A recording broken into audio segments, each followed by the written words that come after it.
Lucy. It lay low down in a hollow, rich with fine old timber and luxuriant pastures, and you came upon it through an avenue of limes, bordered on either side by meadows, over the high hedges of which the cattle looked inquisitively at you as you passed, wondering, perhaps, what you wanted, for there was no thoroughfare, and unless you were going to the court you had no business there at all. At the end of this avenue there was an old arch and a clock tower, with a stupid, bewildering clock, which had only one hand, and which jumped straight from 1 hour to the next, and was therefore always in extremes. Through this arch you walked straight into the gardens of Audley Court. A smooth lawn lay before you, dotted with groups of rhododendrons, which grew in more perfection here than anywhere else in the county. To the right, there were the kitchen gardens, the fish pond, and an orchard bordered by a dry moat, and a broken ruin of a wall, in some places thicker than it was high, and everywhere overgrown with trailing ivy, yellow stonecrop, and dark moss. To the left, there was a broad gravelled walk, down which, years ago, when the place had been a convent, the quiet nuns had walked hand in hand, a wall bordered with espaliers, and shadowed on one side by goodly oaks, which shut out the flat landscape, and circled in the house and gardens with a darkening shelter. The house faced the arch, and occupied 3 sides of a quadrangle. It was very old, and very irregular and rambling. The windows were uneven, some small, some large, some with heavy stone mullions and rich stained glass, others with frail lattices that rattled in every breeze, others so modern that they might have been added only yesterday. Great piles of chimneys rose up here and there behind the pointed gables, and seemed as if they were so broken down by age and long service that they must have fallen but for the straggling ivy which, crawling up the walls and trailing even over the roof, wound itself about them and supported them.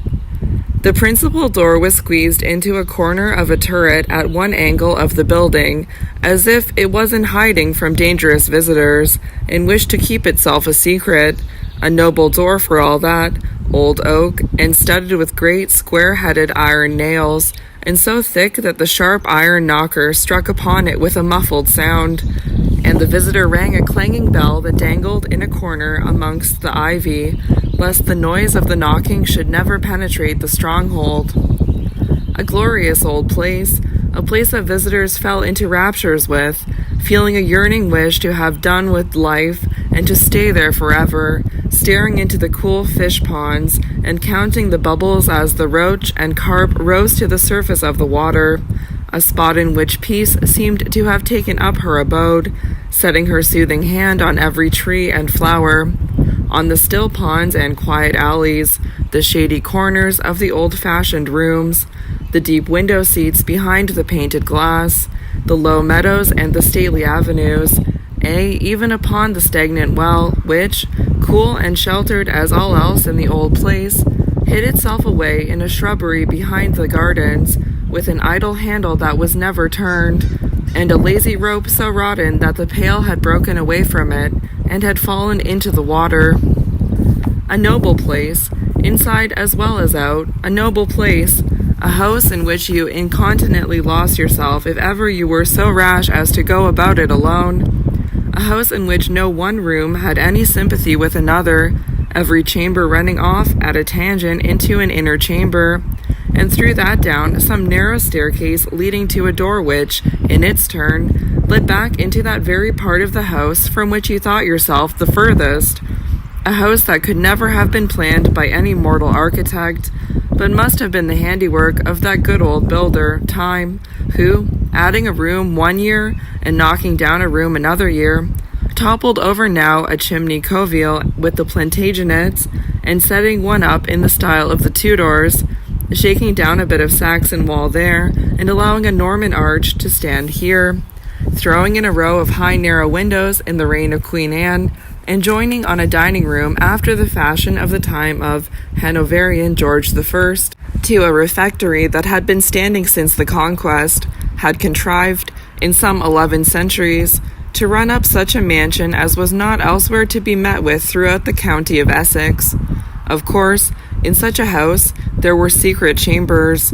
The little daughter of the present owner, Sir Michael Audley, had fallen by accident upon the discovery of one.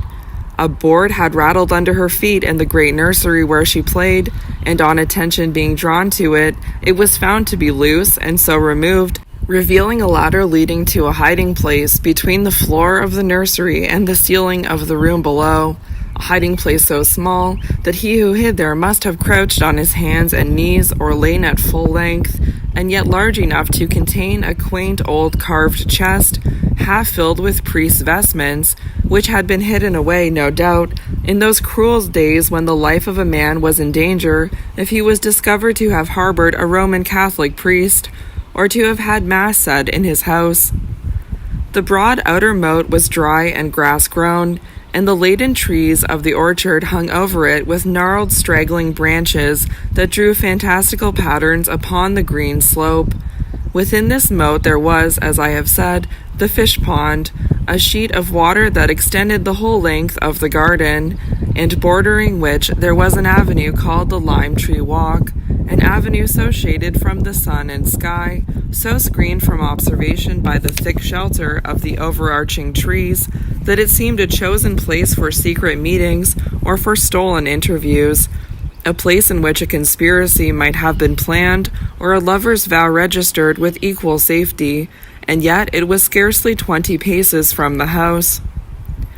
At the end of this dark arcade there was the shrubbery, where, half buried amongst the tangled branches and the neglected weeds, stood the rusty wheel of that old well of which I have spoken.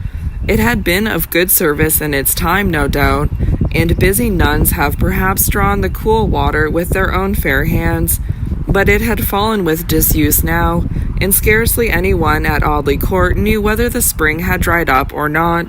But sheltered as was the solitude of this lime tree walk, I doubt very much if it was ever put to any romantic uses.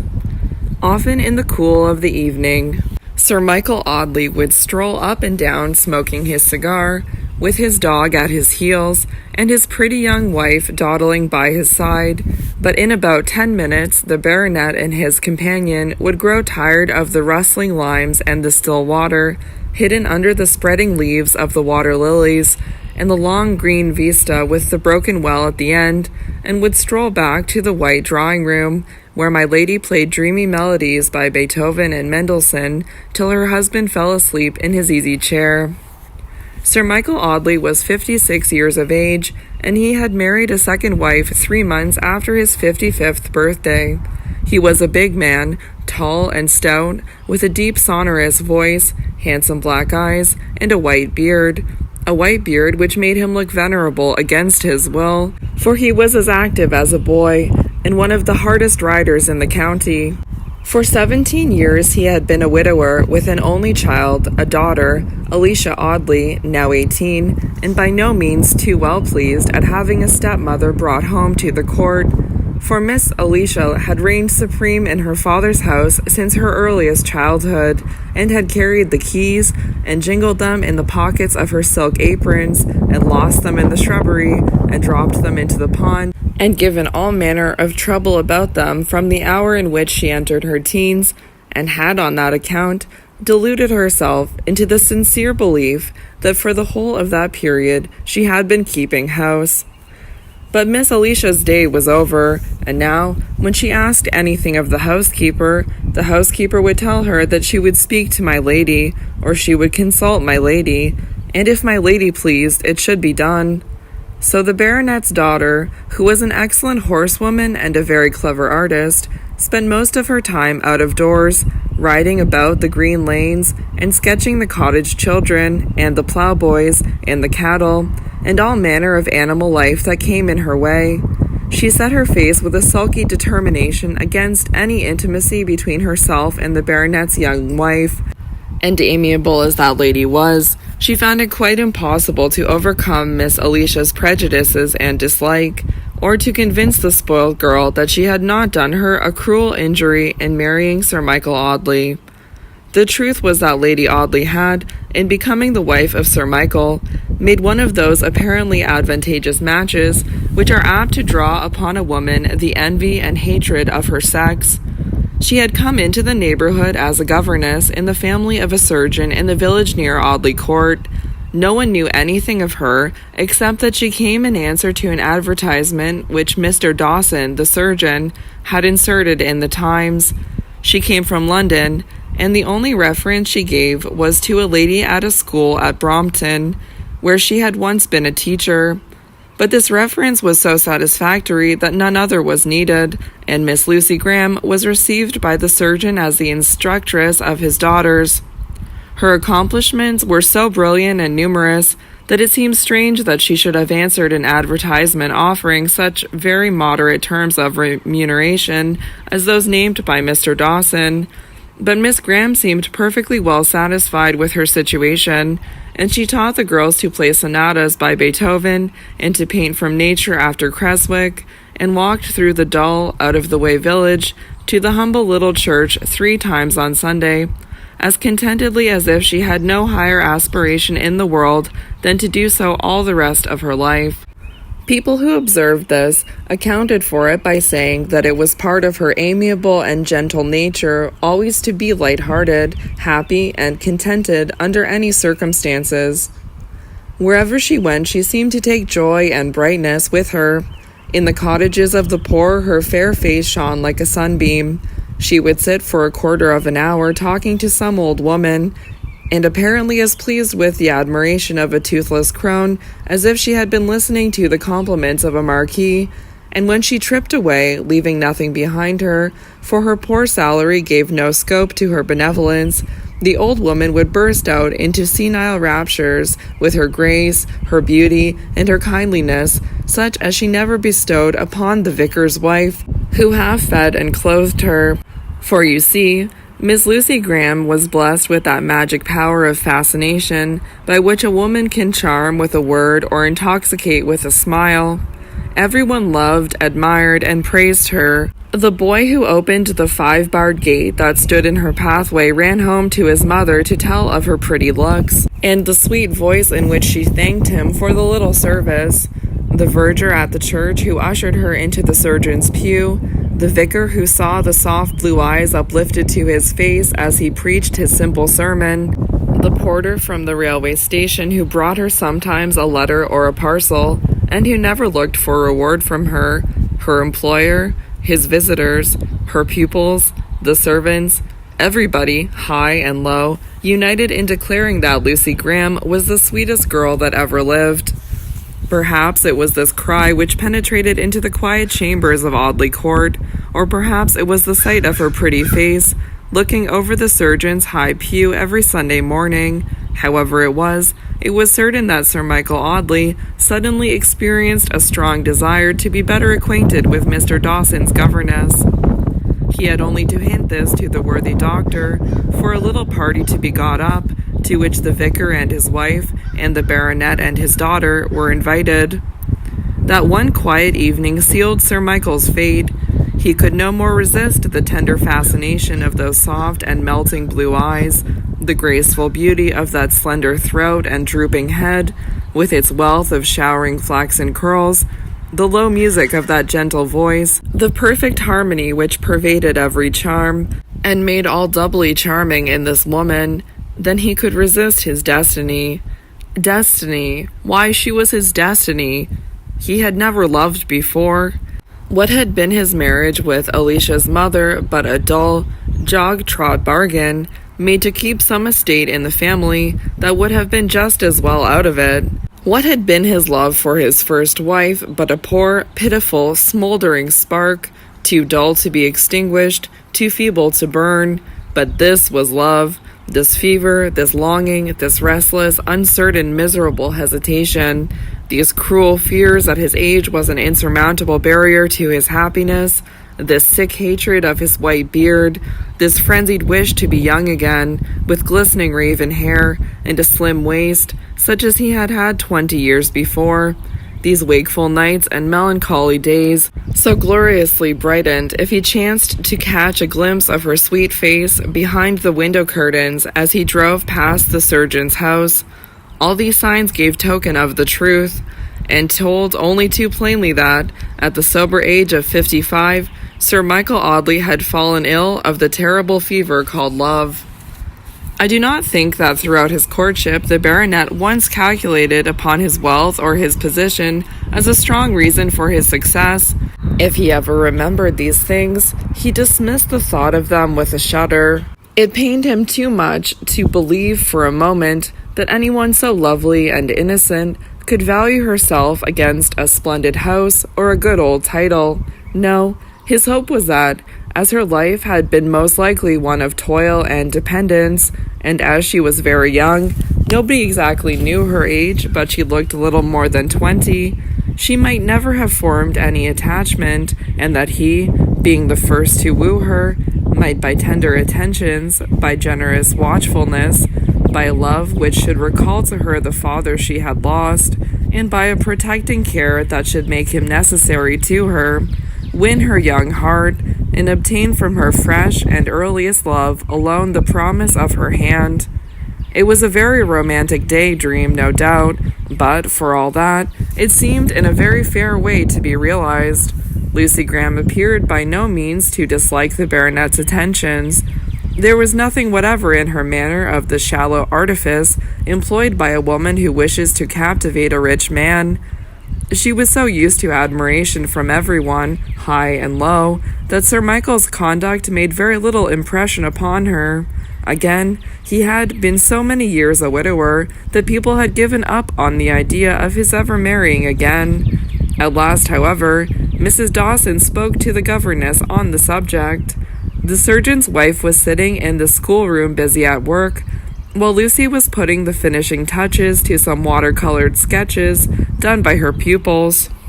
"Do you know, my dear Miss Graham," said Mrs. Dawson, "I think you ought to consider yourself a remarkably lucky girl."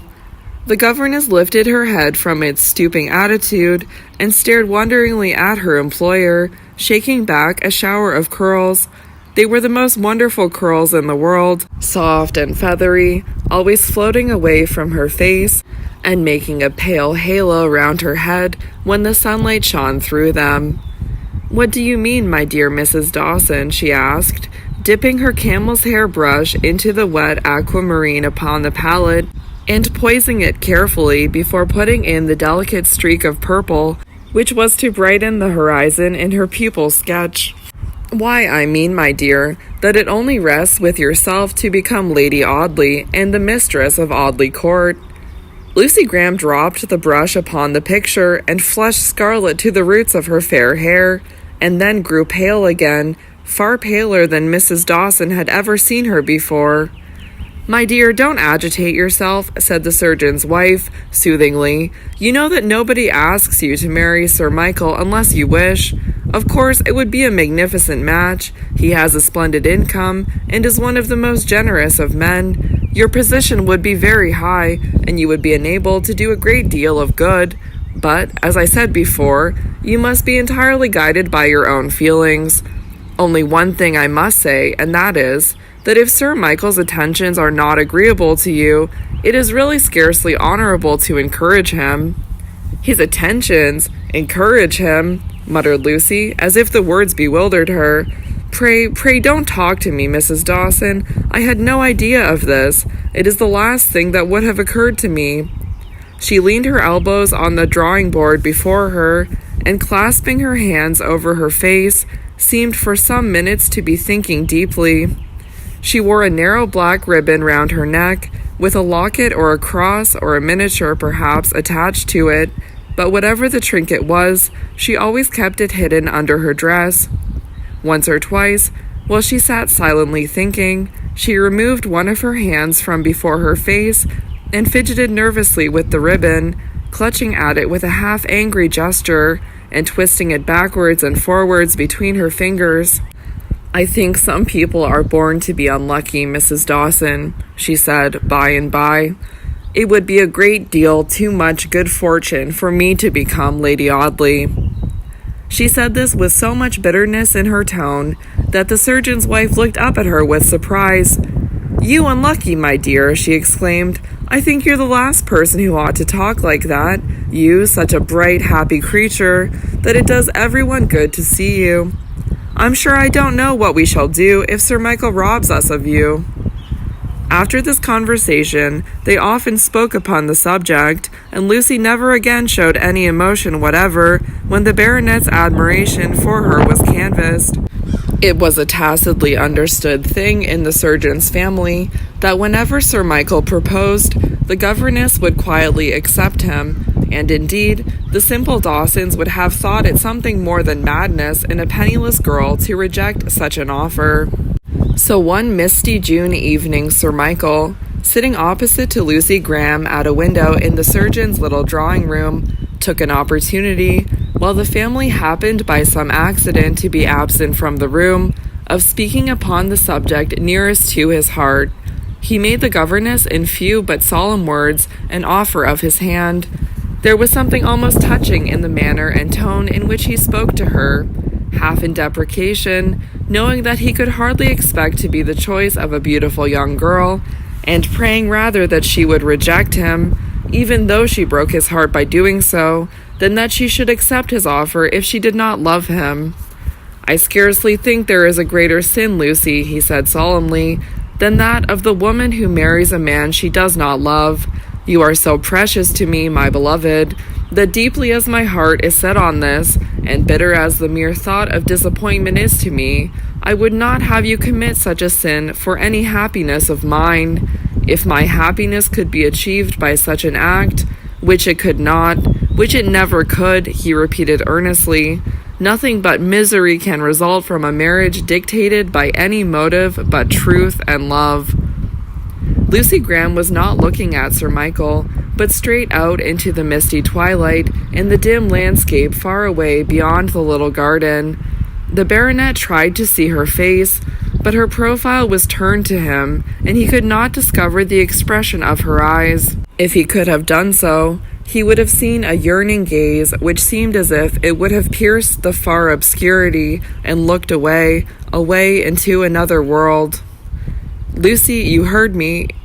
"Yes," she said gravely, not coldly, or in any way as if she were offended by his words. "And your answer?" She did not remove her gaze from the darkening countryside, but for some moments was quite silent. Then turning to him with a sudden passion in her manner that lighted up her face with a new and wonderful beauty, which the baronet perceived even in the glowing twilight, she fell on her knees at his feet. "No, Lucy, no," he cried vehemently. "Not here, not here." "Yes, here," she said, the strange passion which agitated her making her voice sound shrill and piercing, not loud, but preternaturally distinct. "Here and nowhere else. How good you are, how noble and how generous. Love you. Why, there are women 100 times my superiors in beauty and in goodness who might love you dearly. But you ask too much of me. You ask too much of me. Remember what my life has been. Only remember that. From my very babyhood, I have never seen anything but poverty. My father was a gentleman, clever, accomplished, generous, handsome, but poor. My mother, but do not let me speak of her. Poverty, trials, vexations, humiliations, deprivations. You cannot tell, you who are amongst those for whom life is so smooth and easy. You can never guess what is endured by such as we. Do not ask too much of me then. I cannot be disinterested. I cannot be blind to the advantages of such an alliance. I cannot.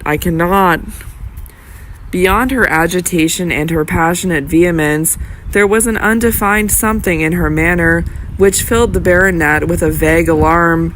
She was still on the ground at his feet, crouching rather than kneeling, her thin white dress clinging about her, her pale hair streaming over her shoulders, her great blue eyes glittering in the dusk, and her hands clutching at the black ribbon about her throat as if it had been strangling her. "Don't ask too much of me," she kept repeating. "I have been selfish from my babyhood."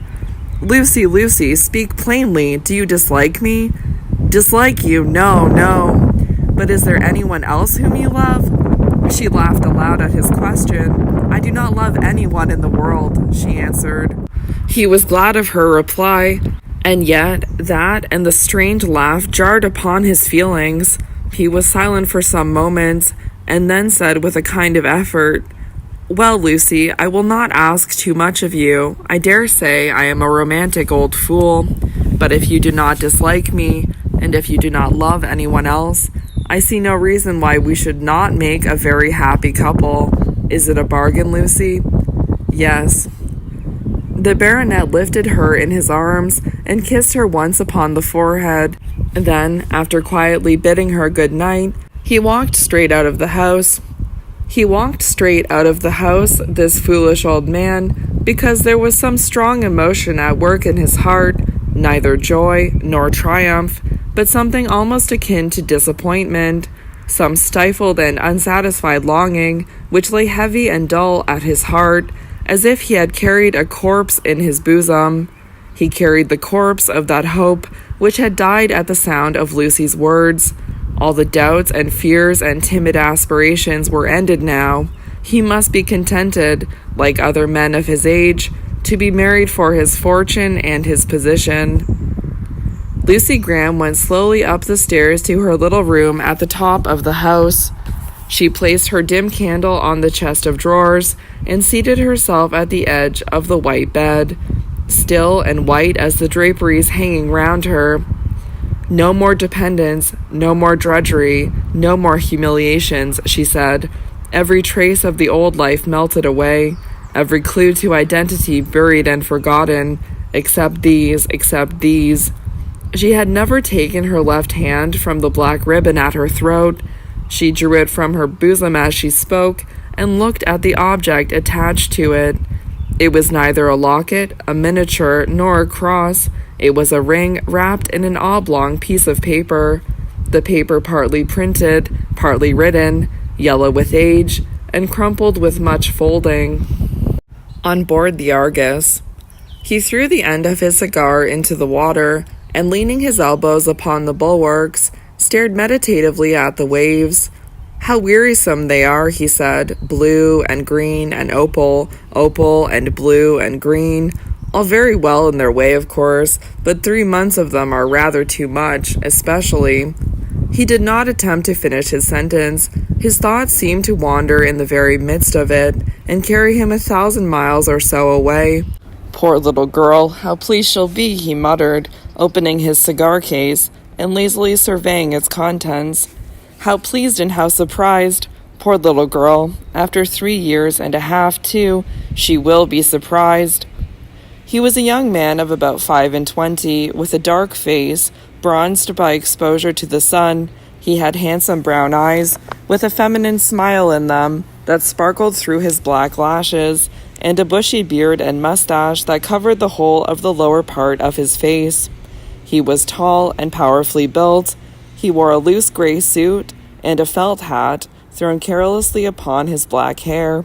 His name was George Talboys, and he was aft cabin passenger on board the good ship Argus, laden with Australian wool, and sailing from Sydney to Liverpool.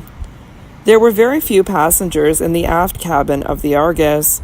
An elderly wool stapler, returning to his native country with his wife and daughters, after having made a fortune in the colonies, a governess of 35 years of age, going home to marry a man to whom she had been engaged for 15 years, the sentimental daughter of a wealthy Australian wine merchant, invoiced to England to finish her education, and George Talboys were the only first-class passengers on board. This George Talboys was the life and soul of the vessel. Nobody knew who or what he was, or where he came from, but everybody liked him. He sat at the bottom of the dinner table and assisted the captain in doing the honors of the friendly meal. He opened the champagne bottles and took wine with everyone present. He told funny stories and led the laugh himself with such a joyous peal that the man must have been a churn who could not have laughed for pure sympathy. He was a capital hand at speculation and 21 and all the merry round games, which kept the little circle round the cabin lamp so deep in innocent amusement that a hurricane might have howled overhead without their hearing it. but he freely owned that he had no talent for whist, and that he didn't know a knight from a castle upon the chessboard. Indeed, Mr. Talboys was by no means too learned a gentleman. The pale governess had tried to talk to him about fashionable literature, but George had only pulled his beard and stared very hard at her, saying occasionally, "Ah, yes," and "To be sure, ha." The sentimental young lady, going home to finish her education, had tried him with Shelley and Byron, and he had fairly laughed in her face as if poetry were a joke. The wood stapler sounded him upon politics, but he did not seem very deeply versed in them, so they let him go his own way, smoke his cigars and talk to the sailors, lounge over the bulwarks and stare at the water, and make himself agreeable to everybody in his own fashion. But when the Argus came to be within about a fortnight's sail of England, everybody noticed a change in George Talboys. He grew restless and fidgety, sometimes so merry that the cabin rang with his laughter, sometimes moody and thoughtful. Favourite as he was amongst the sailors, they grew tired at last of answering his perpetual questions about the probable time of touching land. Would it be in 10 days, in 11, in 12, in 13? Was the wind favourable? How many knots an hour was the vessel going? Then a sudden passion would seize him, and he would stamp upon the deck, crying out that she was a rickety old craft, and that her owners were swindlers to advertise her as the fast-sailing Argus. She was not fit for passenger traffic. She was not fit to carry impatient living creatures with hearts and souls. She was fit for nothing but to be laden with bales of stupid wool that might rot on the sea and be none the worse for it. The sun was dropping down behind the waves as George Talboys lighted his cigar upon this August evening. Only 10 days more, the sailors had told him that afternoon, and they would see the English coast. "I will go ashore in the first boat that hails us," he cried. "I will go ashore in a cockle-shell. By Jove, if it comes to that, I will swim to land." His friends in the aft cabin, with the exception of the pale governess, laughed at his impatience. She sighed as she watched the young man, chafing at the slow hours, pushing away his untasted wine, flinging himself restlessly about upon the cabin sofa, rushing up and down the companion ladder, and staring at the waves. As the red rim of the sun dropped into the water, the governess ascended the cabin stairs for a stroll on deck, while the passengers sat over their wine below. She stopped when she came up to George, and, standing by his side, watched the fading crimson in the western sky. The lady was very quiet and reserved, seldom sharing in the after-cabin amusements, never laughing, and speaking very little, but she and George Talboys had been excellent friends throughout the passage. "Does my cigar annoy you, Miss Morley?" he said, taking it out of his mouth. "Not at all. Pray do not leave off smoking. I only came up to look at the sunset. What a lovely evening." Yes, I dare say," he answered impatiently, "yet so long, so long. 10 more interminable days, and 10 more weary nights before we land." "Yes," said Miss Morley, sighing. "Do you wish the time shorter?" "Do I?" cried George. "Indeed I do. Don't you?" "Scarcely. But there is no one you love in England? Is there no one you love looking out for your arrival?" "I hope so," she said gravely. They were silent for some time, he smoking his cigar with a furious impatience, as if he could hasten the course of the vessel by his own restlessness, she looking out at the waning light with melancholy blue eyes that seemed to have faded with poring over closely printed books and difficult needlework, eyes that had faded a little, perhaps, by reason of tears secretly shed in the dead hours of the lonely night. "See," said George, suddenly pointing in another direction from that towards which Miss Morley was looking, "there's the new moon." She looked up at the pale crescent, her own face almost as pale and wan. "This is the first time we have seen it. We must wish," said George. "I know what I wish." "What?" "That we may get home quickly." "My wish is that we may find no disappointment when we get there," said the governess sadly. "Disappointment?" He started as if he had been struck, and asked what she meant by talking of disappointment. "I mean this," she said, speaking rapidly, and with a restless motion of her thin hands. "I mean that as the end of this long voyage draws near, Hope sinks in my heart, and a sick fear comes over me that at last all may not be well. The person I go to meet may be changed in his feelings towards me, or he may retain all the old feeling until the moment of seeing me, and then lose it in a breath at sight of my poor wan face, for I was called a pretty girl, Mr. Talboys, when I sailed for Sydney 15 years ago. Or he may be so changed by the world as to have grown selfish and mercenary, and he may welcome me for the sake of my 15 years' savings. Again, he may be dead. He may have been well, perhaps up to within a week of our landing, and in that last week may have taken a fever and died an hour before our vessel anchors in the Mersey. I think of all these things, Mr. Talboys, and act the scenes over in my mind, and feel the anguish of them 20 times a day. 20 times a day, she repeated. Why, I do it 1,000 times a day. George Talboys had stood motionless, with his cigar in his hand, listening to her so intently that as she said the last words, his hold relaxed, and his cigar dropped into the water. I wonder, she continued, more to herself than to him, I wonder, looking back, to think how hopeful I was when the vessel sailed. I never thought then of disappointment, but I pictured the joy of meeting, imagining the very words that would be said, the very tones, the very looks. But for this last month of the voyage, day by day and hour by hour, my heart sinks, and my hopeful fancies fade away, and I dread the end as much as if I knew that I was going to England to attend a funeral. The young man suddenly changed his attitude, and turned his face full upon his companion, with a look of alarm. She saw in the pale light that the color had faded from his cheek. "What a fool!" he cried, striking his clenched fist upon the side of the vessel. "What a fool I am to be frightened at this! Why do you come and say these things to me? Why do you come and terrify me out of my senses, when I am going straight home to the woman I love, to a girl whose heart is as true as the light of heaven, and in whom I no more expect to find any change than I do to see another sunrise in tomorrow's sky? Why do you come and try to put such fancies into my head, when I am going home to my darling wife?" "Your wife," she said, "that is different. There is no reason that my terrors should terrify you. I am going to England to rejoin a man to whom I was engaged to be married 15 years ago. He was too poor to marry then, and when I was offered a situation as governess in a rich Australian family, I persuaded him to let me accept it, so that I might leave him free and unfettered to win his way in the world, while I saved a little money to help us when we began life together. I never meant to stay away so long, but things have gone badly with him in England. That is my story, and you can understand my fears. They need not influence you. Mine is an exceptional case." "So is mine," said George impatiently. "I tell you that mine is an exceptional case, although I swear to you that, until this moment, I have never known a fear as to the result of my voyage home. But you are right. Your terrors have nothing to do with me. You have been away 15 years. All kinds of things may happen in 15 years. Now, it is only 3.5 this very month since I left England.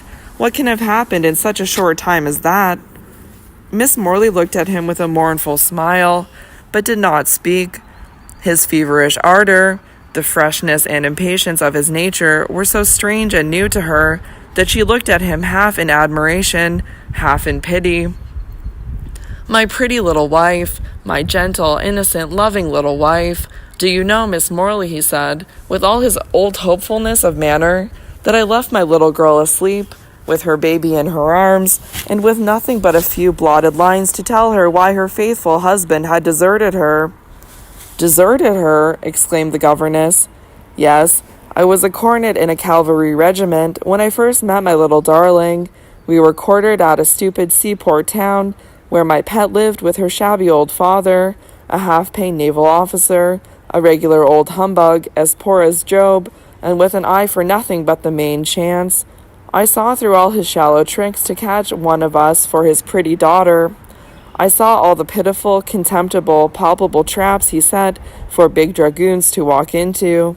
I saw through his shabby genteel dinners and public-house port, his fine talk of the grandeur of his family, his sham pride and independence, and the sham tears in his bleared old eyes when he talked of his only child. He was a drunken old hypocrite, and he was ready to sell my poor little girl to the highest bidder. Luckily for me, I happened just then to be the highest bidder, for my father is a rich man, Miss Morley, and as it was love at first sight on both sides, my darling and I made a match of it. No sooner, however, did my father hear that I had married a penniless little girl, the daughter of a tipsy old half-pay lieutenant, than he wrote me a furious letter, telling me he would never again hold any communication with me, and that my yearly allowance would stop from my wedding day.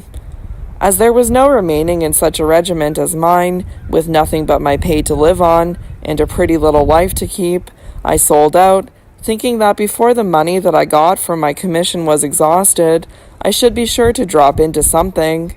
I took my darling to Italy, and we lived there in splendid style as long as my £2,000 lasted.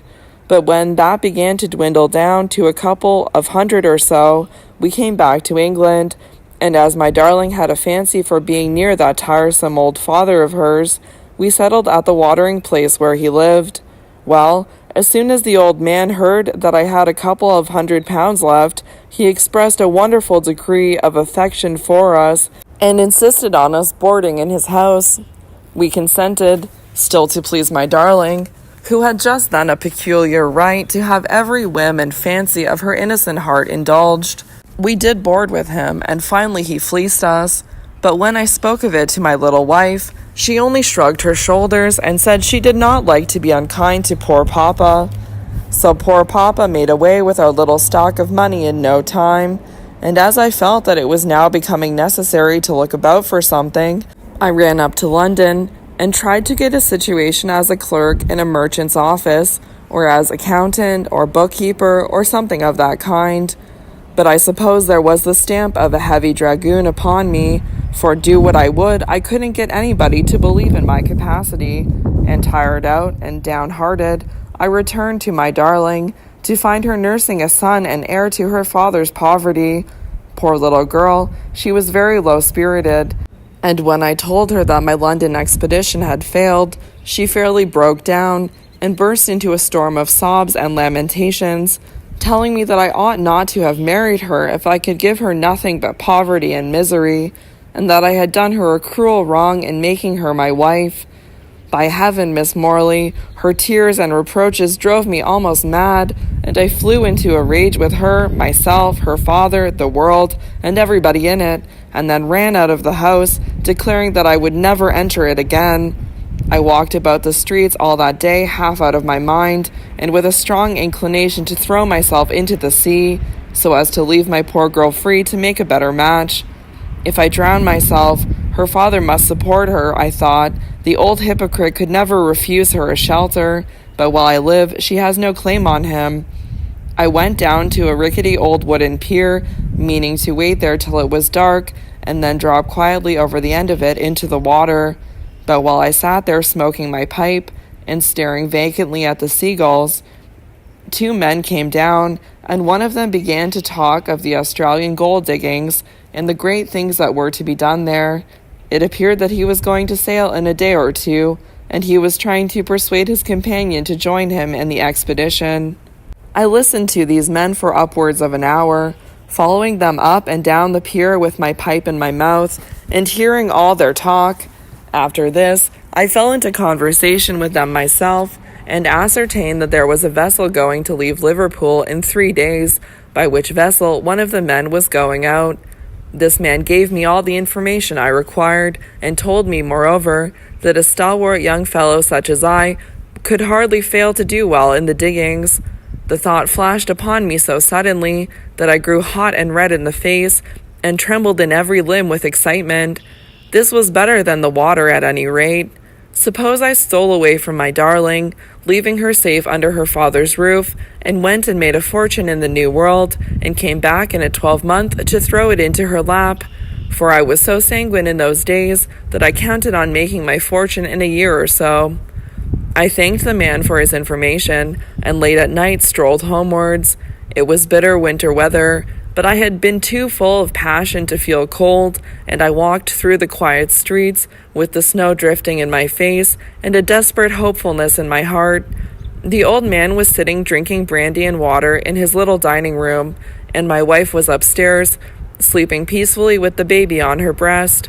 I sat down and wrote a brief few lines, which told her that I never had loved her better than now, when I seemed to desert her, that I was going to try my fortune in a new world, and that if I succeeded, I should come back to bring her plenty and happiness, but that if I failed, I should never look upon her face again. I divided the remainder of our money, something over £40, into 2 equal portions, leaving one for her and putting the other in my pocket. I knelt down and prayed for my wife and child, with my head upon the white counterpane that covered them. I wasn't much of a praying man at ordinary times, but God knows that was a heartfelt prayer. I kissed her once and the baby once, and then crept out of the room. The dining room door was open, and the old man was nodding over his paper. He looked up as he heard my step in the passage, and asked me where I was going. To have a smoke in the street, I answered, and as this was a common habit of mine, he believed me. 3 nights after this, I was out at sea, bound for Melbourne, a steerage passenger, with a digger's tools for my baggage, and about 7 shillings in my pocket. "And you succeeded?" asked Miss Morley.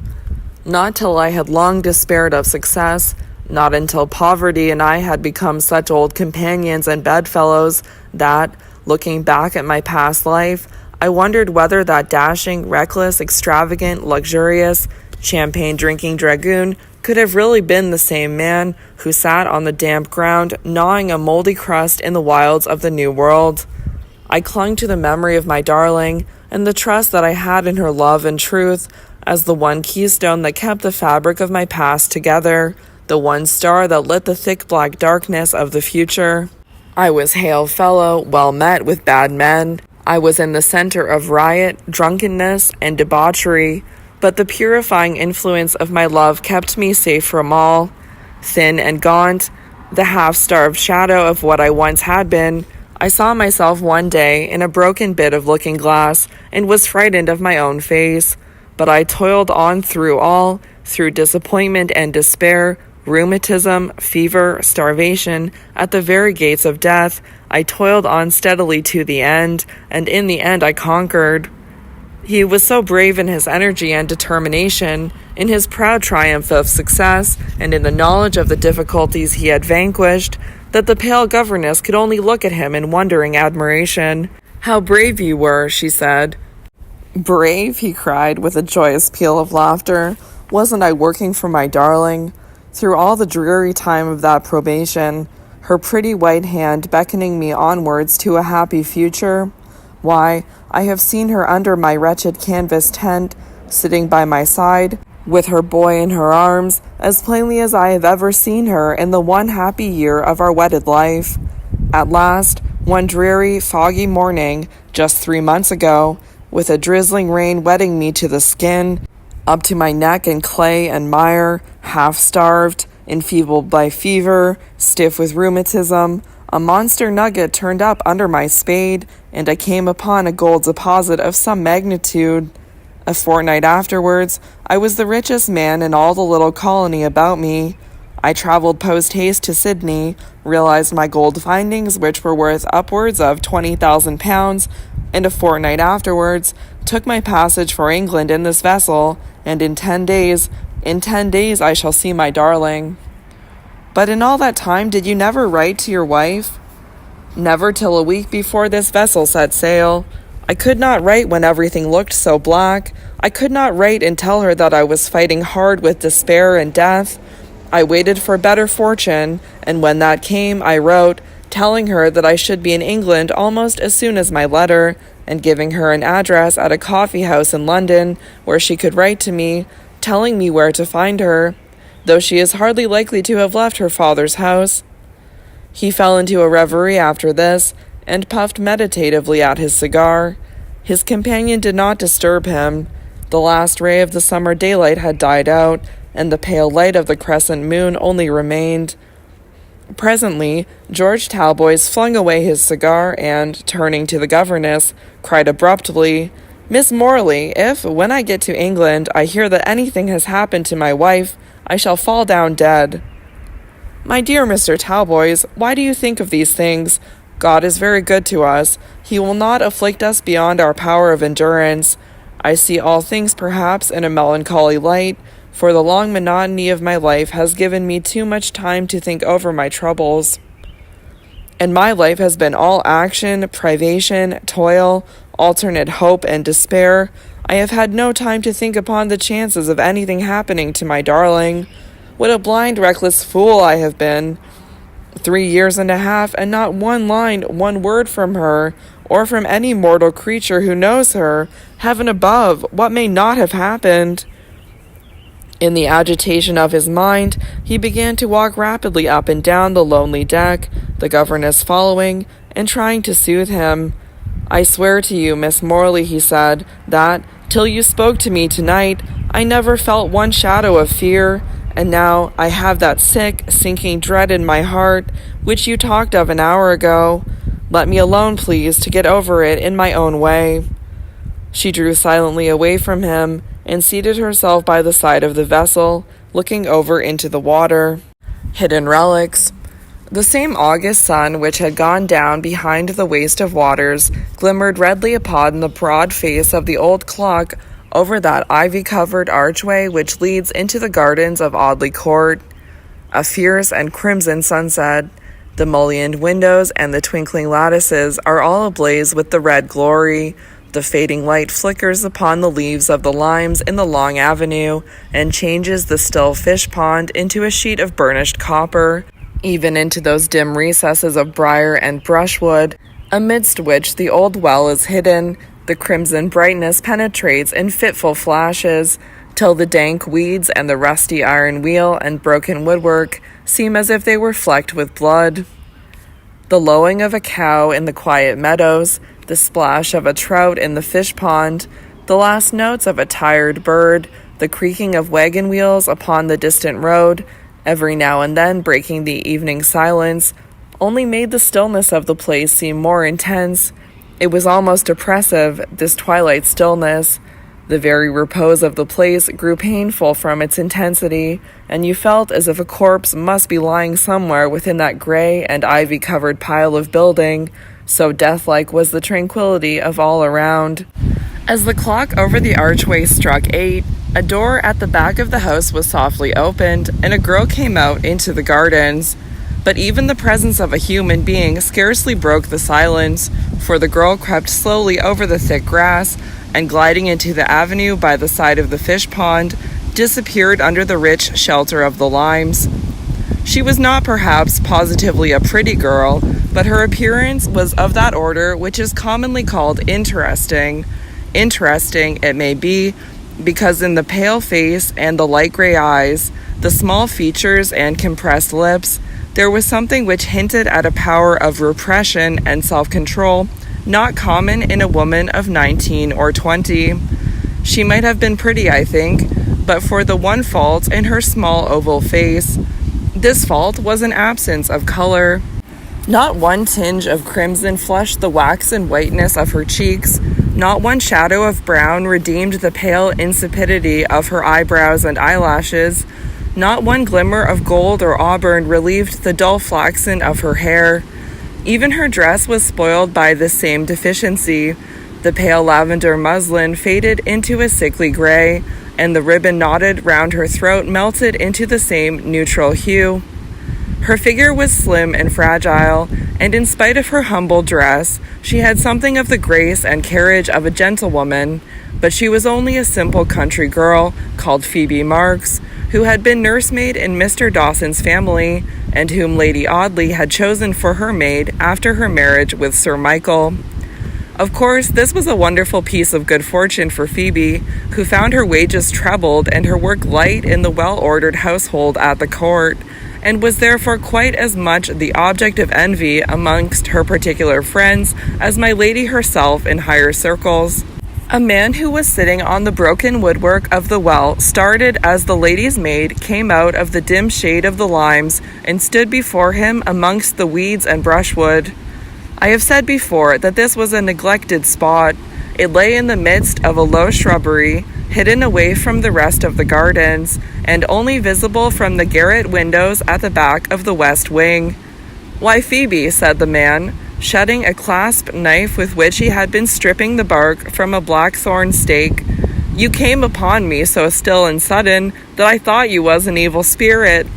I've come across through the fields and come in here at the gate agin the moat, and I was taking a rest before I came up to the house to ask if you was come back." "I can see the well from my bedroom window, Luke," Phoebe answered, pointing to an open lattice in one of the gables. "I saw you sitting here and came down to have a chat. It's better talking out here than in the house, where there's always somebody listening." The man was a big, broad-shouldered, stupid-looking clodhopper of about 23 years of age.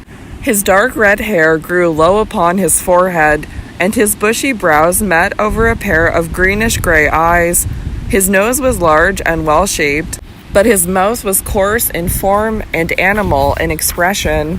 Rosy-cheeked, red-haired, and bull-necked, he was not unlike one of the stout oxen grazing in the meadows round about the court. The girl seated herself lightly upon the woodwork at his side, and put one of her hands, which had grown white in her new and easy service, about his thick neck. "Are you glad to see me, Luke?" she asked. "Of course I'm glad, lass," he answered boorishly, opening his knife again, and scraping away at the hedge stake. They were first cousins, and had been playfellows in childhood, and sweethearts in early youth. "You don't seem much as if you were glad," said the girl. "You might look at me, Luke, and tell me if you think my journey has improved me." "It ain't put any color into your cheeks, my girl," he said, glancing up at her from under his lowering eyebrows. "You're every bit as white as you was when you went away." "But they say traveling makes people genteel, Luke. I've been on the continent with my lady, through all manner of curious places, and you know when I was a child, Squire Horton's daughters taught me to speak a little French, and I found it so nice to be able to talk to the people abroad." "Genteel," cried Luke Marks with a hoarse laugh. "Who wants you to be genteel, I wonder? Not me, for one. When you're my wife, you won't have over much time for gentility, my girl.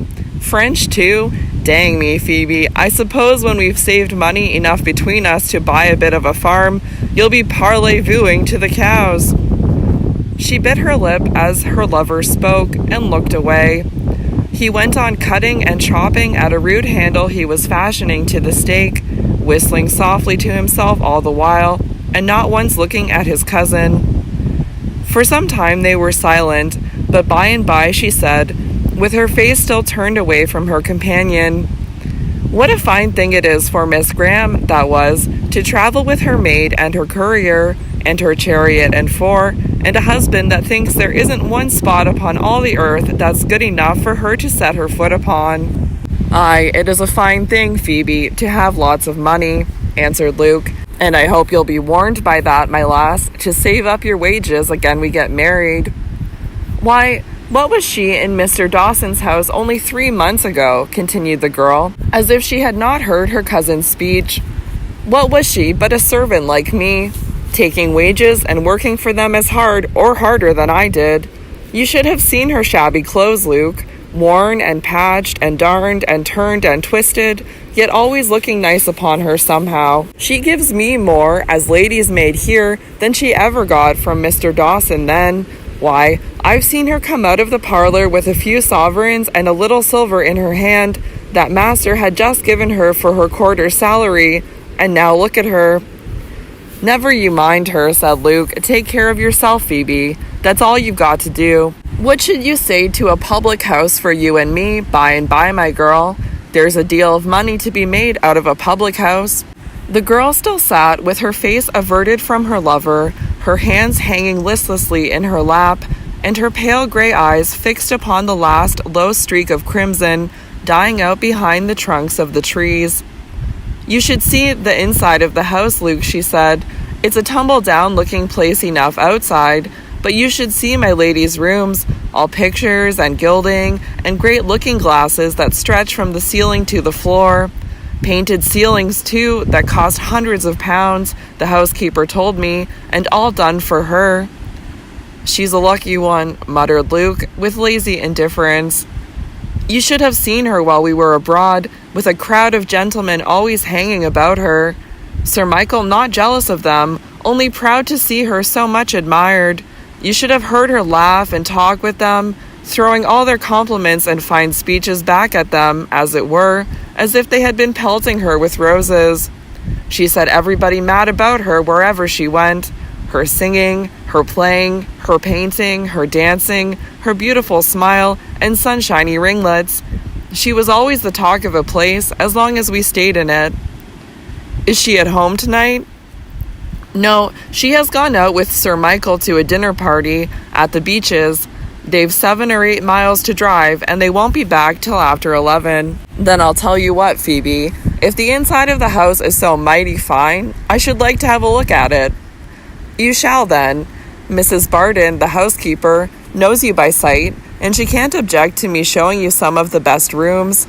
It was almost dark when the cousins left the shrubbery and walked slowly to the house. The door by which they entered led into the servants' hall, on one side of which was the housekeeper's room.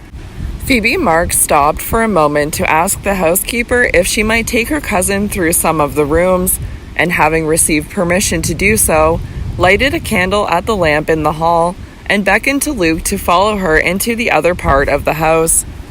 The long black oak corridors were dim in the ghostly twilight, the light carried by Phoebe looking only a poor speck of flame in the broad passages through which the girl led her cousin. Luke looked suspiciously over his shoulder now and then, half frightened of the creaking of his own hobnailed boots. "It's a mortal dull place, Phoebe," he said, as they emerged from a passage into the principal hall, which was not yet lighted. "I've heard tell of a murder that was done here in old times." "There are murders enough in these times as to that, Luke," answered the girl, ascending the staircase, followed by the young man. She led the way through a great drawing-room, rich in satin and ormolu, buhl and inlaid cabinets, bronzes, cameos, statuettes, and trinkets that glistened in the dusky light. Then through a morning room hung with proof engravings of valuable pictures. Through this into an antechamber, where she stopped, holding the light above her head. The young man stared about him, open-mouthed and open-eyed. "It's a rare fine place," he said, "and must have cost a power of money." "Look at the pictures on the walls," said Phoebe, glancing at the panels of the octagonal chamber, which were hung with Claudes and Poussins, Wouvermans and Seups. "I've heard that these alone are worth a fortune. This is the entrance to my lady's apartments, Miss Graham that was." She lifted a heavy green cloth curtain, which hung across a doorway, and led the astonished countryman into a fairy-like boudoir, and thence to a dressing-room, in which the open doors of a wardrobe and a heap of dresses flung about a sofa showed that it still remained exactly as its occupant had left it. "I've all these things to put away before my lady comes home, Luke. You might sit down here while I do it. I shan't be long." Her cousin looked around in gawky embarrassment, bewildered by the splendor of the room, and after some deliberation selected the most substantial of the chairs, on the extreme edge of which he carefully seated himself. "I wish I could show you the jewels, Luke," said the girl, "but I can't, for she always keeps the keys herself. That's the case on the dressing table there." "What, that?" cried Luke, staring at the massive walnut wood and brass inlaid casket. "Why, that's big enough to hold every bit of clothes I've got." "And it's as full as it can be of diamonds, rubies, pearls, and emeralds," answered Phoebe, busy as she spoke in folding the rustling silk dresses and laying them one by one upon the shelves of the wardrobe. As she was shaking out the flounces of the last, a jingling sound caught her ear, and she put her hand into the pocket. "I declare," she exclaimed, "my lady has left her keys in her pocket for once in a way. I can show you the jewelry, if you like, Luke." "Well, I may as well have a look at it, my girl," he said, rising from his chair and holding the light while his cousin unlocked the casket. He uttered a cry of wonder when he saw the ornaments glittering on white satin cushions. He wanted to handle the delicate jewels, to pull them about and find out their mercantile value. Perhaps a pang of longing and envy shot through his heart as he thought how he would have liked to have taken one of them. "Why, one of those diamond rings would set us up in life, Phoebe," he said, turning a bracelet over and over in his big red hands. "Put it down, Luke, put it down directly," cried the girl, with a look of terror. "How can you speak about such things?" He laid the bracelet in its place with a reluctant sigh, and then continued his examination of the casket. "What's this?" he asked presently, pointing to a brass knob in the framework of the box. He pushed it as he spoke, and a secret drawer, lined with purple velvet, flew out of the casket. "Looky here," cried Luke, pleased at his discovery. Phoebe Marks threw down the dress she had been folding and went over to the toilette table. "Why, I never saw this before," she said. "I wonder what there is in it." There was not much in it, neither gold nor gems, only a baby's little worsted shoe rolled up in a piece of paper, and a tiny lock of pale and silky yellow hair, evidently taken from a baby's head. Phoebe's gray eyes dilated as she examined the little packet. "So this is what my lady hides in the secret drawer," she muttered. "It's queer rubbish to keep in such a place," said Luke carelessly. The girl's thin lips curved into a curious smile. "You will bear me witness where I found this," she said, putting the little parcel into her pocket. "Why, Phoebe, you're never going to be such a fool as to take that," cried the young man. "I'd rather have this than the diamond bracelet you would have liked to take," she answered. "You shall have the public house, Luke." In the first page of the Times, Robert Audley was supposed to be a barrister. As a barrister was his name inscribed in the law list. As a barrister, he had chambers in Fig Tree Court, Temple. As a barrister, he had eaten the allotted number of dinners, which formed the sublime ordeal through which the forensic aspirant wades on to fame and fortune. If these things can make a man a barrister, Robert Audley decidedly was one. But he had never either had a brief, or tried to get a brief, or even wished to have a brief in all of those 5 years, during which his name had been painted upon one of the doors in Fig Tree Court. He was a handsome, lazy, care-for-nothing fellow of about 27, the only son of a younger brother of Sir Michael Audley. His father had left him £400 a year, which his friends had advised him to increase by being called to the bar, and as he found it, after due consideration, more trouble to oppose the wishes of these friends than to eat so many dinners and to take a set of chambers in the Temple, he adopted the latter course and unblushingly called himself a barrister. Sometimes, when the weather was very hot and he had exhausted himself with the exertion of smoking his German pipe and reading French novels, he would stroll into the Temple gardens, and lying in some shady spot, pale and cool, with his shirt collar turned down and a blue silk handkerchief tied loosely about his neck, would tell grave benchers that he had knocked himself up with overwork. The sly old benchers laughed at the pleasing fiction, but they all agreed that Robert Audley was a good fellow, a generous-hearted fellow, rather a curious fellow, too, with a fund of sly wit and quiet humor under his listless, dawdling, indifferent, irresolute manner. A man who would never get on in the world, but who would not hurt a worm. Indeed, his chambers were converted into a perfect dog kennel by his habit of bringing home stray and benign curs who were attracted by his looks in the street and followed him with abject fondness. Robert always spent the hunting season at Audley Court, not that he was distinguished as a Nimrod, for he would quietly trot to covert upon a mild-tempered, stout-limbed bay hack, and keep at a very respectful distance from the hard riders, his horse knowing quite as well as he did that nothing was further from his thoughts than any desire to be in at the death. The young man was a great favorite with his uncle, and by no means despised by his pretty, gypsy-faced, light-hearted, hoydenish cousin, Miss Alicia Audley. It might have seemed to other men that the partiality of a young lady, who was sole heiress to a very fine estate, was rather well worth cultivating, but it did not so occur to Robert Audley. Alicia was a very nice girl, he said, a jolly girl, with no nonsense about her, a girl of 1,000, but this was the highest point to which enthusiasm could carry him. The idea of turning his cousin's girlish liking for him to some good account never entered his idle brain. I doubt if he even had any correct notion of the amount of his uncle's fortune, and I am certain that he never for one moment calculated upon the chances of any part of that fortune ultimately coming to himself. So that, when one fine spring morning, about 3 months before the time of which I am writing, the postman brought him the wedding cards of Sir Michael and Lady Audley, together with a very indignant letter from his cousin, setting forth how her father had just married a wax-dollish young person, no older than Alicia herself, with flaxen ringlets and a perpetual giggle, for, I am sorry to say, that Miss Audley's animus caused her so to describe that pretty musical laugh, which had been so much admired in the late Miss Lucy Graham. When, I say, these documents reached Robert Audley, they elicited neither vexation nor astonishment in the lymphatic nature of that gentleman.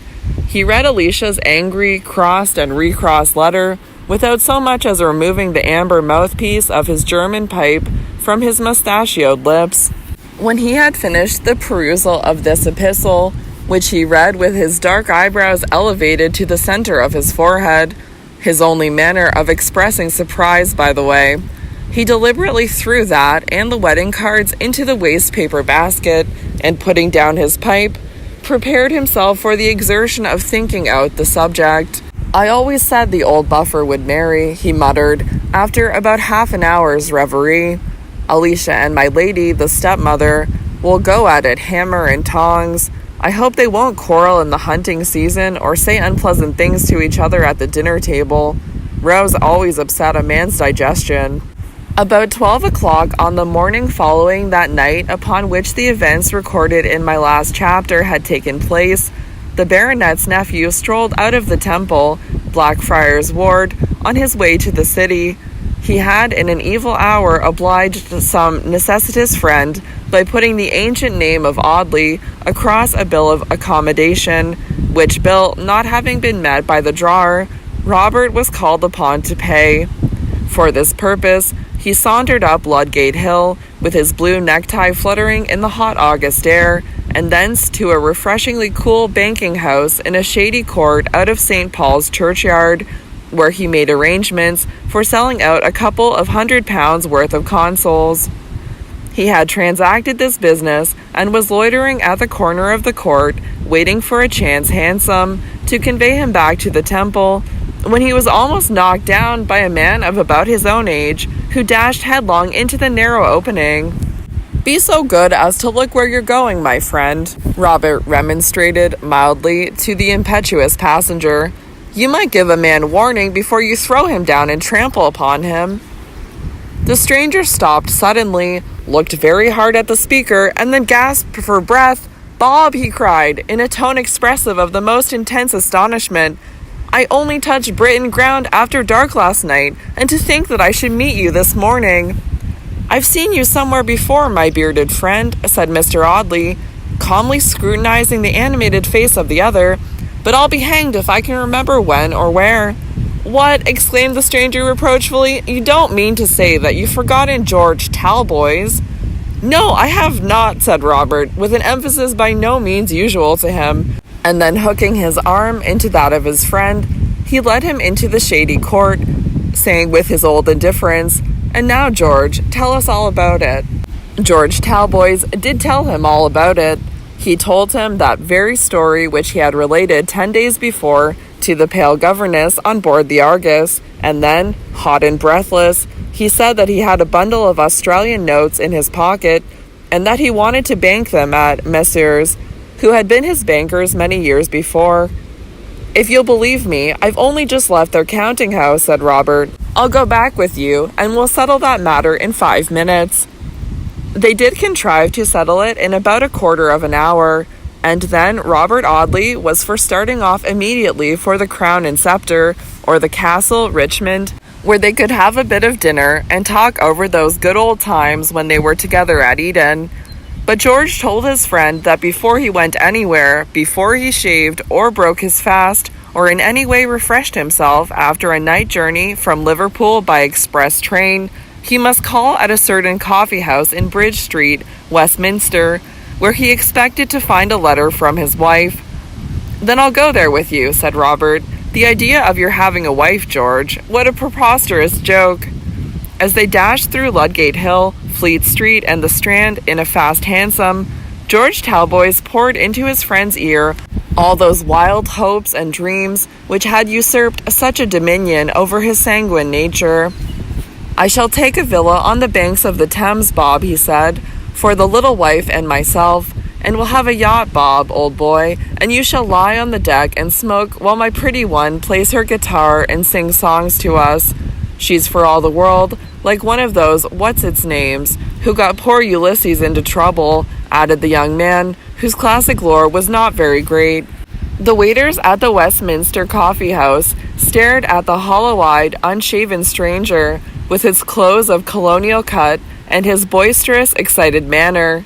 But he had been an old frequenter of the place in his military days, and when they heard who he was, they flew to do his bidding. He did not want much, only a bottle of soda water, and to know if there was a letter at the bar directed to George Talboys. The waiter brought the soda water before the young men had seated themselves in a shady box near the disused fireplace. No, there was no letter for that name. The waiter said it with consummate indifference while he mechanically dusted the little mahogany table. George's face blanched to a deadly whiteness. "Talboys," he said. "Perhaps you didn't hear the name distinctly. Talboys. Go and look again. There must be a letter." The waiter shrugged his shoulders as he left the room and returned in 3 minutes to say that there was no name at all resembling Talboys in the letter rack. There was Brown and Saunderson and Pinchbeck, only 3 letters altogether. The young man drank his soda water in silence, and then leaning his elbows upon the table, covered his face with his hands. There was something in his manner which told Robert Audley that this disappointment, trifling as it might appear, was in reality a very bitter one. He seated himself opposite to his friend, but did not attempt to address him. By and by George looked up, and mechanically taking a greasy Times newspaper of the day before from a heap of journals on the table, stared vacantly at the first page. I cannot tell how long he sat blankly staring at one paragraph amidst the list of deaths before his dazed brain took in its full meaning, but after a considerable pause he pushed the newspaper over to Robert Audley, and with a face that had changed from its dark bronze to a sickly, chalkish, grayish white, and with an awful calmness in his manner, he pointed with his finger to a line which ran thus: "On the 24th inst. at Ventnor, Isle of Wight, Helen Talboys, aged 22. The headstone at Ventnor. Yes, there it was, in black and white. Helen Talboys, aged 22.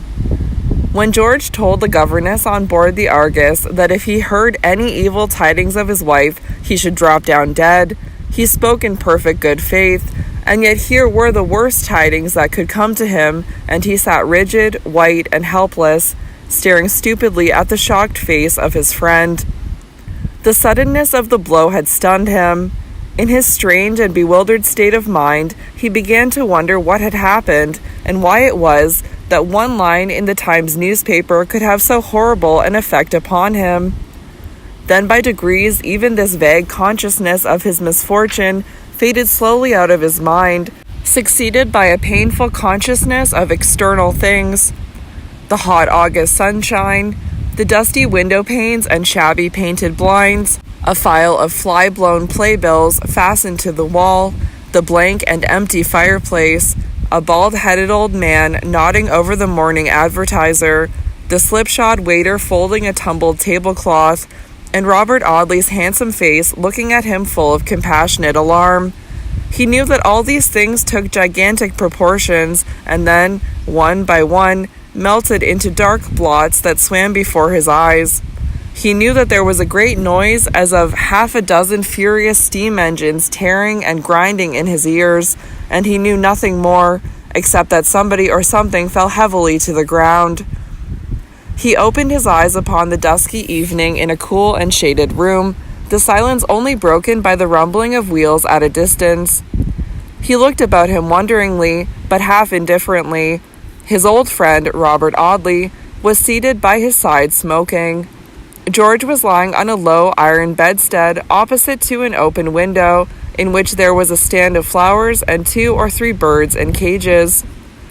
"You don't mind the pipe, do you, George?" his friend asked quietly. "No." He lay for some time looking at the flowers and the birds. One canary was singing a shrill hymn to the setting sun. "Do the birds annoy you, George? Shall I take them out of the room?" "No, I like to hear them sing." Robert Audley knocked the ashes out of his pipe, laid the precious meerschaum tenderly upon the mantelpiece, and going into the next room, returned presently with a cup of strong tea. "Take this, George," he said, as he placed the cup on a little table close to George's pillow. "It will do your head good." The young man did not answer, but looked slowly round the room, and then at his friend's grave face. "Bob," he said, "where are we?" "In my chambers, my dear boy, in the Temple. You have no lodgings of your own, so you may as well stay with me while you're in town." George passed his hand once or twice across his forehead, and then, in a hesitating manner, said quietly, "That newspaper this morning, Bob. What was it?" "Never mind just now, old boy. Drink some tea." "Yes, yes," cried George impatiently, rising himself upon the bed, and staring about him with hollow eyes. "I remember all about it. Helen, my wife, my darling, my only love, dead, dead." "George," said Robert Audley, laying his hand gently upon the young man's arm, "you must remember that the person whose name you saw in the paper may not be your wife. There may have been some other Helen Talboys." "No, no," he cried, "the age corresponds with hers, and Talboys is such an uncommon name." "It may be a misprint for Talbot." "No, no, no, my wife is dead." He shook off Robert's restraining hand, and rising from the bed, walked straight to the door. "Where are you going?" exclaimed his friend. "To Ventnor, to see her grave." "Not tonight, George, not tonight. I will go with you myself by the first train tomorrow." Robert led him back to the bed, and gently forced him to lie down again. He then gave him an opiate which had been left for him by the medical man whom they had called in at the coffee-house in Bridge Street when George fainted. So George Talboys fell into a heavy slumber, and dreamed that he went to Ventnor to find his wife alive and happy, but wrinkled, old, and gray, and to find his son grown into a young man. Early the next morning he was seated opposite to Robert Audley in the first-class carriage of an express, whirling through the pretty open country towards Portsmouth. They rode from Ryde to Ventnor under the burning heat of the midday sun. As the 2 young men alighted from the coach, the people standing about stared at George's white face and untrimmed beard. "What are we to do, George?" Robert Audley asked. "We have no clue to finding the people you want to see." The young man looked at him with a pitiful, bewildered expression. The big dragoon was as helpless as a baby, and Robert Audley, the most vacillating and unenergetic of men, found himself called upon to act for another. He rose superior to himself and equal to the occasion. "Had we better ask at one of the hotels about a Mrs. Talboys, George?" he said. "Her father's name was Maldon," George muttered. "He could never have sent her here to die alone." They said nothing more, but Robert walked straight to a hotel where he inquired for a Mr. Maldon. Yes, they told him, there was a gentleman of that name stopping at Ventnor, a Captain Maldon. His daughter was lately dead. The waiter would go and inquire for the address. The hotel was a busy place at this season, people hurrying in and out, and a great bustle of grooms and waiters about the hall. George Talboys leaned against the doorpost with much the same look in his face as that which had frightened his friend in the Westminster coffee-house. The worst was confirmed now. His wife, Captain Maldon's daughter, was dead. The waiter returned in about 5 minutes to say that Captain Maldon was lodging at Lansdowne Cottages, number 4. They easily found the house, a shabby bow-windowed cottage, looking towards the water. Was Captain Maldon at home? No, the landlady said. He had gone out to the beach with his little grandson. Would the gentleman walk in and sit down a bit? George mechanically followed his friend into the little front parlor, dusty, shabbily furnished, and disorderly, with a child's broken toys scattered on the floor and the scent of stale tobacco hanging about the muslin window curtains. "Look," said George, pointing to a picture over the mantelpiece. It was his own portrait, painted in the old dragooning days, a pretty good likeness, representing him in uniform, with his charger in the background. Perhaps the most animated of men would have been scarcely so wise a comforter as Robert Audley. He did not utter a word to the stricken widower, but quietly seated himself with his back to George, looking out of the open window. For some time the young man wandered restlessly about the room, looking at and sometimes touching the knick-knacks lying here and there. Her work-box, with an unfinished piece of work, her album, full of extracts from Byron and Moore, written in his own scrawling hand, and some books which he had given her, and a bunch of withered flowers in a vase they had bought in Italy. "Her portrait used to hang by the side of mine," he muttered. "I wonder what they have done with it." "By and by," he said, after about half an hour's silence, "I should like to see the woman of the house. I should like to ask her about—" He broke down and buried his face in his hands. Robert summoned the landlady. She was a good-natured, garrulous creature, used to sickness and death, for many of her lodgers came to her to die. She told all the particulars of Mrs. Talboys' last hours, how she had come to Ventnor only a week before her death in the last stage of decline, and how day by day she had gradually but surely sunk under the fatal malady.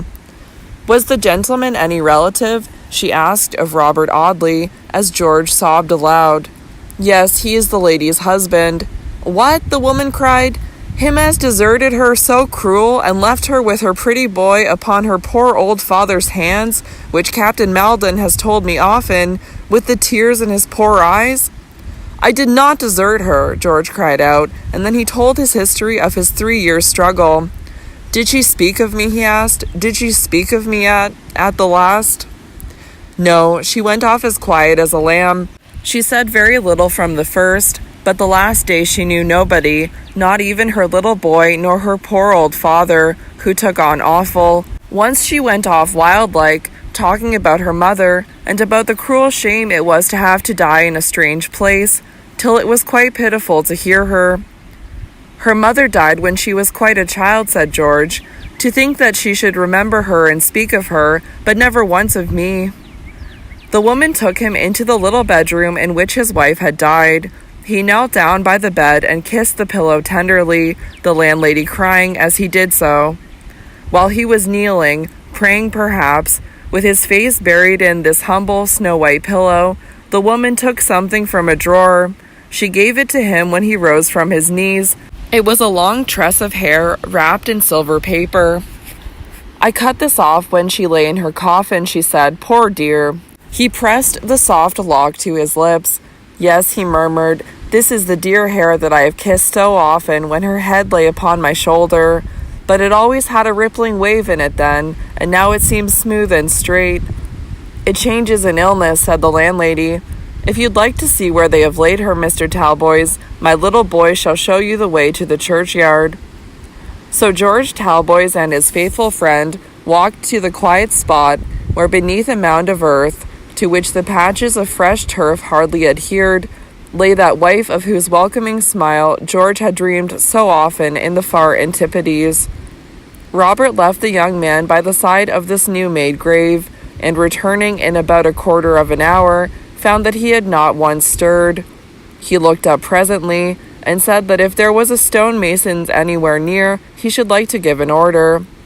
They very easily found the stonemason, and sitting down amidst the fragmentary litter of the man's yard, George Talboys wrote in pencil this brief inscription for the headstone of his dead wife's grave: "Sacred to the memory of Helen, the beloved wife of George Talboys, who departed this life August 24th, 1857, aged 22, deeply regretted by her sorrowing husband.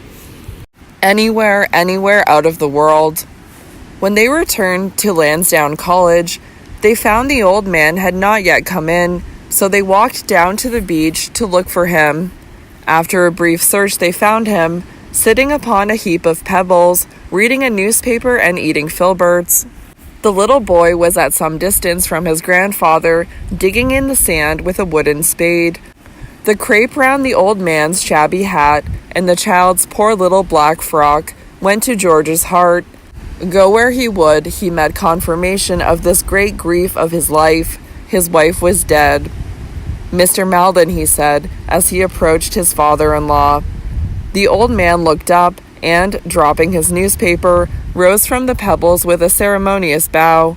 His faded, light hair was tinged with gray. He had a pinched hook nose, watery blue eyes, and an irresolute-looking mouth. He wore his shabby dress with an affectation of foppish gentility. An eyeglass dangled over his closely buttoned-up waistcoat, and he carried a cane in his ungloved hand. "Good heavens!" cried George. "Don't you know me?" Mr. Maldon started and colored violently, with something of a frightened look, as he recognized his son-in-law. "My dear boy," he said, "I did not. For the first moment I did not. That beard makes such a difference. You find the beard makes a great difference, do you not, sir?" he said, appealing to Robert. "Great heaven!" exclaimed George Talboys. "Is this the way you welcome me? I come to England to find my wife dead within a week of my touching land, and you begin to chatter to me about my beard, you, her father." "True, true," muttered the old man, wiping his bloodshot eyes. A sad shock, my dear George. If only you'd been here a week earlier." "If I had," cried George, in an outburst of grief and passion, "I scarcely think that I would have let her die. I would have disputed for her with death. I would.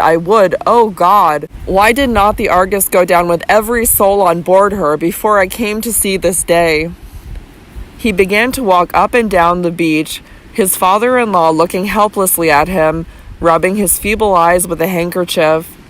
"I've a strong notion that the old man didn't treat his daughter too well," thought Robert, as he watched the half-pay lieutenant. "He seems, for some reason or other, to be half afraid of George." While the agitated young man walked up and down in a fever of regret and despair, the child ran to his grandfather and clung about the tails of his coat. "Come home, Grandpa, come home," he said. "I'm tired." George Talboys turned at the sound of the babyish voice and long and earnestly looked at the boy. He had his father's brown eyes and dark hair. my darling," said George, taking the child in his arms. "I am your father, come across the sea to find you. Will you love me?" The little fellow pushed him away. "I don't know you," he said. "I love Grandpa and Mrs. Monks at Southampton." "Georgie has a temper of his own, sir," said the old man. "He has been spoiled." They walked slowly back to the cottage, and once more George Talboys told the history of that desertion which had seemed so cruel. He told, too, of the £20,000 banked by him the day before. He had not the heart to ask any questions about the past, and his father-in-law only told him that a few months after his departure, they had gone from the place where George left them to live at Southampton, where Helen got a few pupils for the piano, and where they managed pretty well till her health failed, and she fell into the decline of which she died. Like most sad stories, it was a very brief one. "The boy seems fond of you, Mr. Maldon," said George, after a pause. Yes," answered the old man, smoothing the child's curling hair. "Yes, Georgie is very fond of his grandfather." "Then he had better stop with you." "The interest of my money will be about 600 a year. You can draw 100 of that for Georgie's education, leaving the rest to accumulate till he is of age. My friend here will be trustee, and if he will undertake the charge, I will appoint him guardian to the boy, allowing him for the present to remain under your care." "But why not take care of him yourself, George?" asked Robert Audley. "Because I shall sail in the very next vessel that leaves Liverpool for Australia. I shall be better in the diggings or the backwoods than I ever could be here. I'm broken for a civilized life from this hour, Bob." The old man's weak eyes sparkled as George declared this determination. "My poor boy, I think you're right," he said. "I really think you're right. The change, the wild life, the... He hesitated and broke down as Robert looked earnestly at him. "You're in a great hurry to get rid of your son-in-law, I think, Mr. Maldon," he said gravely. "Get rid of him, dear boy? Oh, no. But for his own sake, my dear sir, for his own sake, you know." "I think for his own sake, he'd much better stay in England and look after his son," said Robert.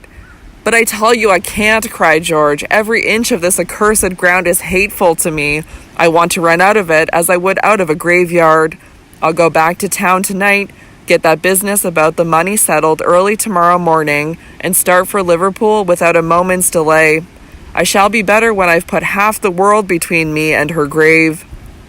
Before he left the house, he stole out to the landlady and asked some more questions about his dead wife. "Were they poor?" he asked. "Were they pinched for money while she was ill?" "Oh, no," the woman answered. "Though the captain dresses shabby, he always has plenty of sovereigns in his purse. The poor lady wanted for nothing." George was relieved at this, though it puzzled him to know where the drunken half-pay lieutenant could have contrived to find money for all the expenses of his daughter's illness. But he was too thoroughly broken down by the calamity which had befallen him to be able to think much of anything, so he asked no further questions, but walked with his father-in-law and Robert Audley down to the boat by which they were to cross the Portsmouth. The old man bade Robert a very ceremonious adieu. "You did not introduce me to your friend, by the by, my dear boy," he said.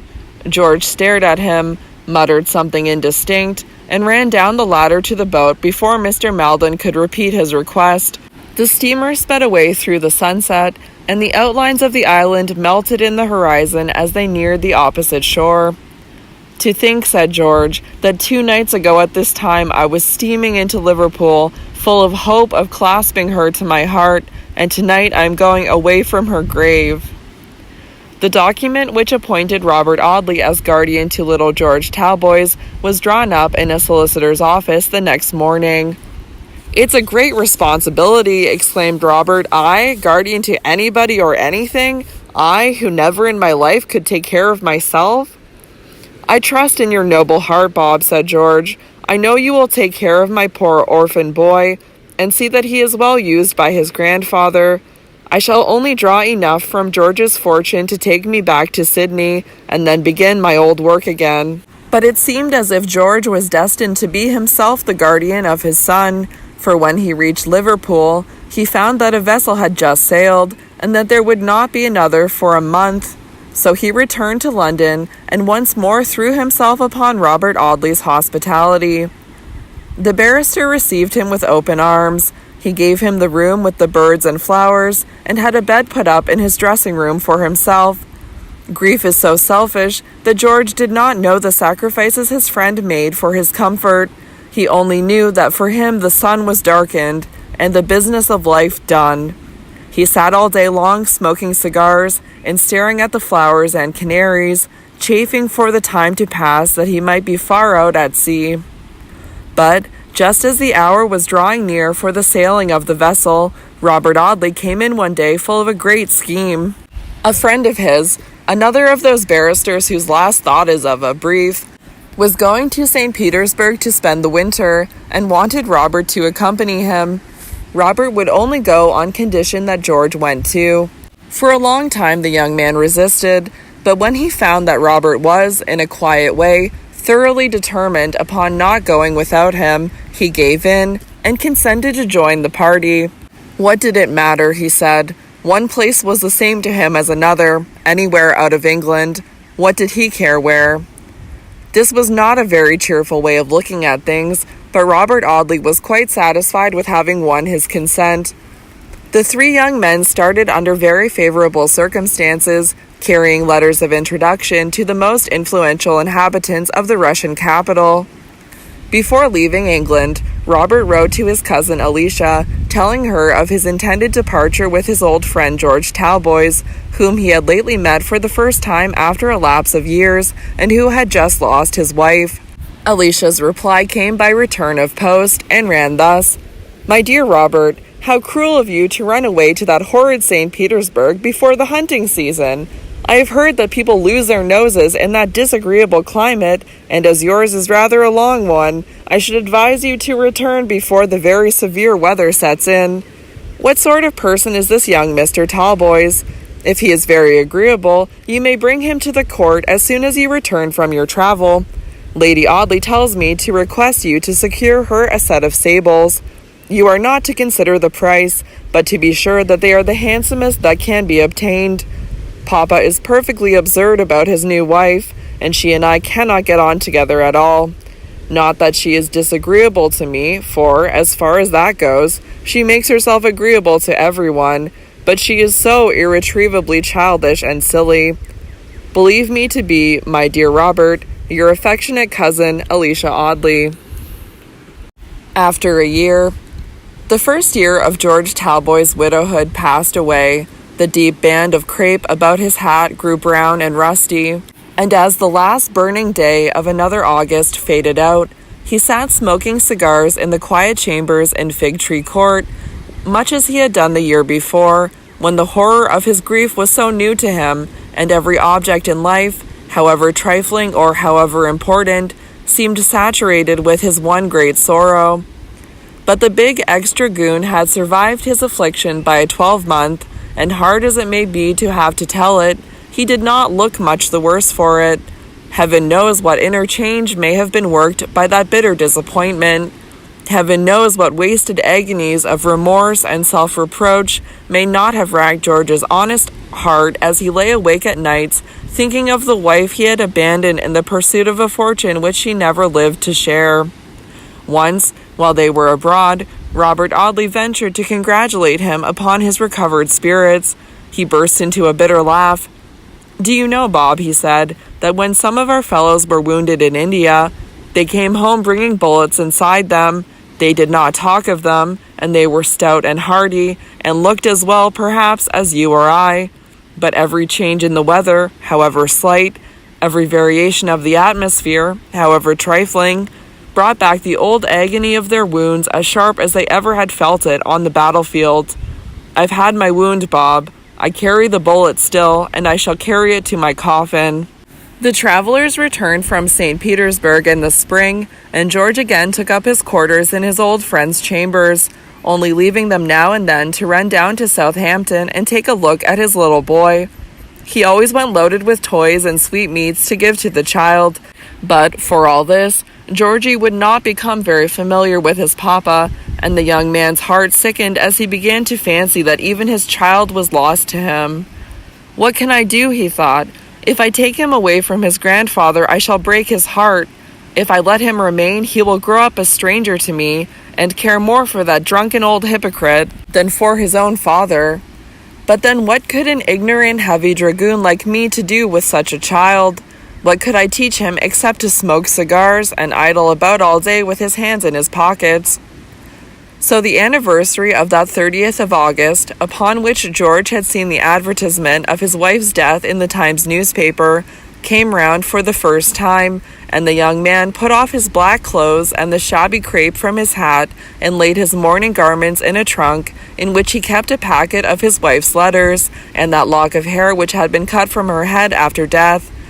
Robert Audley had never seen either the letters or the long tress of silky hair, nor, indeed, had George ever mentioned the name of his dead wife after that one day at Ventnor on which he learned the full particulars of her decease.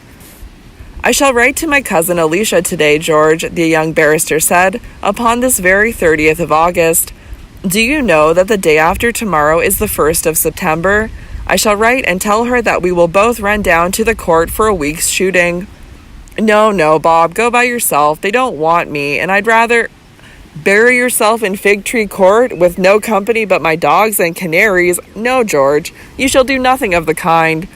But I don't care for shooting." "Do you suppose I care for it?" cried Robert, with charming naivety. "Why, man, I don't know a partridge from a pigeon, and it might be the 1st of April instead of the 1st of September for aught I care.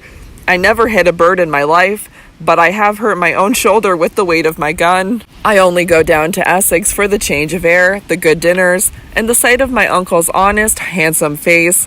Besides, this time I've another inducement, as I want to see this fair-haired paragon, my new aunt. You'll go with me, George? Yes, if you really wish it. The quiet form which his grief had taken after its first brief violence left him as submissive as a child to the will of his friend, ready to go anywhere or do anything, never enjoying himself or originating any enjoyment, but joining in the pleasures of others with a hopeless, quiet, uncomplaining, unobtrusive resignation peculiar to his simple nature. But the return of post brought a letter from Alicia Audley to say that the two young men could not be received at the court. There are 17 spare bedrooms, wrote the young lady, in an indignant running hand, but for all that, my dear Robert, you can't come, for my lady has taken it into her silly head that she is too ill to entertain visitors. There is no more the matter with her than there is with me, and she cannot have gentlemen, great rough men, she says, in the house. Please apologize to your friend Mr. Talboys, and tell him that Papa hopes to see you both in the hunting season. My lady's airs and graces shan't keep us out of Essex for all that, said Robert, as he twisted the letter into a pipe light for his big meerschaum. I'll tell you what we'll do, George. There's a glorious inn at Audley, and plenty of fishing in the neighborhood. We'll go there and have a week's sport. Fishing is much better than shooting. You've only to lie on a bank and stare at your line. I don't find that you often catch anything, but it's very pleasant. He held the twisted letter to the feeble spark of fire glimmering in the grate as he spoke, and then changing his mind, deliberately unfolded it and smoothed the crumpled paper with his hand. Poor little Alicia, he said thoughtfully. It's rather hard to treat her letters so cavalierly. I'll keep it.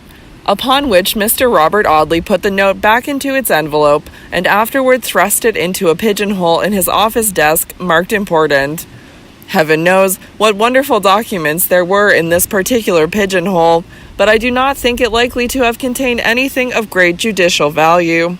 If anyone could at that moment have told the young barrister that so simple a thing as his cousin's brief letter would one day come to be a link in that terrible chain of evidence, afterwards to be slowly forged, in the only one criminal case in which he was ever to be concerned, perhaps Mr. Robert Audley would have lifted his eyebrows a little higher than usual. So the two young men left London the next day with one portmanteau and a rod and tackle between them, and reached the straggling, old-fashioned, fast-decaying village of Audley in time to order a good dinner at the Sun Inn. Audley Court was about 3/4 of a mile from the village, lying, as I have said, deep down in a hollow, shut in by luxuriant timber. You could only reach it by a crossroad bordered by trees, and as trimly kept as the avenues in a gentleman's park. It was a dreary place enough, even in all its rustic beauty, for so bright a creature as the late Miss Lucy Graham, but the generous baronet had transformed the interior of the grey old mansion into a little palace for his young wife, and Lady Audley seemed as happy as a child surrounded by new and costly toys. In her better fortunes, as in her old days of dependence, wherever she went, she seemed to take sunshine and gladness with her. In spite of Miss Alicia's undisguised contempt for her stepmother's childishness and frivolity, Lucy was better loved and more admired than the baronet's daughter. That very childishness had a charm which few could resist. The innocence and candor of an infant beamed in Lady Audley's fair face and shone out of her large and liquid blue eyes. The rosy lips, the delicate nose, the profusion of fair ringlets, all contributed to preserve to her beauty the character of extreme youth and freshness. She owned to 20 years of age, but it was hard to believe her more than 17. Her fragile figure, which she loved to dress in heavy velvets and stiff rustling silks, till she looked like a child tricked out for a masquerade, was as girlish as if she had but just left the nursery. All her amusements were childish. She hated reading or study of any kind, and loved society. Rather than be alone, she would admit Phoebe Marks into her confidence and loll on one of the sofas in her luxurious dressing room, discussing a new costume for some coming dinner party, or sit chattering to the girl, with her jewel box beside her, upon the satin cushions, and Sir Michael's presents spread out in her lap, while she counted and admired her treasures. She had appeared at several public balls at Chelmsford and Colchester, and was immediately established as the belle of the county. Pleased with her high position and her handsome house, with every caprice gratified, every whim indulged, admired and caressed wherever she went, fond of her generous husband, rich in a noble allowance of pin money, with no poor relations to worry her with claims upon her purse or patronage, it would have been hard to find in the county of Essex a more fortunate creature than Lucy, Lady Audley. The two young men loitered over the dinner table in the private sitting room at the Sun Inn. The windows were thrown wide open, and the fresh country air blew in upon them as they dined. The weather was lovely. The foliage of the woods touched here and there with faint gleams of the earliest tints of autumn, the yellow corn still standing in some of the fields, in others just falling under the shining sickle, while in the narrow lanes you met great wagons drawn by broad-chested cart horses, carrying home the rich golden store. To anyone who has been, during the hot summer months, pent up in London, there is, in the first taste of rustic life, a kind of sensuous rapture, scarcely to be described. George Talboys felt this, and in this he experienced the nearest approach to enjoyment that he had ever known since his wife's death. The clock struck 5 as they finished dinner. "Put on your hat, George," said Robert Audley. "They don't dine at the court till 7. We shall have time to stroll down and see the old place and its inhabitants." The landlord, who had come into the room with a bottle of wine, looked up as the young man spoke. "I beg your pardon, Mr. Audley," he said, "but if you want to see your uncle, you'll lose your time by going to the court just now. Sir Michael and my lady and Miss Alicia have all gone to the races up at Chorley, and they won't be back till nigh upon 8 o'clock, most likely. They must pass by here to go home." Under these circumstances, of course, it was no use going to the court, so the two young men strolled through the village and looked at the old church, and then went and reconnoitered the streams in which they were to fish the next day, and by such means beguiled the time till after 7 o'clock. At about 1/4 past that hour they returned to the inn, and seating themselves in the open window, lit their cigars and looked out at the peaceful prospect. We hear every day of murders committed in the country, brutal and treacherous murders, slow, protracted agonies from poisons administered by some kindred hand, sudden and violent deaths by cruel blows, inflicted with a stake cut from some spreading oak, whose very shadow promised peace.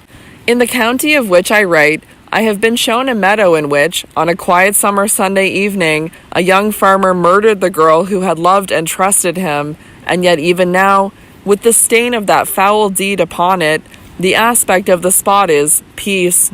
No crime has ever been committed in the worst rookeries about 7 Dials that has not been also done in the face of that sweet rustic calm which still, in spite of all, we look on with a tender, half-mournful yearning, and associate with peace. It was dusk when gigs and chaises, dog-carts, and clumsy farmers' phaetons began to rattle through the village street, and under the windows of the Sun Inn. Deeper dusk still when an open carriage and 4 drew suddenly up beneath the rocking signpost. It was Sir Michael Audley's barouche which came to so sudden a stop before the little inn. The harness of one of the leaders had become out of order, and the foremost postilion dismounted to set it right. "Why, it's my uncle," cried Robert Audley, as the carriage stopped. "I'll run down and speak to him." George lit another cigar and, sheltered by the window curtains, looked out at the little party. Alicia sat with her back to the horses, and he could perceive, even in the dusk, that she was a handsome brunette, but Lady Audley was seated on the side of the carriage furthest from the inn, and he could see nothing of the fair-haired paragon of whom he had heard so much.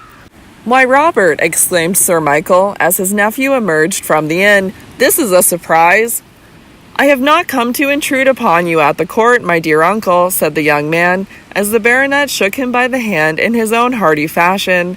Essex is my native county, you know, and about this time of year I generally have a touch of homesickness, so George and I have come down to the inn for 2 or 3 days fishing. George who? George Talboys. What, has he come? Cried Alicia. I'm so glad, for I'm dying to see this handsome young widower. Are you, Alicia? Said her cousin. Then egad, I'll run and fetch him and introduce you to him at once. Now, so complete was the dominion which Lady Audley had, in her own childish, unthinking way, obtained over her devoted husband, that it was very rarely that the baronet's eyes were long removed from his wife's pretty face. When Robert, therefore, was about to re-enter the inn, it needed but the faintest elevation of Lucy's eyebrows, with a charming expression of weariness and terror, to make her husband aware that she did not want to be bored by an introduction to Mr. George Talboys. Never mind tonight, Bob, he said. My wife is a little tired after our long day's pleasure. Bring your friend to dine tomorrow, and then he and Alicia can make each other's acquaintance. Come round and speak to Lady Audley, and then we'll drive home. My lady was so terribly fatigued that she could only smile sweetly and hold out a tiny gloved hand to her nephew by marriage. You will come and dine with us tomorrow and bring your interesting friend, she said in a low and tired voice. She had been the chief attraction of the racecourse and was wearied out by the exertion of fascinating half the county. It's a wonder she didn't treat you to her never-ending laugh, whispered Alicia, as she leant over the carriage door to bid Robert good night. But I dare say she reserves that for your delectation tomorrow. I suppose you are fascinated as well as everybody else, added the young lady rather snappishly. She is a lovely creature, certainly, murmured Robert with placid admiration. Oh, of course. Now, she is the first woman of whom I ever heard you say a civil word, Robert Audley. I'm sorry to find you can only admire wax dolls. Poor Alicia had had many skirmishes with her cousin upon that peculiar temperament of his, which, while it enabled him to go through life with perfect content and tacit enjoyment, entirely precluded his feeling one spark of enthusiasm upon any subject whatever. As to his ever falling in love, thought the young lady sometimes, the idea is too preposterous. If all the divinities upon earth were ranged before him, waiting for his sultanship to throw the handkerchief, he would only lift his eyebrows to the middle of his forehead and tell them to scramble for it. But, for once in his life, Robert was almost enthusiastic. She's the prettiest little creature you ever saw in your life, George, he cried, when the carriage had driven off and he returned to his friend. Such blue eyes, such ringlets, such a ravishing smile, such a fairy-like bonnet, all of a tremble with heartsease and dewy spangles, shining out of a cloud of gauze. George Talboys, I feel like the hero of a French novel. I am falling in love with my aunt. The widower only sighed and puffed his cigar fiercely out of the open window. Perhaps he was thinking of that faraway time, little better than 5 years ago, in fact, but such an age gone by to him, when he first met the woman for whom he had worn crape round his hat 3 days before. They returned, all those old unforgotten feelings. They came back with the scene of their birthplace. Again he lounged with his brother officers upon the shabby pier at the shabby watering place, listening to a dreary band with a cornet that was a note and a half flat. Again he heard the old operatic airs, and again she came tripping towards him, leaning on her old father's arm, and pretending, with such a charming, delicious, serio-comic pretense, to be listening to the music, and quite unaware of the admiration of half a dozen open-mouthed cavalry officers. Again the old fancy came back that she was something too beautiful for earth or earthly uses, and that to approach her was to walk in a higher atmosphere and to breathe a purer air. And since this, she had been his wife and the mother of his child. She lay in the little churchyard at Ventnor, and only a year ago he had given the order for her tombstone. A few slow, silent tears dropped upon his waistcoat as he thought of these things in the quiet and darkening room. Lady Audley was so exhausted when she reached home that she excused herself from the dinner table and retired at once to her dressing room, attended by her maid, Phoebe Marks. She was a little capricious in her conduct to this maid, sometimes very confidential, sometimes rather reserved, but she was a liberal mistress, and the girl had every reason to be satisfied with her situation. This evening, in spite of her fatigue, she was in extremely high spirits and gave an animated account of the races and the company present at them. "I am tired to death, though, Phoebe," she said by and by. "I'm afraid I must look a perfect fright after a day in the hot sun." There were lighted candles on each side of the glass before which Lady Audley was standing unfastening her dress. She looked full at her maid as she spoke, her blue eyes clear and bright, and the rosy, childish lips puckered into an arch smile. "You are a little pale, my lady," answered the girl, "but you look as pretty as ever." "That's right, Phoebe," she said, flinging herself into a chair and throwing back her curls at the maid, who stood, brush in hand, ready to arrange the luxuriant hair for the night. "Do you know, Phoebe, I have heard some people say you and I are alike." "I have heard them say so too, my lady," said the girl quietly, "but they must be very stupid to say it, for your ladyship is a beauty, and I'm a poor plain creature." "Not at all, Phoebe," said the little lady superbly. "You are like me, and your features are very nice. It is only color that you want. My hair is pale yellow shot with gold, and yours is drab. My eyebrows and eyelashes are dark brown, and yours are almost, I scarcely like to say it, but they're almost white, my dear Phoebe. Your complexion is sallow, and mine is pink and rosy. Why, with a bottle of hair dye, such as we see advertised in the papers, and a pot of rouge, you'd be just as good looking as I any day, Phoebe." She prattled on in this way for a long time, talking of 100 frivolous subjects, and ridiculing the people she had met at the races for her maid's amusement. Her stepdaughter came into the dressing room to bid her good night, and found the maid and mistress laughing aloud over one of the day's adventures. Alicia, who was never familiar with her servants, withdrew in disgust at my lady's frivolity. "Go on brushing my hair, Phoebe," Lady Audley said, every time the girl was about to complete her task. "I quite enjoy a chat with you." At last, just as she had dismissed her maid, she suddenly called her back. "Phoebe Marks," she said, "I want you to do me a favor." "Yes, my lady." "I want you to go to London by the first train tomorrow morning to execute a little commission for me. You may take a day's holiday afterwards, as I know you have friends in town, and I shall give you a £5 note if you do what I want, and keep your own counsel about it." "Yes, my lady." "See that that door is securely shut, and come and sit on this stool at my feet." The girl obeyed. Lady Audley smoothed her maid's neutral-tinted hair with her plump, white, and bejeweled hand as she reflected for a few moments. "And now listen, Phoebe. What I want you to do is very simple." It was so simple that it was told in 5 minutes, and then Lady Audley retired into her bedroom and curled herself up cozily under the eider-down quilt. She was a chilly little creature, and loved to bury herself in soft wrappings of satin and fur. "Kiss me, Phoebe," she said, as the girl arranged the curtains. "I hear Sir Michael's step in the ante-room. You will meet him as you go out, and you may as well tell him that you are going up by the first train tomorrow morning to get my dress from Madame Frederick for the dinner at Morden Abbey." It was late the next morning when Lady Audley went down to breakfast, past 10 o'clock. While she was sipping her coffee, a servant brought her a sealed packet and a book for her to sign. "A telegraphic message," she cried, for the convenient word telegram had not yet been invented. "What can be the matter?" She looked up at her husband with wide-open, terrified eyes, and seemed half afraid to break the seal. The envelope was addressed to Miss Lucy Graham at Mr. Dawson's, and had been sent on from the village. "Read it, my darling," he said, "and do not be alarmed. It may be nothing of importance."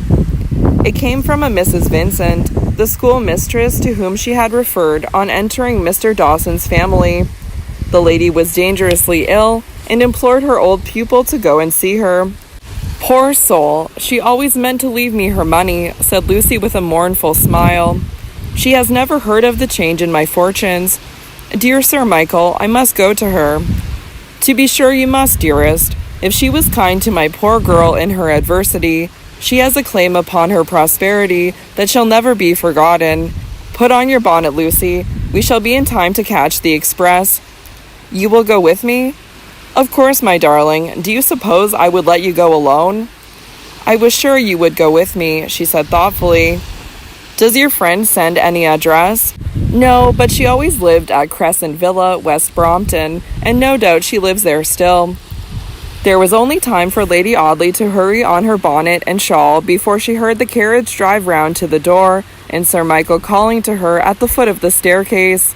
Her suite of rooms, as I have said, opened one out of another and terminated in an octagon antechamber hung with oil paintings.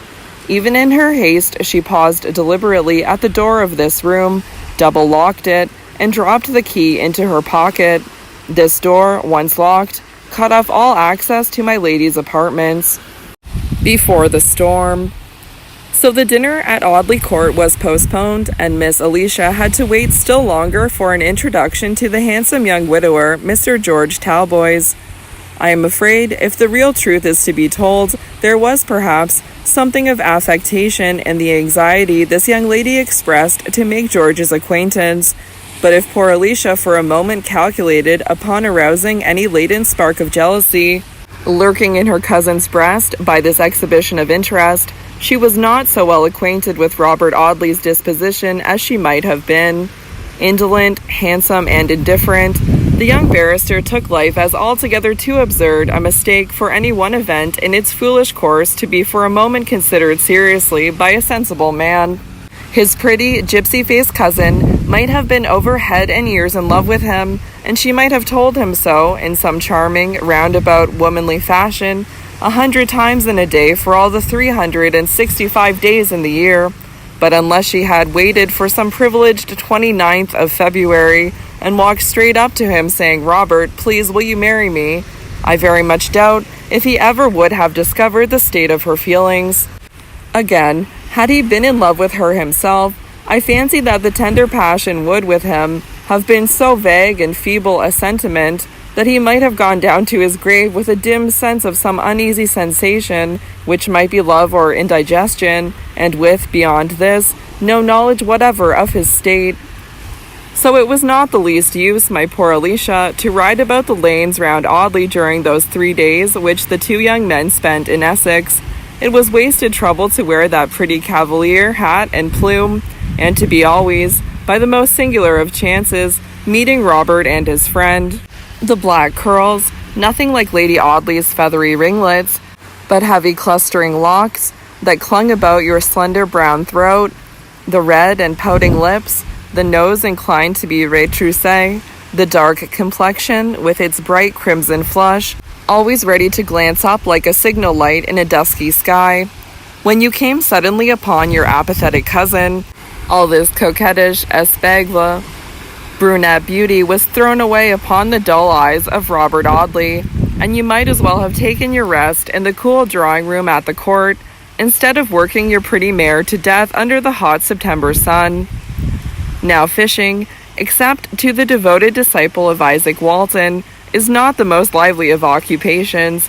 Therefore it is scarcely, perhaps, to be wondered that, on the day after Lady Audley's departure, the two young men, one of whom was disabled by that heart wound which he bore so quietly, from really taking pleasure in anything, and the other of whom looked upon almost all pleasure as a negative kind of trouble, began to grow weary of the shade of the willows overhanging the winding streams about Audley. Fig Tree Court is not gay in the long vacation, said Robert reflectively, but I think, upon the whole, it's better than this.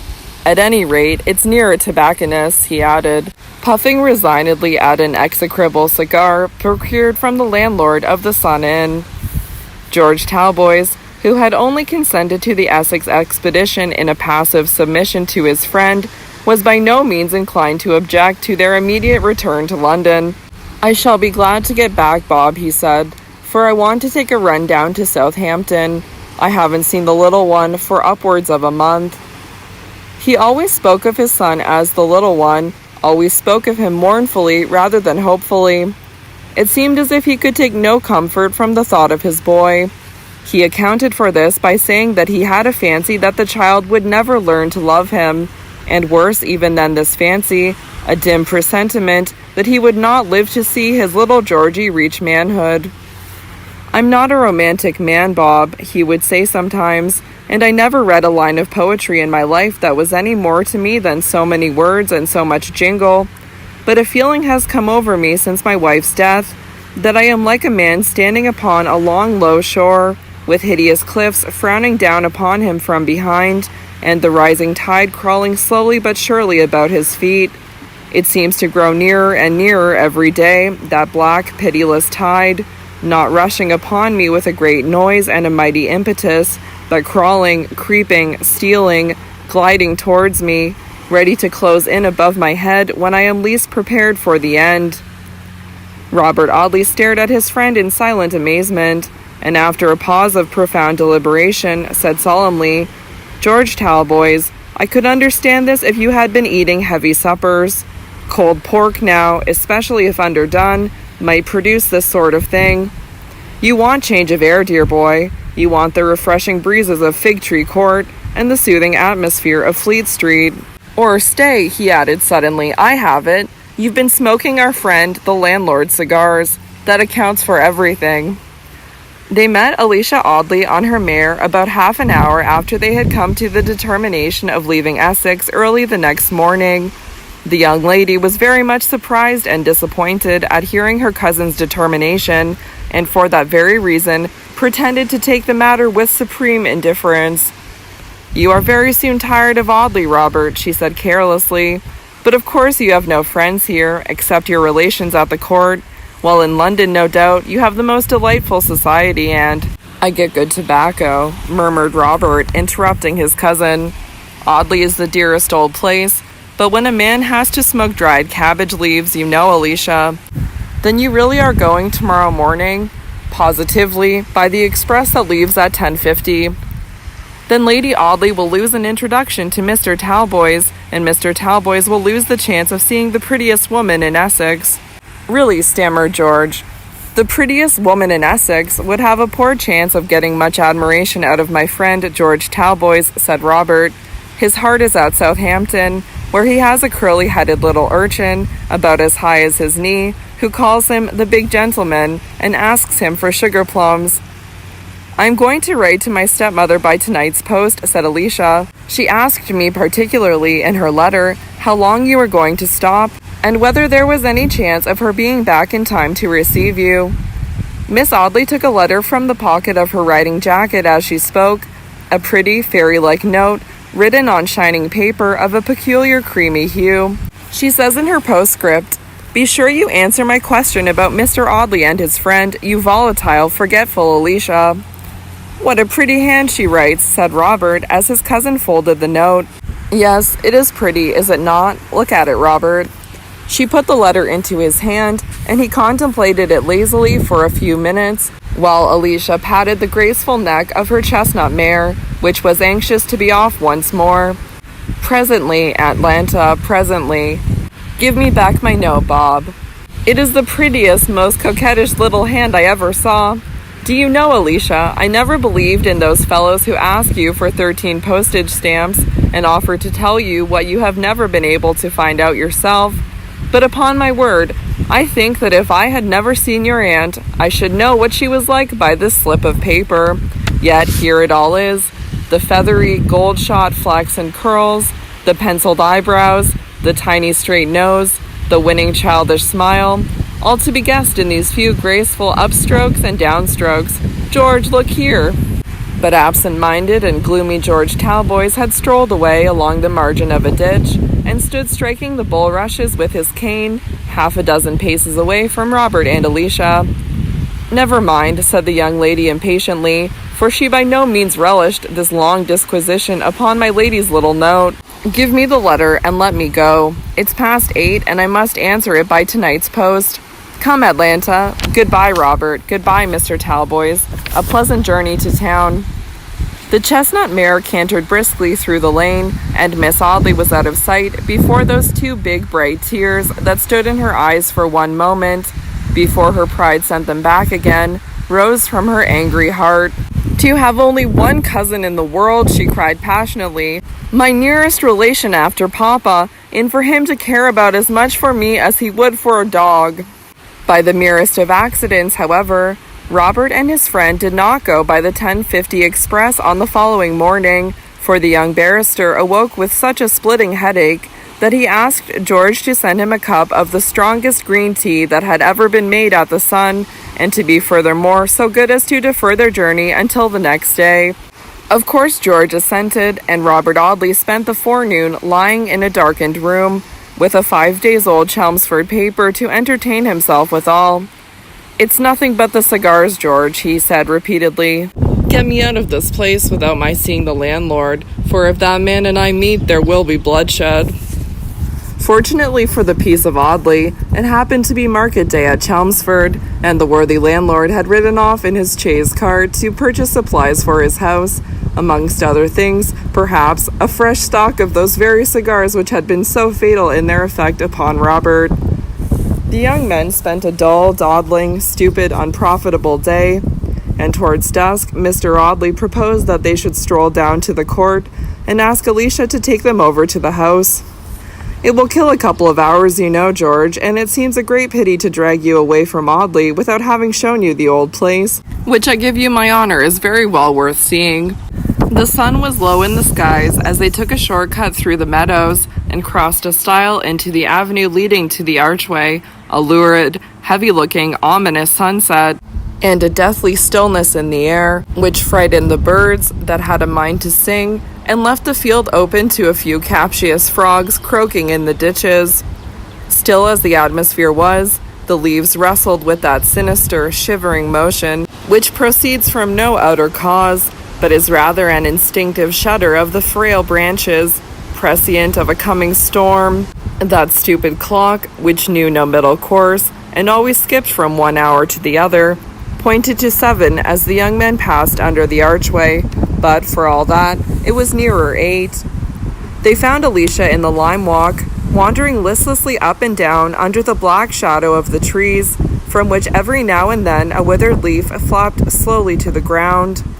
Strange to say, George Talboys, who very seldom observed anything, took particular notice of this place. "It ought to be an avenue in a churchyard," he said. "How peacefully the dead might sleep under this sober shade. I wish the churchyard at Ventnor was like this." They walked on to the ruined well, and Alicia told them some old legend connected with the spot, some gloomy story, such as those always attached to an old house, as if the past were one dark page of sorrow and crime. "We want to see the house before it is dark," Alicia said Robert. "Then we must be quick," she answered. "Come." She led the way through an open French window, modernized a few years before, into the library, and thence to the hall. In the hall they passed my lady's pale-faced maid, who looked furtively under her white eyelashes at the 2 young men. They were going upstairs when Alicia turned and spoke to the girl. "After we have been in the drawing room, I should like to show these gentlemen Lady Audley's rooms. Are they in good order, Phoebe?" "Yes, miss, but the door of the ante-room is locked, and I fancy that my lady has taken the key to London."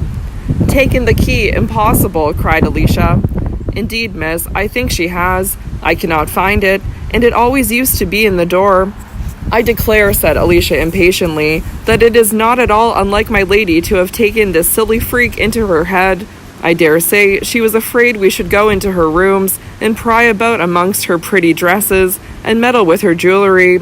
It is very provoking, for the best pictures in the house are in that antechamber. There is her own portrait too, unfinished, but wonderfully like." "Her portrait!" exclaimed Robert Audley. "I would give anything to see it, for I have only an imperfect notion of her face. Is there no other way of getting into the room, Alicia?" "Another way? Yes, is there any door leading through some of the other rooms by which we can contrive to get into hers?" Her cousin shook her head and conducted them into a corridor where there were some family portraits. She showed them a tapestried chamber, the large figures upon the faded canvas looking threatening in the dusky light. "That fellow with the battle-axe looks as if he wanted to split George's head open," said Mr. Audley, pointing to a fierce warrior whose uplifted arm appeared above George Talboys' dark hair. "Come out of this room, Alicia. I believe it's damp or else haunted. Indeed, I believe all ghosts to be the result of damp." You sleep in a damp bed, you awake suddenly in the dead of the night with a cold shiver, and see an old lady in the court costume of George the First's time sitting at the foot of the bed. The old lady is indigestion, and the cold shiver is a damp sheet. There were lighted candles in the drawing room. No newfangled lamps had ever made their appearance at Audley Court. Sir Michael's rooms were lighted by honest, thick, yellow-looking wax candles, in massive silver candlesticks, and in sconces against the walls. There was very little to see in the drawing room, and George Talboys soon grew tired of staring at the handsome modern furniture and at a few pictures by some of the academicians. "Isn't there a secret passage or an old oak chest or something of that kind somewhere about the place, Alicia?" asked Robert. "To be sure," cried Miss Audley, with a vehemence that startled her cousin. "Of course! Why didn't I think of it before? How stupid of me, to be sure!" "Why stupid?" "Because, if you don't mind crawling upon your hands and knees, you can see my lady's apartments, for that very passage communicates with her dressing room. She doesn't know of it herself, I believe. How astonished she'd be if some black-visored burglar, with a dark lantern, were to rise through the floor some night as she sat before her looking-glass, having her hair dressed for a party." "Shall we try the secret passage, George?" asked Mr. Audley. "Yes, if you wish it." Alicia led them into the room which had once been her nursery. It was now disused, except on very rare occasions when the house was full of company. Robert Audley lifted a corner of the carpet, according to his cousin's directions, and disclosed a rudely cut trapdoor in the oak flooring.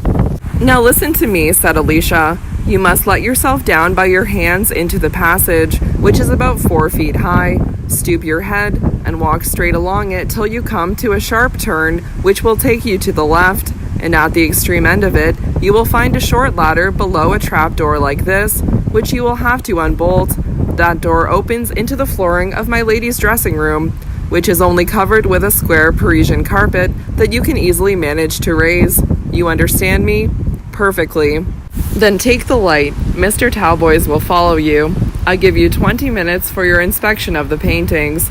That is about a minute apiece, and at the end of that time I shall expect to see you return." Robert obeyed her implicitly, and George, submissively following his friend, found himself, in 5 minutes, standing amidst the elegant disorder of Lady Audley's dressing room. She had left the house in a hurry in her unlooked-for journey to London, and the whole of her glittering toilette apparatus lay about on the marble dressing-table. The atmosphere of the room was almost oppressive, from the rich odors of perfumes and bottles whose gold stoppers had not been replaced. A bunch of hothouse flowers was withering upon a tiny writing table. 2 or 3 handsome dresses lay in a heap upon the ground, and the open doors of a wardrobe revealed the treasures within. Jewelry, ivory-backed hairbrushes, and exquisite china were scattered here and there about the apartment. George Talboys saw his bearded face and tall gaunt figure reflected in the cheval glass, and wondered to see how out of place he seemed among all these womanly luxuries. They went from the dressing room to the boudoir, and through the boudoir into the antechamber, in which there were, as Alicia had said, about 20 valuable paintings besides my lady's portrait. My lady's portrait stood on an easel covered with a green baize in the center of the octagonal chamber.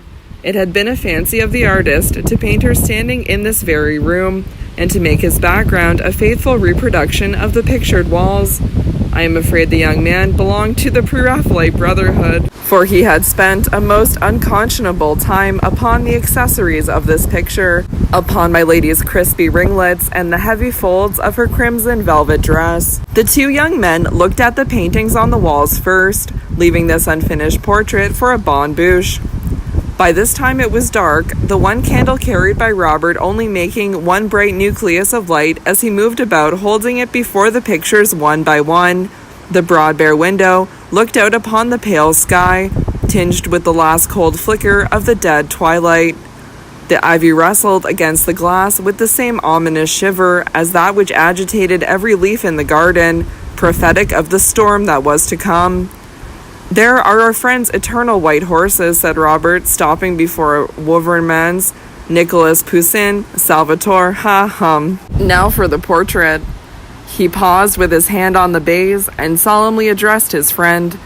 "George Talboys," he said, "we have between us only one wax candle, a very inadequate light with which to look at a painting.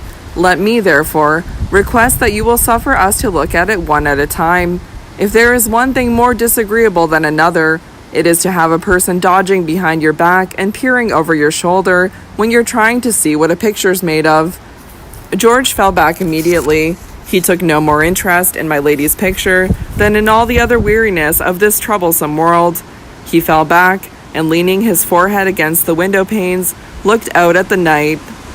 When he turned round, he saw that Robert had arranged the easel very conveniently, and that he had seated himself on a chair before it for the purpose of contemplating the painting at his leisure. He rose as George turned round. "Now then, for your turn, Talboys," he said. "It's an extraordinary picture." He took George's place at the window, and George seated himself in the chair before the easel. Yes, the painter must have been a pre-Raphaelite. No one but a pre-Raphaelite would have painted, hair by hair, those feathery masses of ringlets with every glimmer of gold and every shadow of pale brown. No one but a pre-Raphaelite would have so exaggerated every attribute of that delicate face as to give a lurid lightness to the blonde complexion and a strange, sinister light to the deep blue eyes. No one but a pre-Raphaelite could have given to that pretty pouting mouth the hard and almost wicked look it had in the portrait. It was so like and yet so unlike. It was as if you had burned strange colored fires before my lady's face, and by their influence brought out new lines and new expressions never seen in it before. The perfection of feature, the brilliancy of coloring were there, but I suppose the painter had copied quaint medieval monstrosities until his brain had grown bewildered, for my lady, in his portrait of her, had something of the aspect of a beautiful fiend. Her crimson dress, exaggerated like all the rest in this strange picture, hung about her in folds that looked like flames, her fair head peeping out of the lurid mass of color, as if out of a raging furnace. Indeed, the crimson dress, the sunshine on the face, the red gold gleaming in the yellow hair, the ripe scarlet of the pouting lips, the glowing colors of each accessory of the minutely painted background, all combined to render the first effect of the painting by no means an agreeable one. But strange as the picture was, it could not have made any great impression on George Talboys, for he sat before it for about a quarter of an hour without uttering a word, only staring blankly at the painted canvas, with the candlestick grasped in his strong right hand and his left arm hanging loosely by his side. He sat so long in this attitude that Robert turned round at last. "Why, George, I thought you had gone to sleep." "I had almost." "You've caught a cold from standing in that damp tapestried room. Mark my words, George Talboys, you've caught a cold. You're as hoarse as a raven. But come along." Robert Audley took the candle from his friend's hand and crept back through the secret passage, followed by George, very quiet, but scarcely more quiet than usual. They found Alicia in the nursery waiting for them. "Well," she said interrogatively.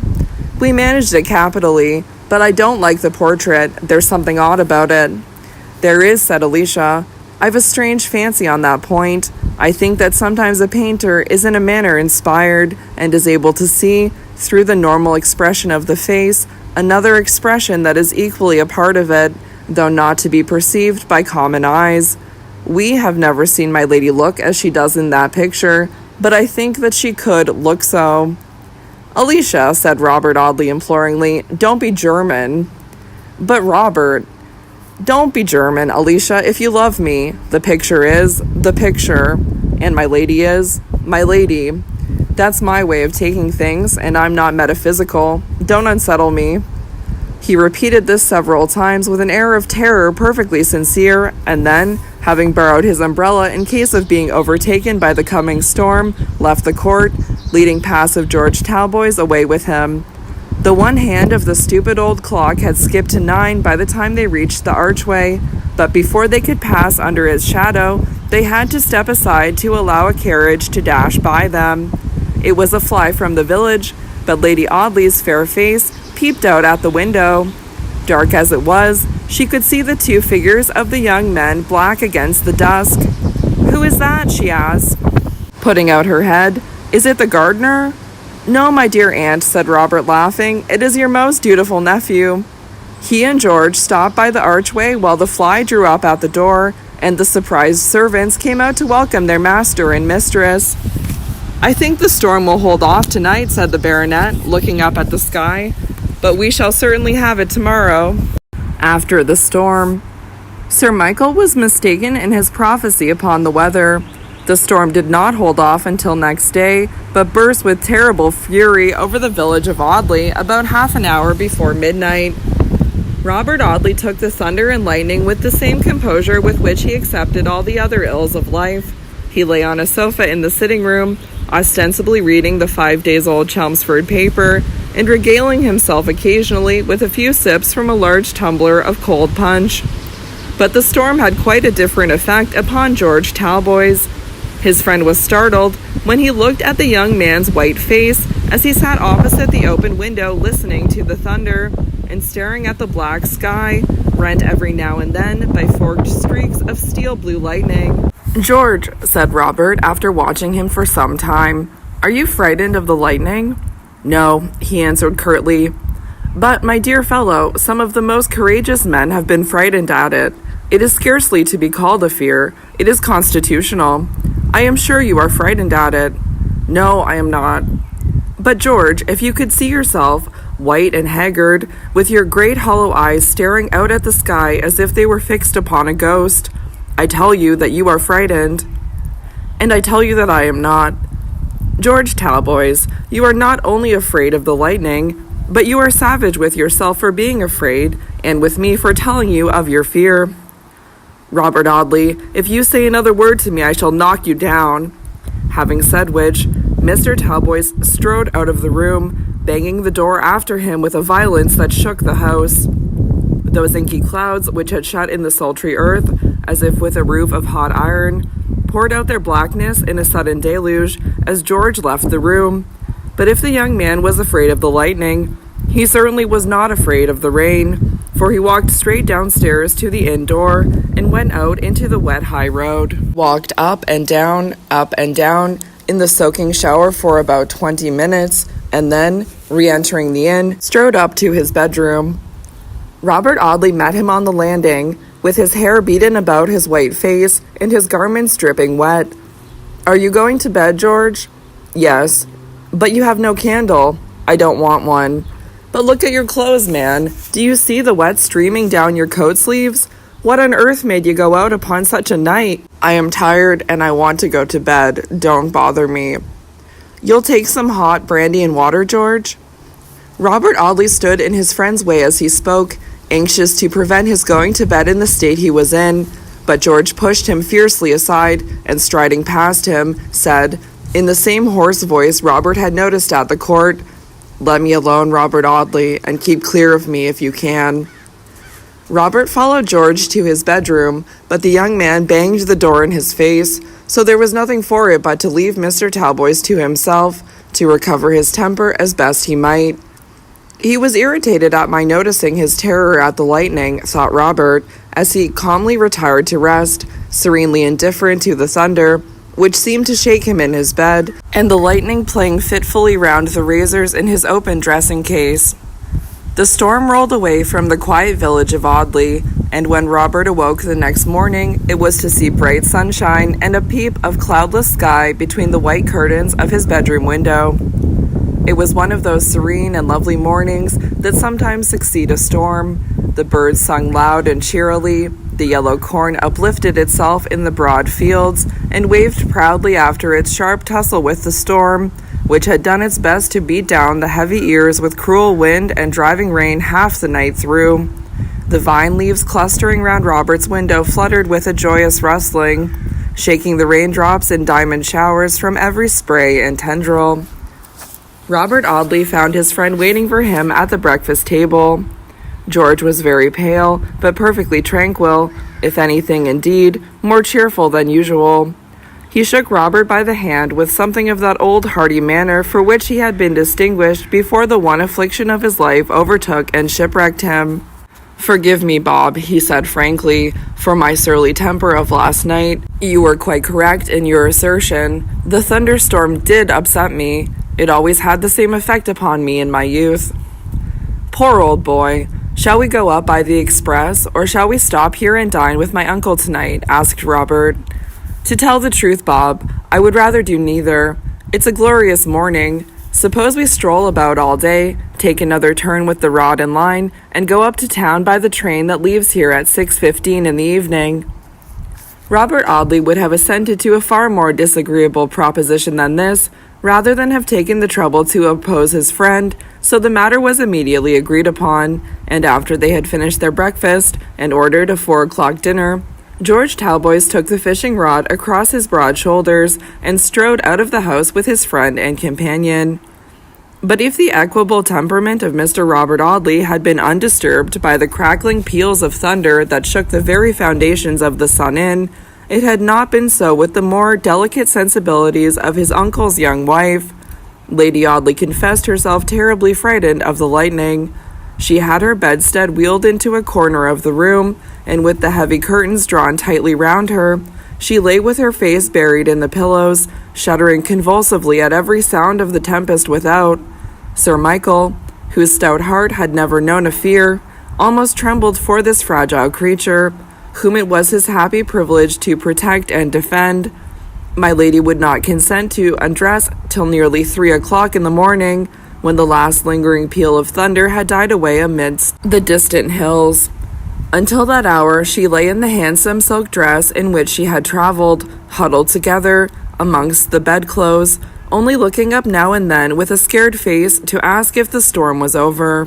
Towards 4 o'clock, her husband, who spent the night in watching by her bedside, saw her drop off into a deep sleep, from which she did not awake for nearly 5 hours. But she came into the breakfast room at 9:30 o'clock, singing a little Scotch melody, her cheeks tinged with as delicate a pink as the pale hue of her muslin morning dress. Like the birds and the flowers, she seemed to recover her beauty and joyousness in the morning sunshine. She tripped lightly out onto the lawn, gathering a last lingering rosebud here and there, and a sprig or two of geranium, and returning through the dewy grass, warbling long cadences for very happiness of heart, and looking as fresh and radiant as the flowers in her hands. The baronet caught her in his strong arms as she came in through the open window. "My pretty one," he said, "my darling, what happiness to see you your own merry self again. Do you know, Lucy, that once last night when you looked out through the dark green bed curtains, with your poor white face and the purple rims round your hollow eyes, I had almost a difficulty to recognize my little wife in that ghastly, terrified, agonized-looking creature, crying out about the storm. Thank God for the morning sun, which has brought back the rosy cheeks and the bright smile. I hope to heaven, Lucy, I shall never again see you look as you did last night." She stood on tiptoe to kiss him, and was then only tall enough to reach his white beard. She told him, laughing, that she had always been a silly, frightened creature, frightened of dogs, frightened of cattle, frightened of a thunderstorm, frightened of a rough sea, frightened of everything and everybody but my dear, noble, handsome husband, she said. She had found the carpet in her dressing room disarranged, and had inquired into the mystery of the secret passage. She chid Miss Alicia in a playful, laughing way, for her boldness in introducing two great men into my lady's rooms. "And they had the audacity to look at my picture, Alicia," she said with mock indignation. "I found the baize thrown on the ground, and a great man's glove on the carpet. Look!" She held up a thick driving glove as she spoke. It was George's, which he had dropped while looking at the picture. "I shall go up to the Sun and ask those boys to dinner," Sir Michael said, as he left the court upon his morning walk round his farm. Lady Audley flitted from room to room in the bright September sunshine, now sitting down to the piano to trill out a ballad, or the first page of an Italian bravura, or running with rapid fingers through a brilliant waltz, now hovering about a stand of hothouse flowers, doing amateur gardening with a pair of fairy-like silver-mounted embroidery scissors, now strolling into her dressing room to talk to Phoebe Marks and have her curls rearranged for the third or fourth time, for the ringlets were always getting into disorder and gave no little trouble to Lady Audley's maid. My lady seemed, on this particular September day, restless from very joyousness of spirit, and unable to stay long in one place or occupy herself with one thing. While Lady Audley amused herself in her own frivolous fashion, the two young men strolled slowly along the margin of a stream until they reached a shady corner where the water was deep and still, and the long branches of the willows trailed into the brook. George Talboys took the fishing rod, while Robert stretched himself at full length on a railway rug, and balancing his hat upon his nose as a screen from the sunshine, fell fast asleep. Those were happy fish in the stream on the banks of which Mr. Talboys was seated. They might have amused themselves to their heart's content with timid nibbles at this gentleman's bait, without in any manner endangering their safety, for George only stared vacantly at the water, holding his rod in a loose, listless hand, and with a strange, faraway look in his eyes. As the church clock struck 2, he threw down his rod, and striding along the bank, left Robert Audley to enjoy a nap, which, according to that gentleman's habits, was by no means unlikely to last for 2 or 3 hours. About a quarter of a mile further on, George crossed a rustic bridge, and struck into the meadows which led to Audley Court. The birds had sung so much all the morning that they had, perhaps, by this time grown tired. The lazy cattle were asleep in the meadows. Sir Michael was still away on his morning's ramble. Miss Alicia had scampered off an hour before upon her chestnut mare. The servants were all at dinner in the back part of the house, and my lady had strolled, book in hand, into the shadowy lime walk. So the gray old building had never worn a more peaceful aspect than on that bright afternoon when George Talboys walked across the lawn to ring a sonorous peal at the sturdy, iron-bound oak door. The servant who answered his summons told him that Sir Michael was out, and my lady walking in the lime tree avenue. He looked a little disappointed at this intelligence, and muttering something about wishing to see my lady, or going to look for my lady, the servant did not clearly distinguish his words, strode away from the door without leaving either card or message for the family. It was full an hour and a half after this when Lady Audley returned to the house, not coming from the lime walk, but from exactly the opposite direction, carrying her open book in her hand and singing as she came. Alicia had just dismounted from her mare and stood in the low-arched doorway with her great Newfoundland dog by her side. The dog, which had never liked my lady, showed his teeth with a suppressed growl. "Send that horrid animal away, Alicia," Lady Audley said impatiently. "The brute knows that I am frightened of him, and takes advantage of my terror. And yet they call the creatures generous and noble-natured. Bah, Caesar, I hate you, and you hate me, and if you met me in the dark in some narrow passage, you would fly at my throat and strangle me, wouldn't you?" My lady, safely sheltered behind her stepdaughter, shook her yellow curls at the angry animal, and defied him maliciously. "Do you know, Lady Audley, that Mr. Talboys, the young widower, has been here asking for Sir Michael and for you?" Lucy Audley lifted her penciled eyebrows. "I thought he was coming to dinner," she said. "Surely we shall have enough of him then." She had a heap of wild autumn flowers in the skirt of her muslin dress. She had come through the fields at the back of the court, gathering the hedgerow blossoms in her way. She ran lightly up the broad staircase to her own rooms. George's glove lay on her boudoir table. Lady Audley rang the bell violently, and it was answered by Phoebe Marks. "Take that litter away," she said sharply. The girl collected the glove and a few withered flowers and torn papers lying on the table into her apron. "What have you been doing all this morning?" asked my lady. "Not wasting your time, I hope." "No, my lady. I have been altering the blue dress. It is rather dark on this side of the house, so I took it up to my own room and worked at the window." The girl was leaving the room as she spoke, but she turned round and looked at Lady Audley as if waiting for further orders. Lucy looked up at the same moment, and the eyes of the two women met. "Phoebe Marks," said my lady, throwing herself into an easy chair, and trifling with the wild flowers in her lap, "you are a good industrious girl, and while I live and am prosperous, you shall never want a firm friend or a 20-pound note." Missing. When Robert Audley awoke, he was surprised to see the fishing rod lying on the bank, the line trailing idly in the water, and the float bobbing harmlessly up and down in the afternoon sunshine. The young barrister was a long time stretching his legs and arms in various directions to convince himself, by means of such exercise, that he still retained the proper use of those members. Then, with a mighty effort, he contrived to rise from the grass, and having deliberately folded his railway rug into a convenient shape for carrying over his shoulder, he strolled away to look for George Talboys.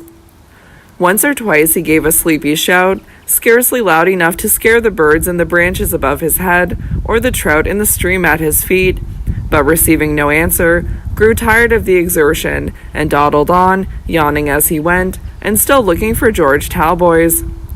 By and by he took out his watch and was surprised to find that it was 4:15.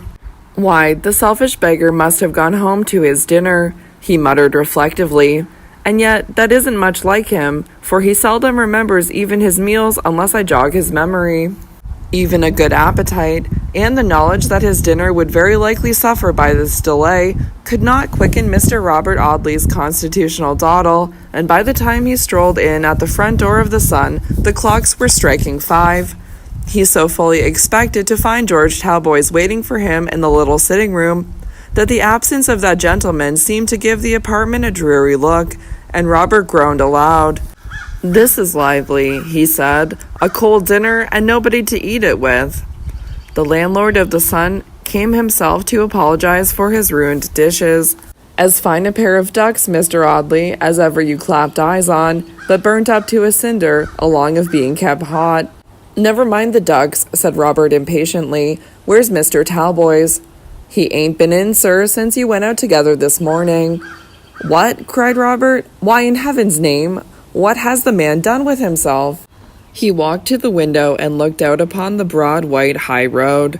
There was a wagon laden with trusses of hay crawling slowly past, the lazy horses and lazy wagoner dropping their heads with a weary stoop under the afternoon sunshine.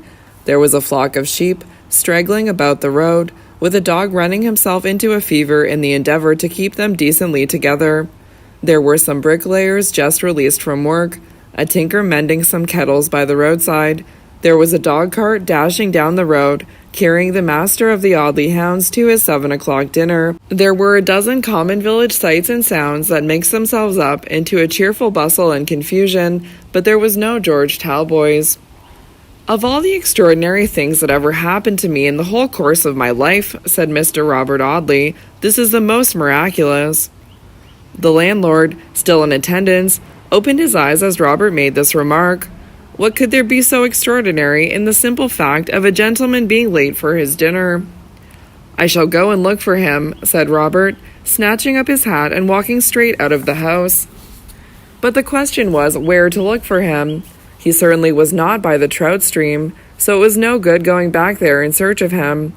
Robert was standing before the inn, deliberating on what was best to be done, when the landlord came out after him. "I forgot to tell you, Mr. Audley, as how your uncle called here 5 minutes after you was gone, and left a message asking of you and the other gentlemen to go down to dinner at the court." "Then I shouldn't wonder," said Robert, "if George Talboys has gone down to the court to call upon my uncle. It isn't like him, but it's just possible that he has done it." It was 6 o'clock when Robert knocked at the door of his uncle's house. He did not ask to see any of the family, but inquired at once for his friend. Yes, the servant told him, Mr. Talboys had been there at 2 o'clock, or a little after. "And not since?"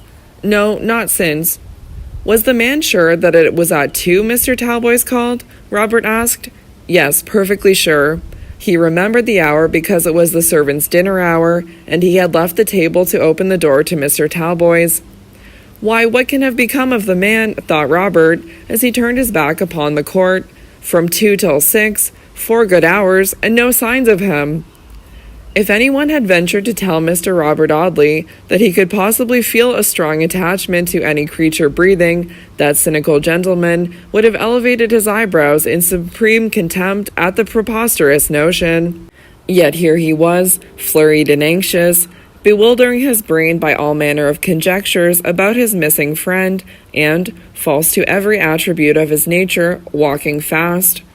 "I haven't walked fast since I was at Eden," he murmured, as he hurried across one of Sir Michael's meadows in the direction of the village. and the worst of it is that I haven't the most remote idea where I'm going."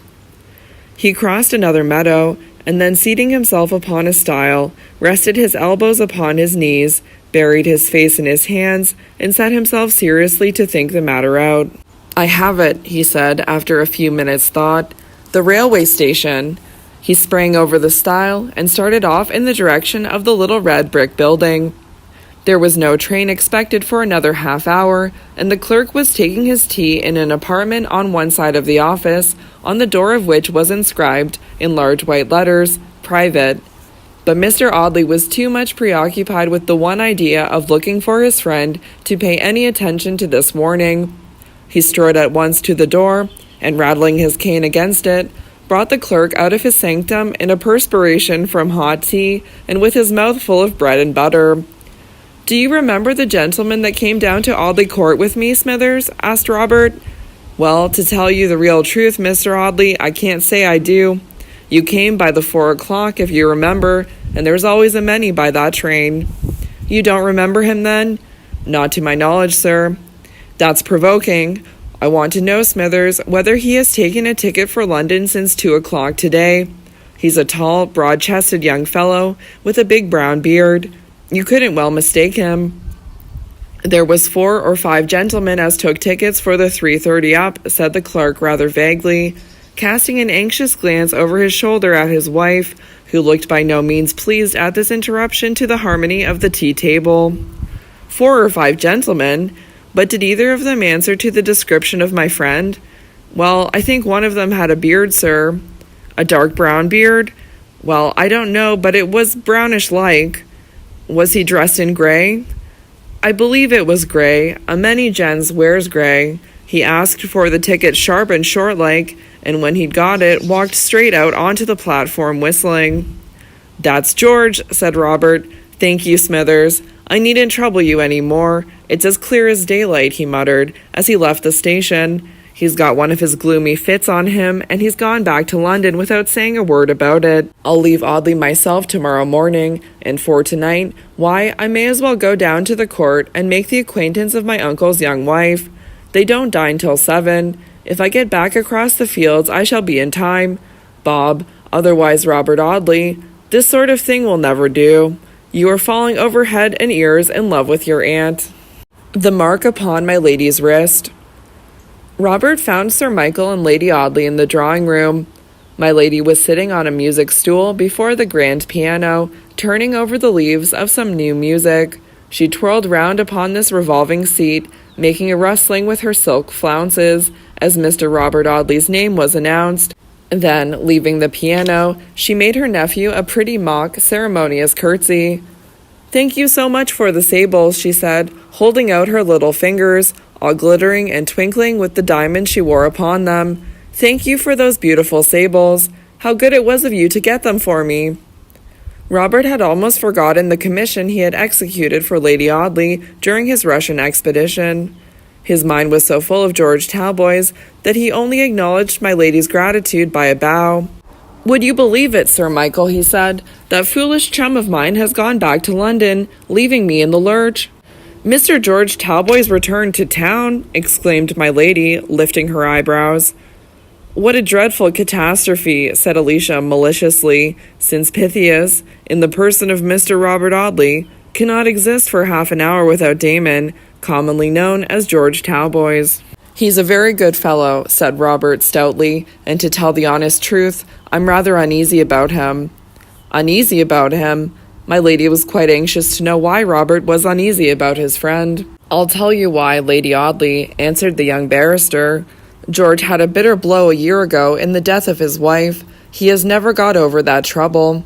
He takes life pretty quietly, almost as quietly as I do, but he often talks very strangely, and I sometimes think that one day this grief will get the better of him, and he'll do something rash."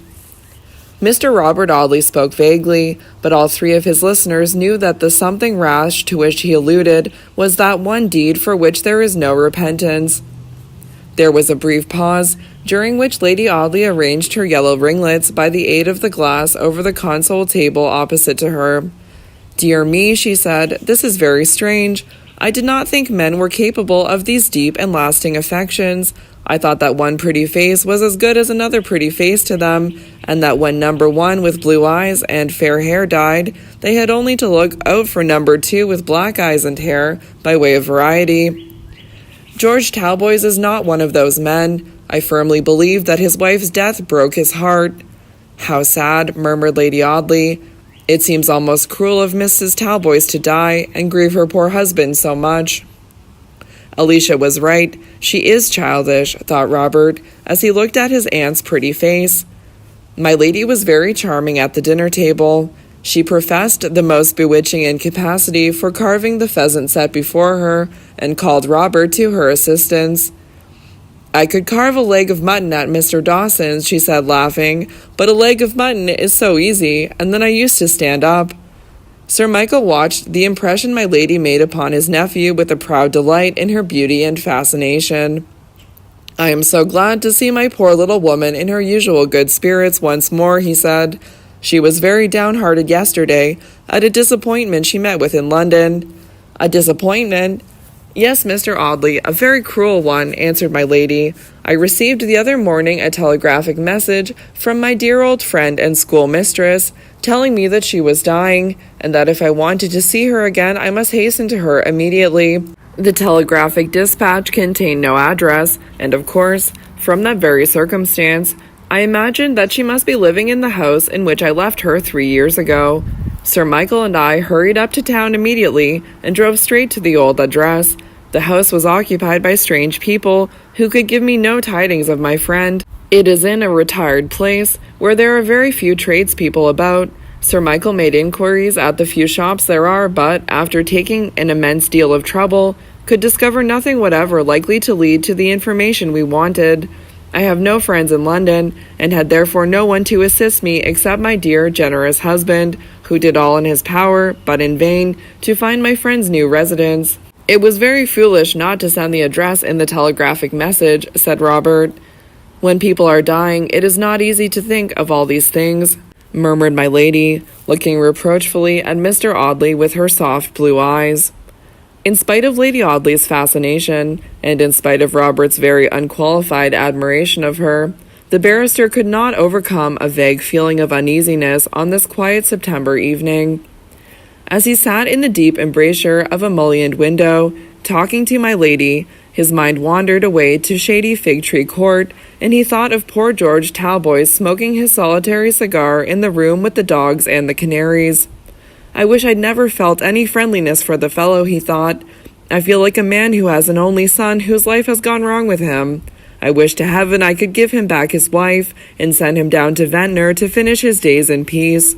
Still my lady's pretty musical prattle ran on as merrily and continuously as the babble of some brook, and still Robert's thoughts wandered, in spite of himself, to George Talboys. He thought of him hurrying down to Southampton by the mail train to see his boy. He thought of him as he had often seen him, spelling over the shipping advertisements in the Times, looking for a vessel to take him back to Australia. Once he thought of him with a shudder, lying cold and stiff at the bottom of some shallow stream, with his dead face turned towards the darkening sky. Lady Audley noticed his abstraction, and asked him what he was thinking of. George Talboys, he answered abruptly. She gave a little nervous shudder.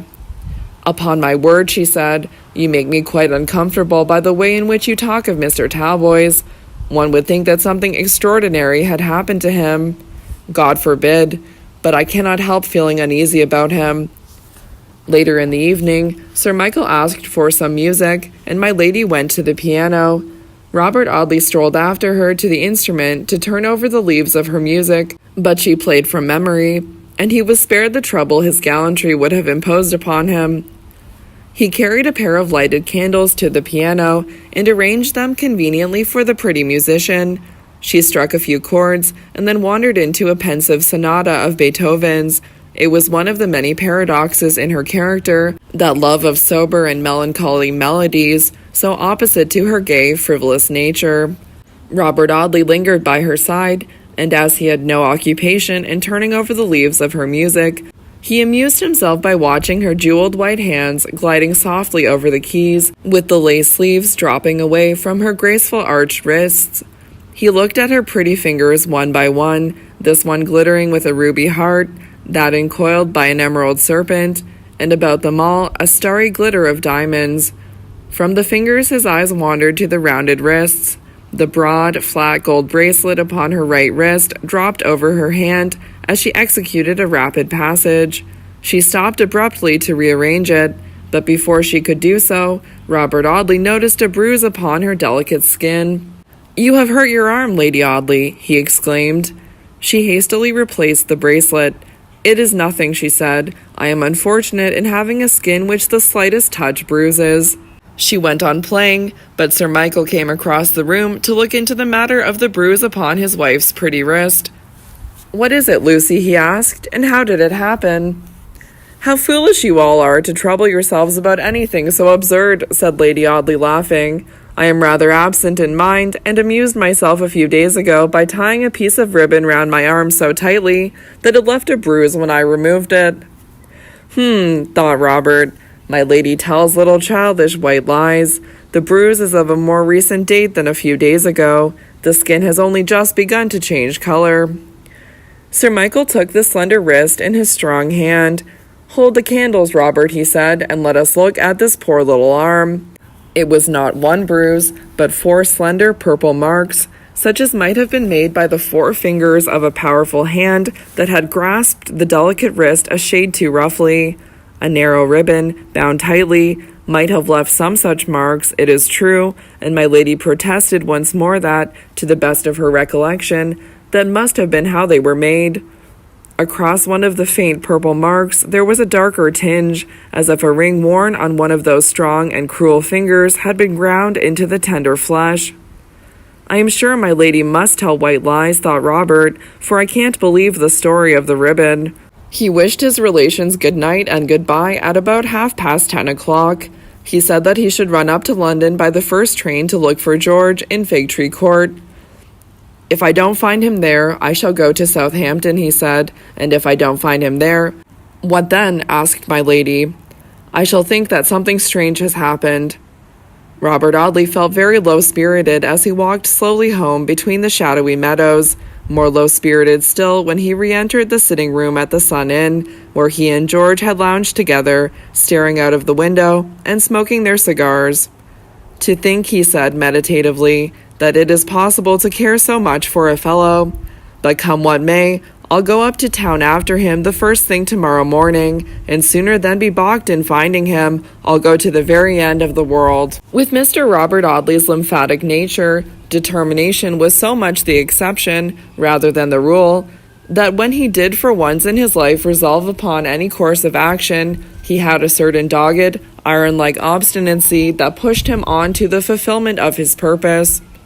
The lazy bent of his mind, which prevented him from thinking of 6 things at a time, and not thinking thoroughly of any one of them, as is the manner of your more energetic people, made him remarkably clear-sighted upon any point to which he ever gave his serious attention. Indeed, after all, though solemn benchers laughed at him, and rising barristers shrugged their shoulders under rustling silk gowns when people spoke of Robert Audley, I doubt if, had he ever taken the trouble to get a brief, he might not have rather surprised the magnates who underrated his abilities. Still missing. The September sunlight sparkled upon the fountain in the Temple Gardens when Robert Audley returned to Fig Tree Court early the following morning.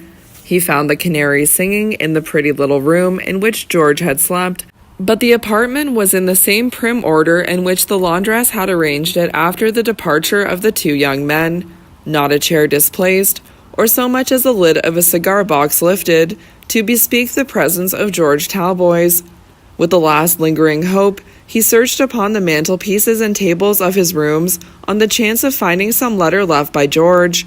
He may have slept here last night, and started for Southampton early this morning, he thought.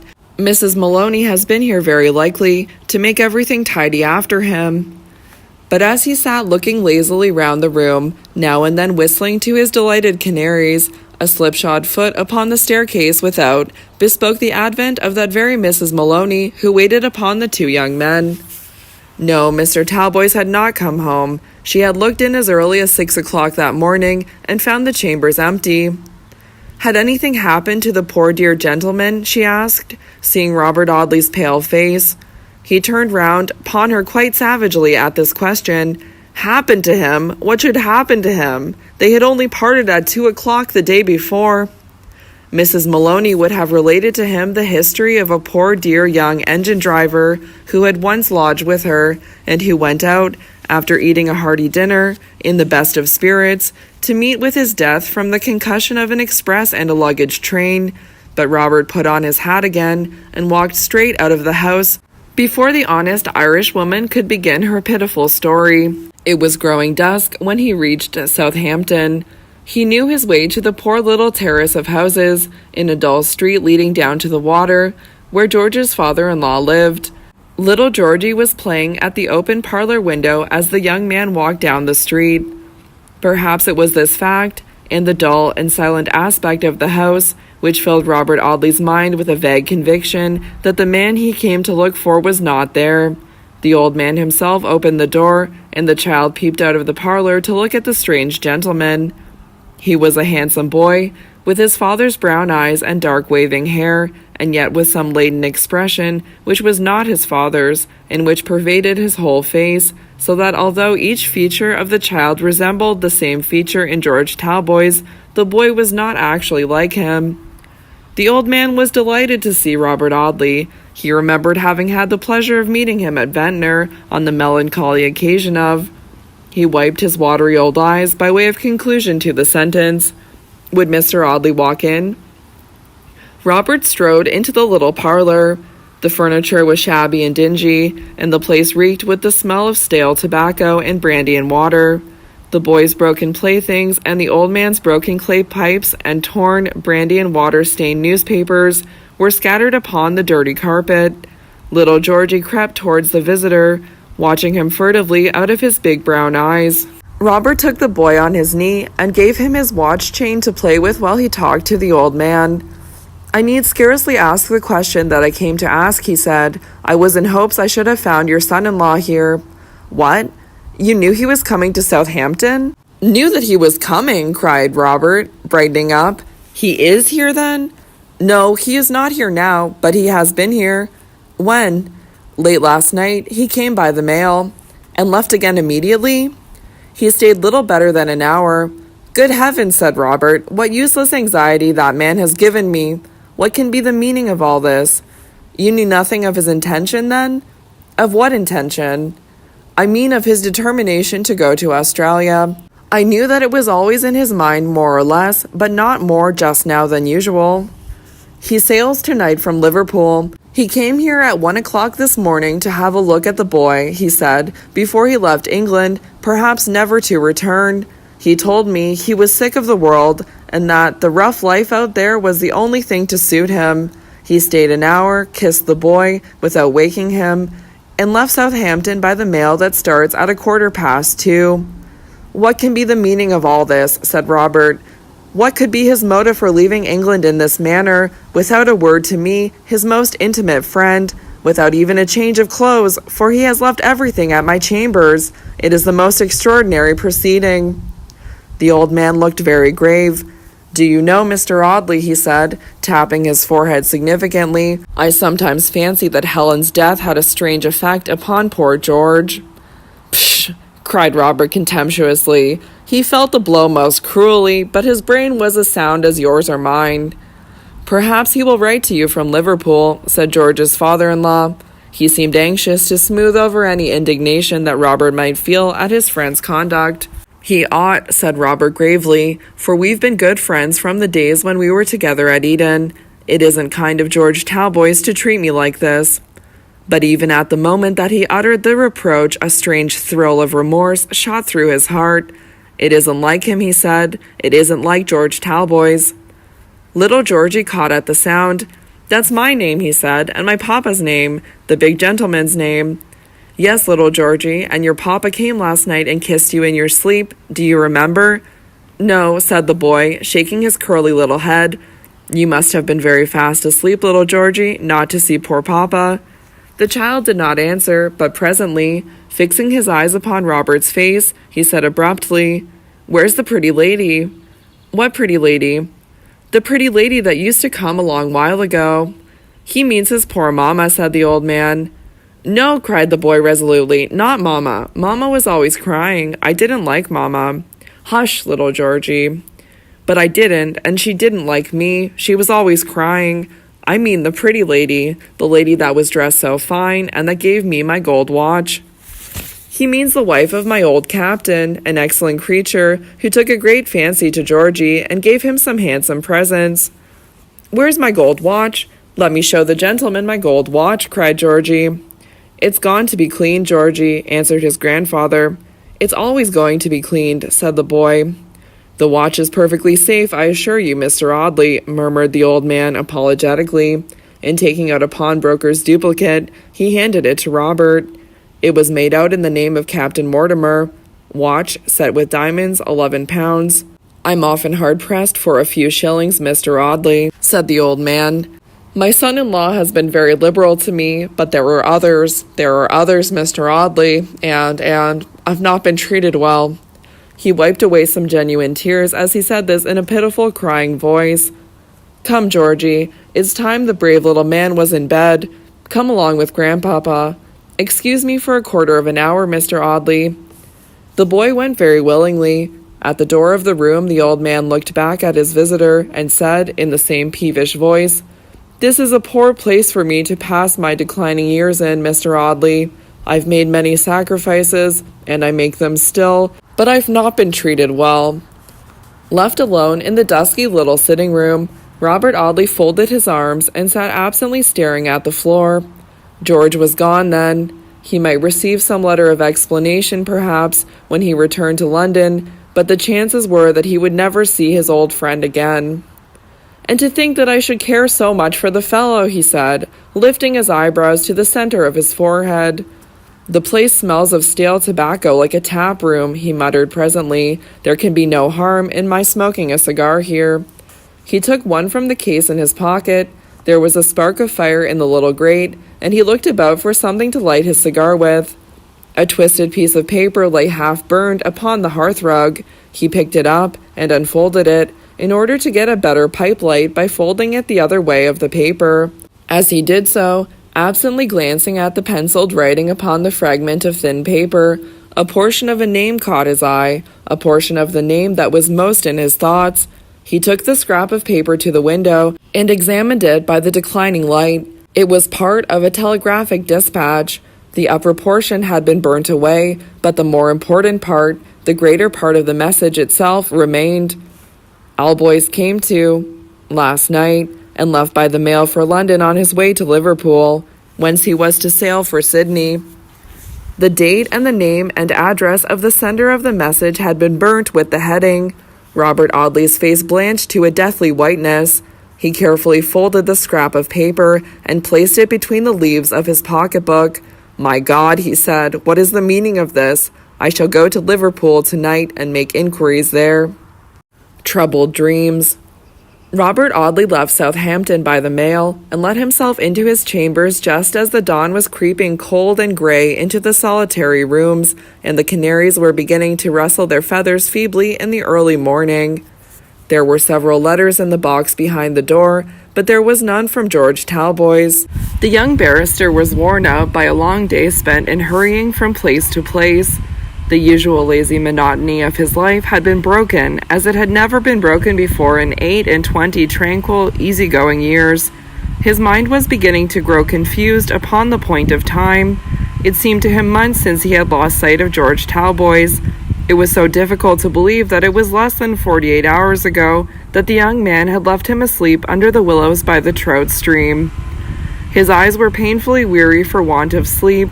He searched about the rooms for some time, looking in all sorts of impossible places for a letter from George Talboys, and then threw himself dressed upon his friend's bed in the room with the canaries and geraniums. "I shall wait for tomorrow morning's post," he said, And if that brings no letter from George, I shall start for Liverpool without a moment's delay." He was thoroughly exhausted and fell into a heavy sleep, a sleep which was profound without being altogether refreshing, for he was tormented all the time by disagreeable dreams. Dreams which were painful, not from any horror in themselves, but from a vague and wearying sense of their confusion and absurdity. At one time he was pursuing strange people and entering strange houses in the endeavor to unravel the mystery of the telegraphic dispatch. At another time he was in the churchyard at Ventnor, gazing at the headstone George had ordered for the grave of his dead wife. Once, in the long rambling mystery of these dreams, he went to the grave and found this headstone gone, and on remonstrating with the stonemason, was told that the man had a reason for removing the inscription, a reason that Robert would someday learn. He started from his dreams to find there was someone knocking at the outer door of his chambers. It was a dreary wet morning, the rain beating against the windows, and the canaries twittering dismally to each other, complaining perhaps of the bad weather. Robert could not tell how long the person had been knocking. He had heard the sound with his dreams, and when he woke he was only half conscious of outer things. "It is that stupid Mrs. Maloney, I dare say," he muttered. "She may knock again for all I care. Why can't she use her duplicate key instead of dragging a man out of bed when he's half dead with fatigue?" The person, whoever it was, did knock again, and then desisted, apparently tired out, but about a minute afterwards a key turned in the door. "She had her key with her all the time then," said Robert. "I'm very glad I didn't get up." The door between the sitting room and bedroom was half open, and he could see the laundress bustling about, dusting the furniture, and rearranging things that had never been disarranged. "Is that you, Mrs. Maloney?" he asked. "Yes, sir." "Then why in goodness' name did you make that row at the door when you had a key with you all the time?" "A row at the door, sir?" "Yes, that infernal knocking."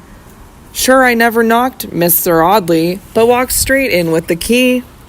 "Then who did knock? There's been someone kicking up a row at that door for a quarter of an hour, I should think. You must have met him going downstairs." "But I'm rather late this morning, sir, for I've been in Mr. Martin's rooms first, and I've come straight from the floor above." "Then you didn't see anyone at the door or on the stairs?" "Not a mortal soul, sir." "Was ever anything so provoking," said Robert, "to think that I should have let this person go away without ascertaining who he was or what he wanted? How do I know that it was not someone with a message or a letter from George Talboys?" "Sure, if it was, sir, he'll come again," said Mrs. Maloney soothingly. "Yes, of course, if it was anything of consequence, he'll come again," muttered Robert. The fact was that from the moment of finding the telegraphic message at Southampton, all hope of hearing of George had faded out of his mind.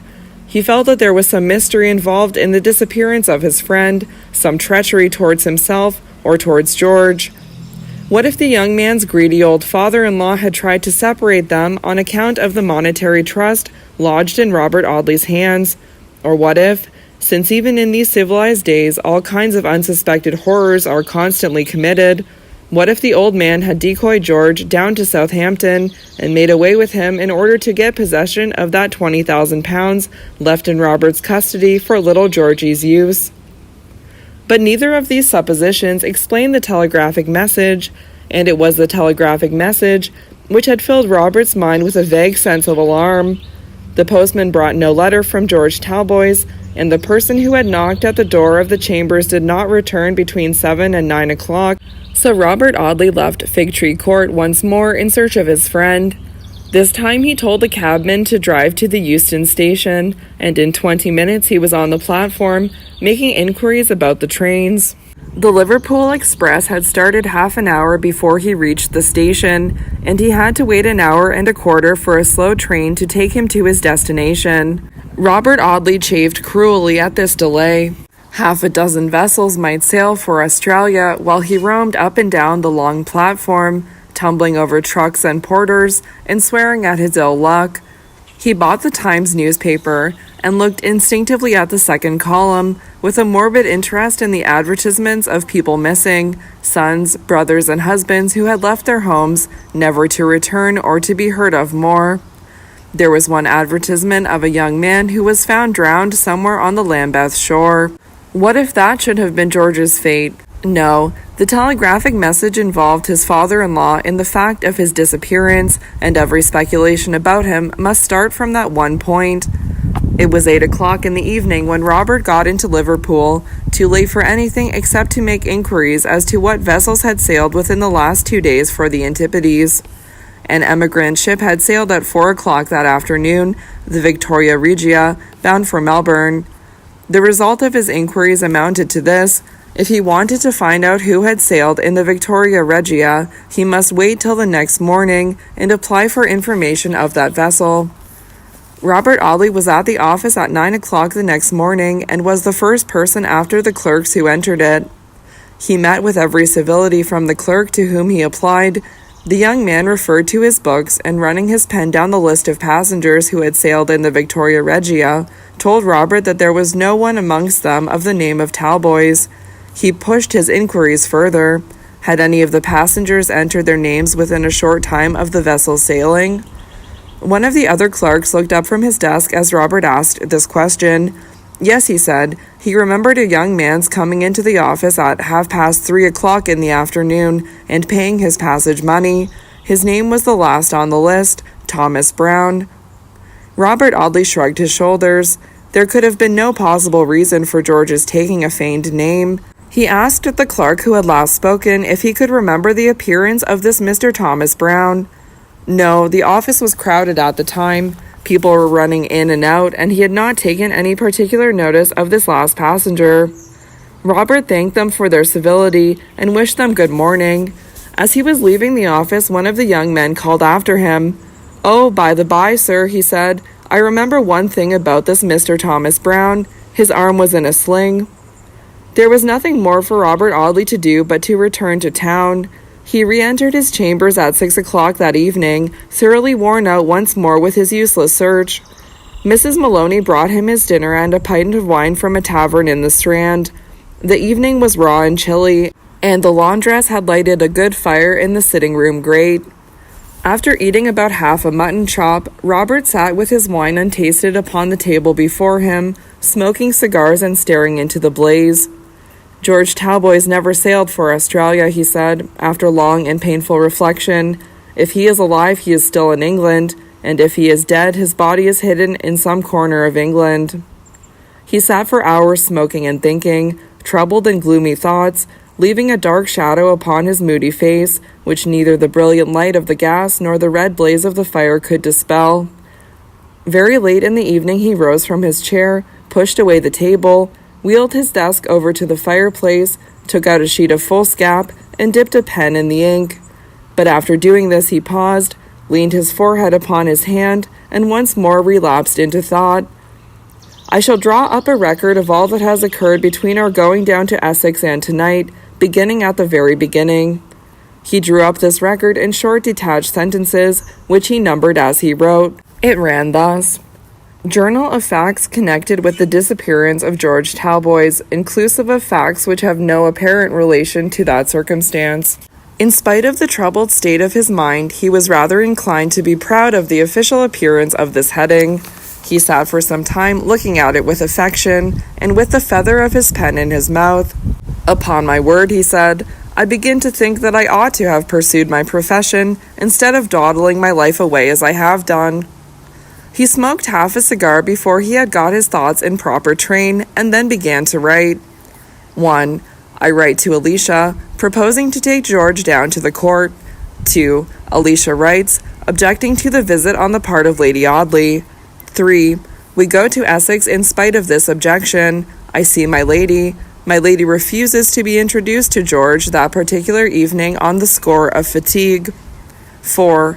Sir Michael invites George and me to dinner for the following evening. 5. My lady receives a telegraphic despatch the next morning which summons her to London. 6. Alicia shows me a letter from my lady, in which she requests to be told when I and my friend, Mr. Talboys, mean to leave Essex. To this letter is subjoined a postscript reiterating the above request. 7. We call at the court and ask to see the house. My lady's apartments are locked. 8. We get to the aforesaid apartments by means of a secret passage, the existence of which is unknown to my lady. In one of the rooms, we find her portrait. 9. George is frightened at the storm. His conduct is exceedingly strange for the rest of the evening. 10. George quite himself again the following morning. I propose leaving Audley Court immediately. He prefers remaining till the evening. 11. We go out fishing. George leaves me to go to the court. 12. The last positive information I can obtain of him in Essex is at the court, where the servant says he thinks Mr. Talboys told him he would go and look for my lady in the grounds. 13. I receive information about him at the station which may or may not be correct. 14. I hear of him positively once more at Southampton, where, according to his father-in-law, he had been for an hour on the previous night. 15. The telegraphic message. When Robert Audley had completed this brief record, which he drew up with great deliberation, and with frequent pauses for reflection, alterations, and erasures, he sat for a long time contemplating the written page. At last he read it carefully over, stopping at some of the numbered paragraphs, and marking several of them with a penciled cross. Then he folded the sheet of foolscap, went over to a cabinet on the opposite side of the room, unlocked it, and placed the paper in that very pigeonhole into which he had thrust Alicia's letter, the pigeonhole marked important. Having done this, he returned to his easy chair by the fire, pushed away his desk, and lighted a cigar. It's as dark as midnight from first to last, he said, and the clue to the mystery must be found either at Southampton or in Essex. Be it how it may, my mind is made up. I shall first go to Audley Court and look for George Talboys in a narrow radius. Phoebe's suitor. Mr. George Talboys. Any person who has met this gentleman since the 7th inst, or who possesses any information respecting him subsequent to that date, will be liberally rewarded on communicating with A.Z., 14 Chancery Lane. Sir Michael Audley read the above advertisement in the second column of the Times, as he sat at breakfast with my lady and Alicia 2 or 3 days after Robert's return to town. Robert's friend has not yet been heard of then, said the baronet, after reading the advertisement to his wife and daughter. As for that, replied my lady, I cannot help wondering who can be silly enough to advertise for him. The young man was evidently of a restless, roving disposition, a sort of Bramfeld Moore Corot of modern life, whom no attraction could ever keep in one spot. Though the advertisement appeared 3 successive times, the party at the court attached very little importance to Mr. Talboys' disappearance, and after this one occasion, his name was never again mentioned by either Sir Michael, my lady, or Alicia.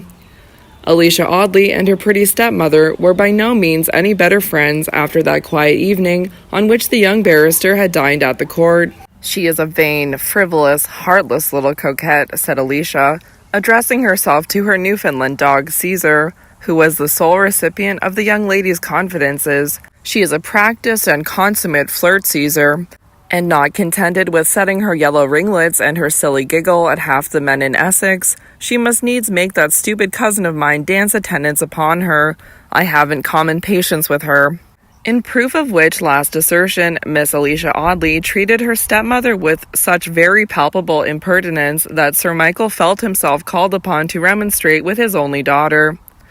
The poor little woman is very sensitive, you know, Alicia, the baronet said gravely, and she feels your conduct most acutely. I don't believe it a bit, Papa, answered Alicia stoutly. You think her sensitive because she has soft little white hands and big blue eyes with long lashes and all manner of affected, fantastical ways, which you stupid men call fascinating. Sensitive? Why, I've seen her do cruel things with those slender white fingers and laugh at the pain she inflicted. I'm very sorry, Papa, she added, softened a little by her father's look of distress, though she has come between us and robbed poor Alicia of the love of that dear, generous heart. I wish I could like her for your sake, but I can't, and no more can Caesar. She came up to him once with her red lips apart and her little white teeth glistening between them, and stroked his great head with her soft hand, but if I had not had hold of his collar, he would have flown at her throat and strangled her. She may bewitch every man in Essex, but she'd never make friends with my dog. Your dog shall be shot, answered Sir Michael angrily, if his vicious temper ever endangers Lucy. The Newfoundland rolled his eyes slowly round in the direction of the speaker, as if he understood every word that had been said. Lady Audley happened to enter the room at that very moment, and the animal cowered down by the side of his mistress with a suppressed growl.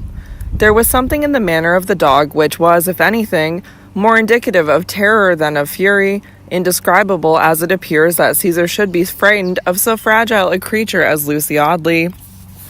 Amiable as was my lady's nature, she could not live long at court without discovering Alicia's dislike to her. She never alluded to it but once, then, shrugging her graceful white shoulders, she said with a sigh, "It seems very hard that you cannot love me, Alicia, for I have never been used to make enemies. But since it seems that it must be so, I cannot help it. If we cannot be friends, let us at least be neutral. You won't try to injure me?" "Injure you?" exclaimed Alicia. "How should I injure you? You'll not try to deprive me of your father's affection?" "I may not be as amiable as you are, my lady, and I may not have the same sweet smiles and pretty words for every stranger I meet, but I am not capable of a contemptible meanness, and even if I were, I think you are so secure of my father's love that nothing but your own act will ever deprive you of it." "What a severe creature you are, Alicia," said my lady, making a little grimace. "I suppose you mean to infer by all that I'm deceitful. Why, I can't help smiling at people and speaking prettily to them. I know I'm no better than the rest of the world, but I can't help it if I'm pleasanter. It's constitutional."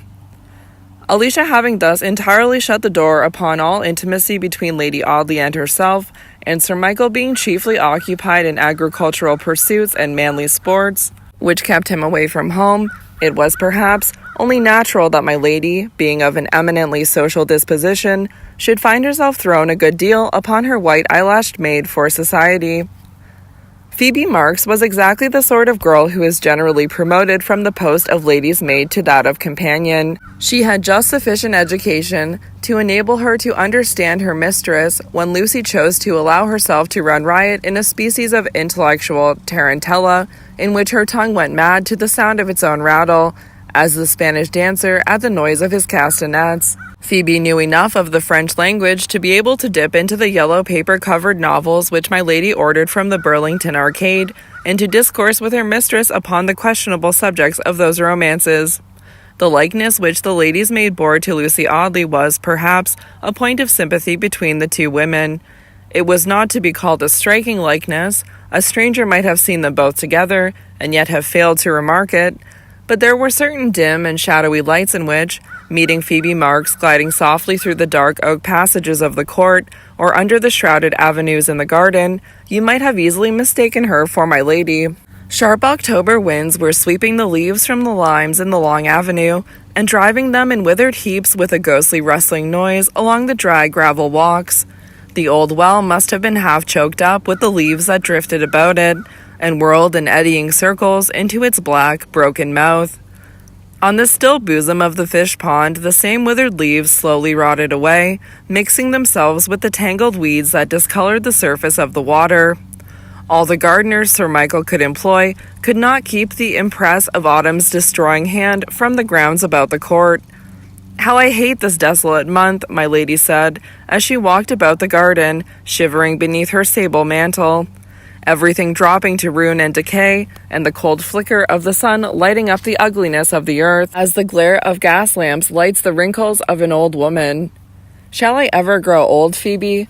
Will my hair ever drop off as the leaves are falling from those trees, and leave me wan and bare like them? What is to become of me when I grow old? She shivered at the thought of this more than she had done at the cold wintry breeze, and muffling herself closely in her fur, walked so fast that her maid had some difficulty in keeping up with her. "Do you remember, Phoebe," she said presently, relaxing her pace, "do you remember that French story we read, the story of a beautiful woman who committed some crime, I forget what, in the zenith of her power and loveliness, when all Paris drank to her every night, and when the people ran away from the carriage of the king to flock about hers and get a peep at her face?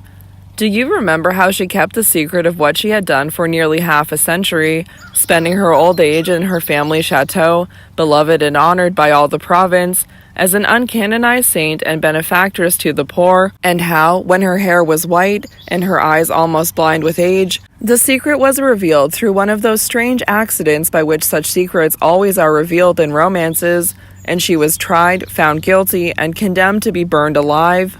The king who had worn her colors was dead and gone. The court of which she had been the star had passed away. Powerful functionaries and great magistrates, who might perhaps have helped her, were mouldering in their graves. Brave young cavaliers, who would have died for her, had fallen upon distant battlefields. She had lived to see the age to which she had belonged fade like a dream, and she went to the stake, followed only by a few ignorant country people, who forgot all her bounties and hooted at her for a wicked sorceress. "I don't care for such dismal stories, my lady," said Phoebe Marks with a shudder. "One has no need to read books to give one the horrors in this dull place." Lady Audley shrugged her shoulders and laughed at her maid's candor. "It is a dull place, Phoebe," she said, "though it doesn't do to say so to my dear old husband. Though I am the wife of one of the most influential men in the county, I don't know that I wasn't nearly as well off at Mr. Dawson's. And yet, it's something to wear sables that cost 60 guineas and have £1,000 spent on the decorations of one's apartments.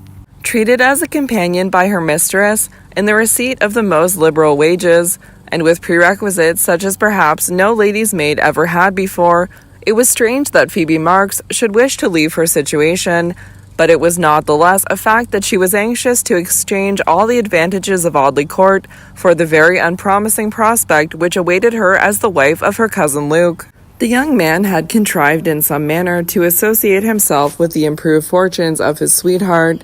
He had never allowed Phoebe any peace till she obtained for him, by the aid of my lady's interference, a situation as undergroom at the court. He never rode out with either Alicia or Sir Michael, but on one of the few occasions upon which my lady mounted the pretty little grey thoroughbred reserved for her use, he contrived to attend her in her ride. He saw enough, in the very first half-hour they were out, to discover that, graceful as Lucy Audley might be in her long blue cloth habit, she was a timid horsewoman, and utterly unable to manage the animal she rode. Lady Audley remonstrated with her maid upon her folly in wishing to marry the uncouth groom. The two women were seated together over the fire in my lady's dressing-room, the grey sky closing in upon the October afternoon, and the black tracery of ivy darkening the casement windows.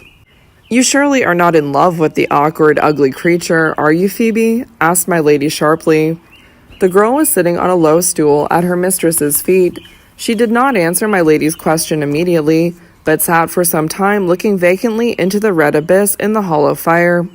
Presently she said, rather as if she had been thinking aloud than answering Lucy's question, "I don't think I can love him. We have been together from children, and I promised, when I was little better than 15, that I'd be his wife.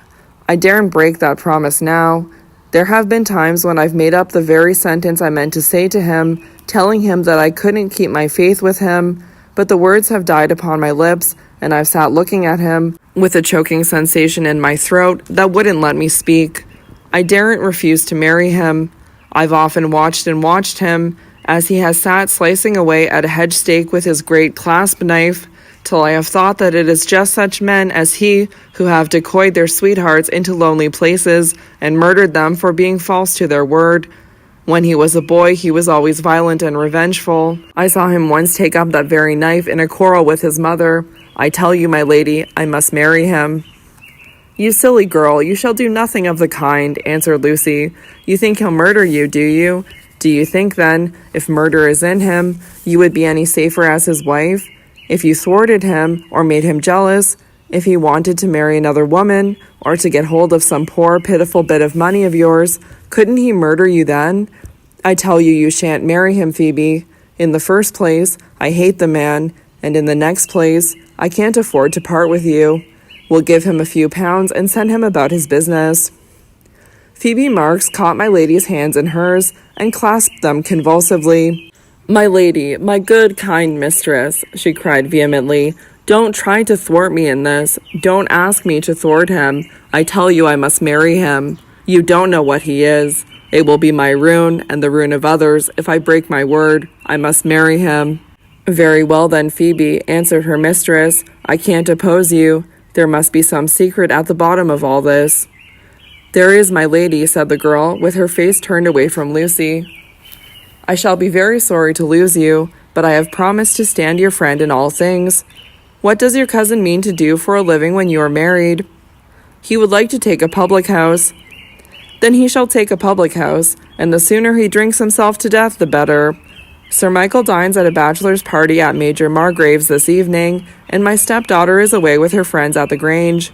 You can bring your cousin into the drawing-room after dinner, and I'll tell him what I mean to do for him." "You are very good, my lady," Phoebe answered with a sigh. Lady Audley sat in the glow of firelight and wax candles in the luxurious drawing-room, the amber damask cushions of the sofa contrasting with her dark violet velvet dress, and her rippling hair falling about her neck in a golden haze.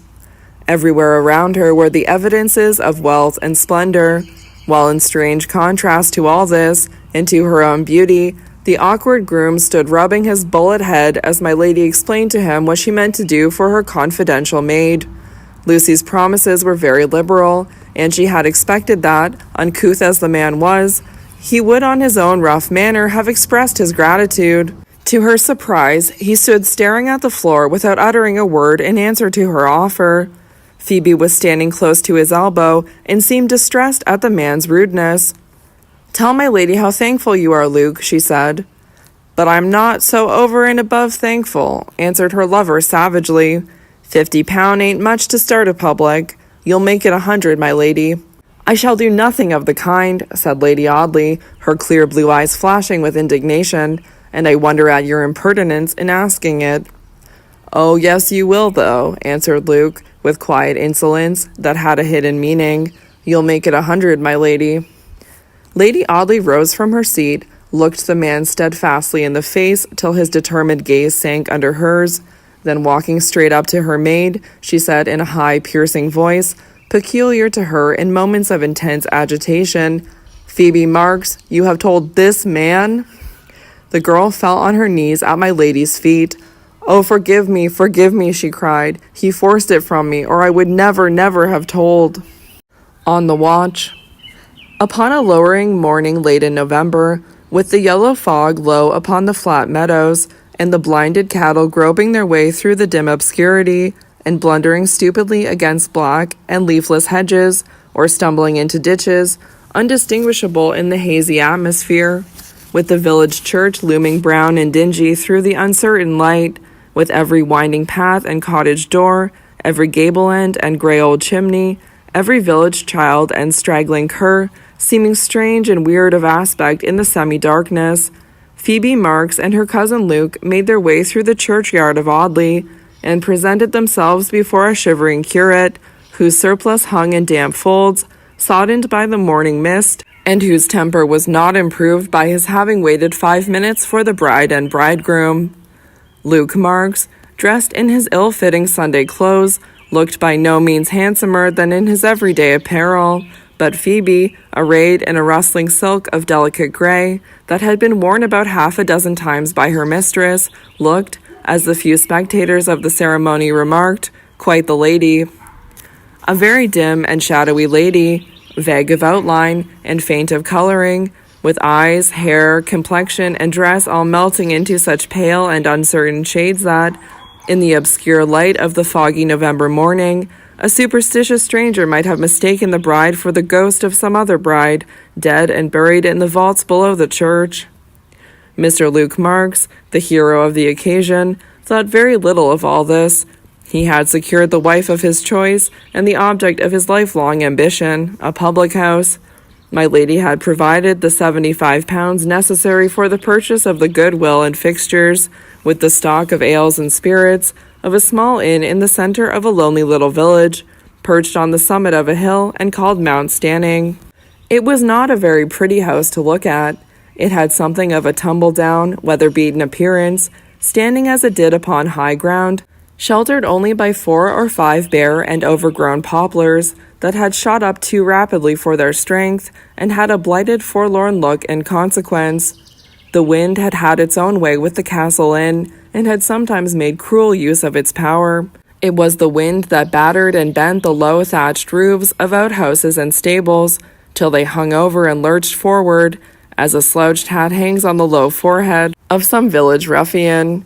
It was the wind that shook and rattled the wooden shutters before the narrow casements, till they hung broken and dilapidated upon their rusty hinges. It was the wind that overthrew the pigeon house and broke the vane that had been impudently set up to tell the movements of its mightiness.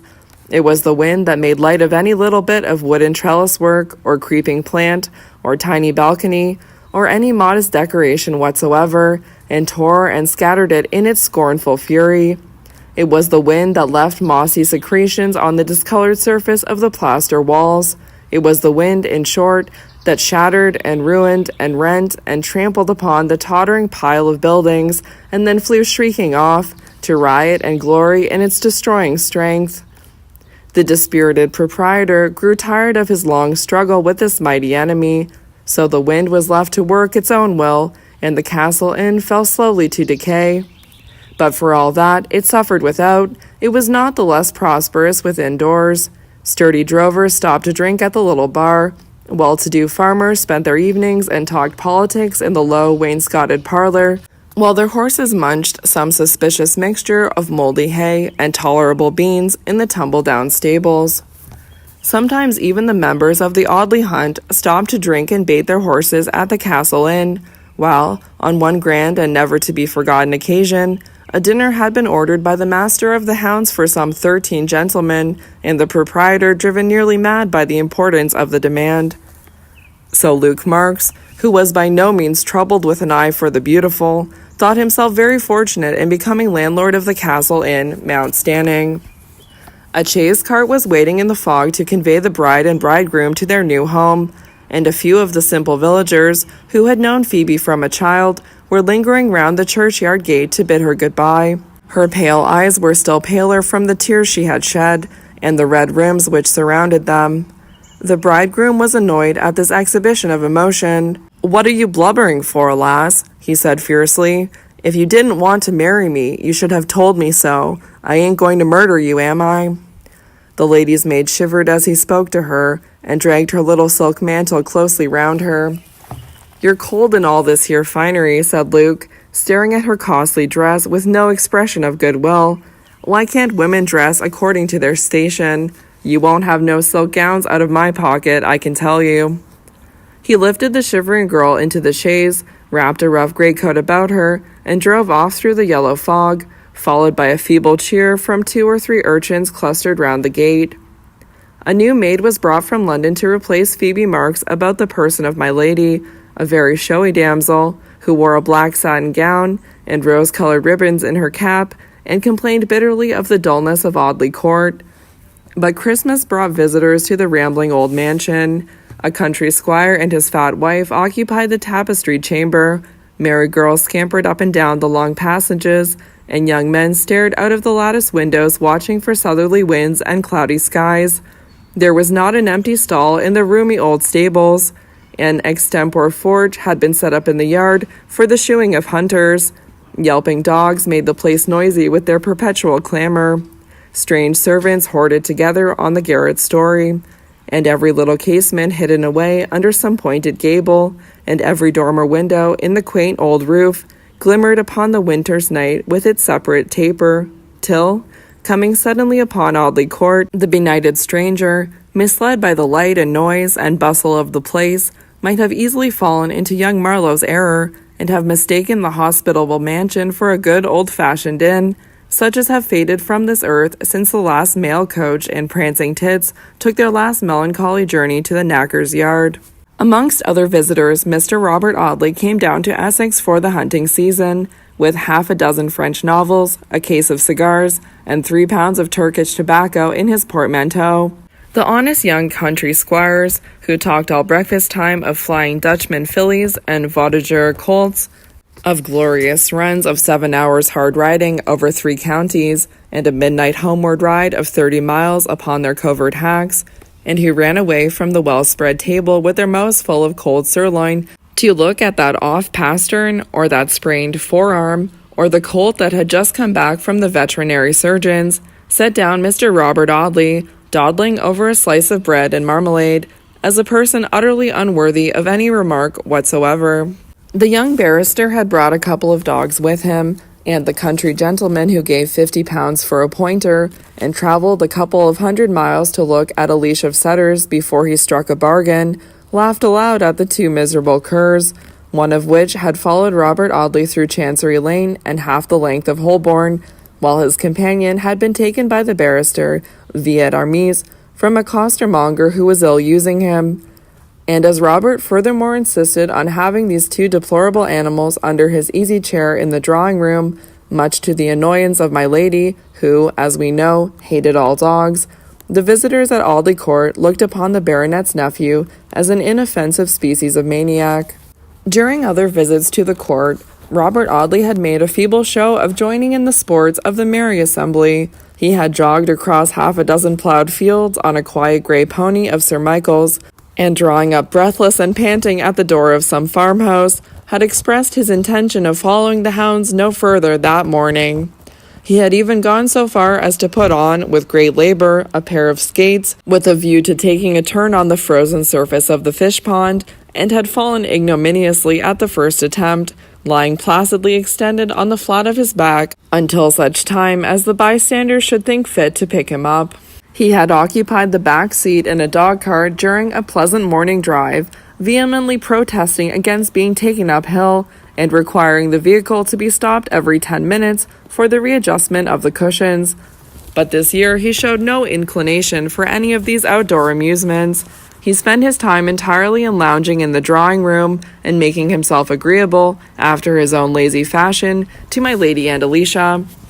Lady Audley received her nephew's attentions in that graceful, half-childish fashion which her admirers found so charming, but Alicia was indignant at the change in her cousin's conduct. "You were always a poor, spiritless fellow, Bob," said the young lady contemptuously, as she bounced into the drawing-room in her riding habit after a hunting breakfast, from which Robert had absented himself, preferring a cup of tea in my lady's boudoir. "But this year I don't know what has come to you. You are good for nothing but to hold a skein of silk or read Tennyson to Lady Audley." "My dear, hasty, impetuous Alicia, don't be violent," said the young man imploringly. "A conclusion isn't a 5-barred gate, and you needn't give your judgment its head, as you give your mare, Atlanta, hers, when you're flying across country at the heels of an unfortunate fox. Lady Audley interests me, and my uncle's county friends do not. Is that a sufficient answer, Alicia?" Miss Audley gave her head a little scornful toss.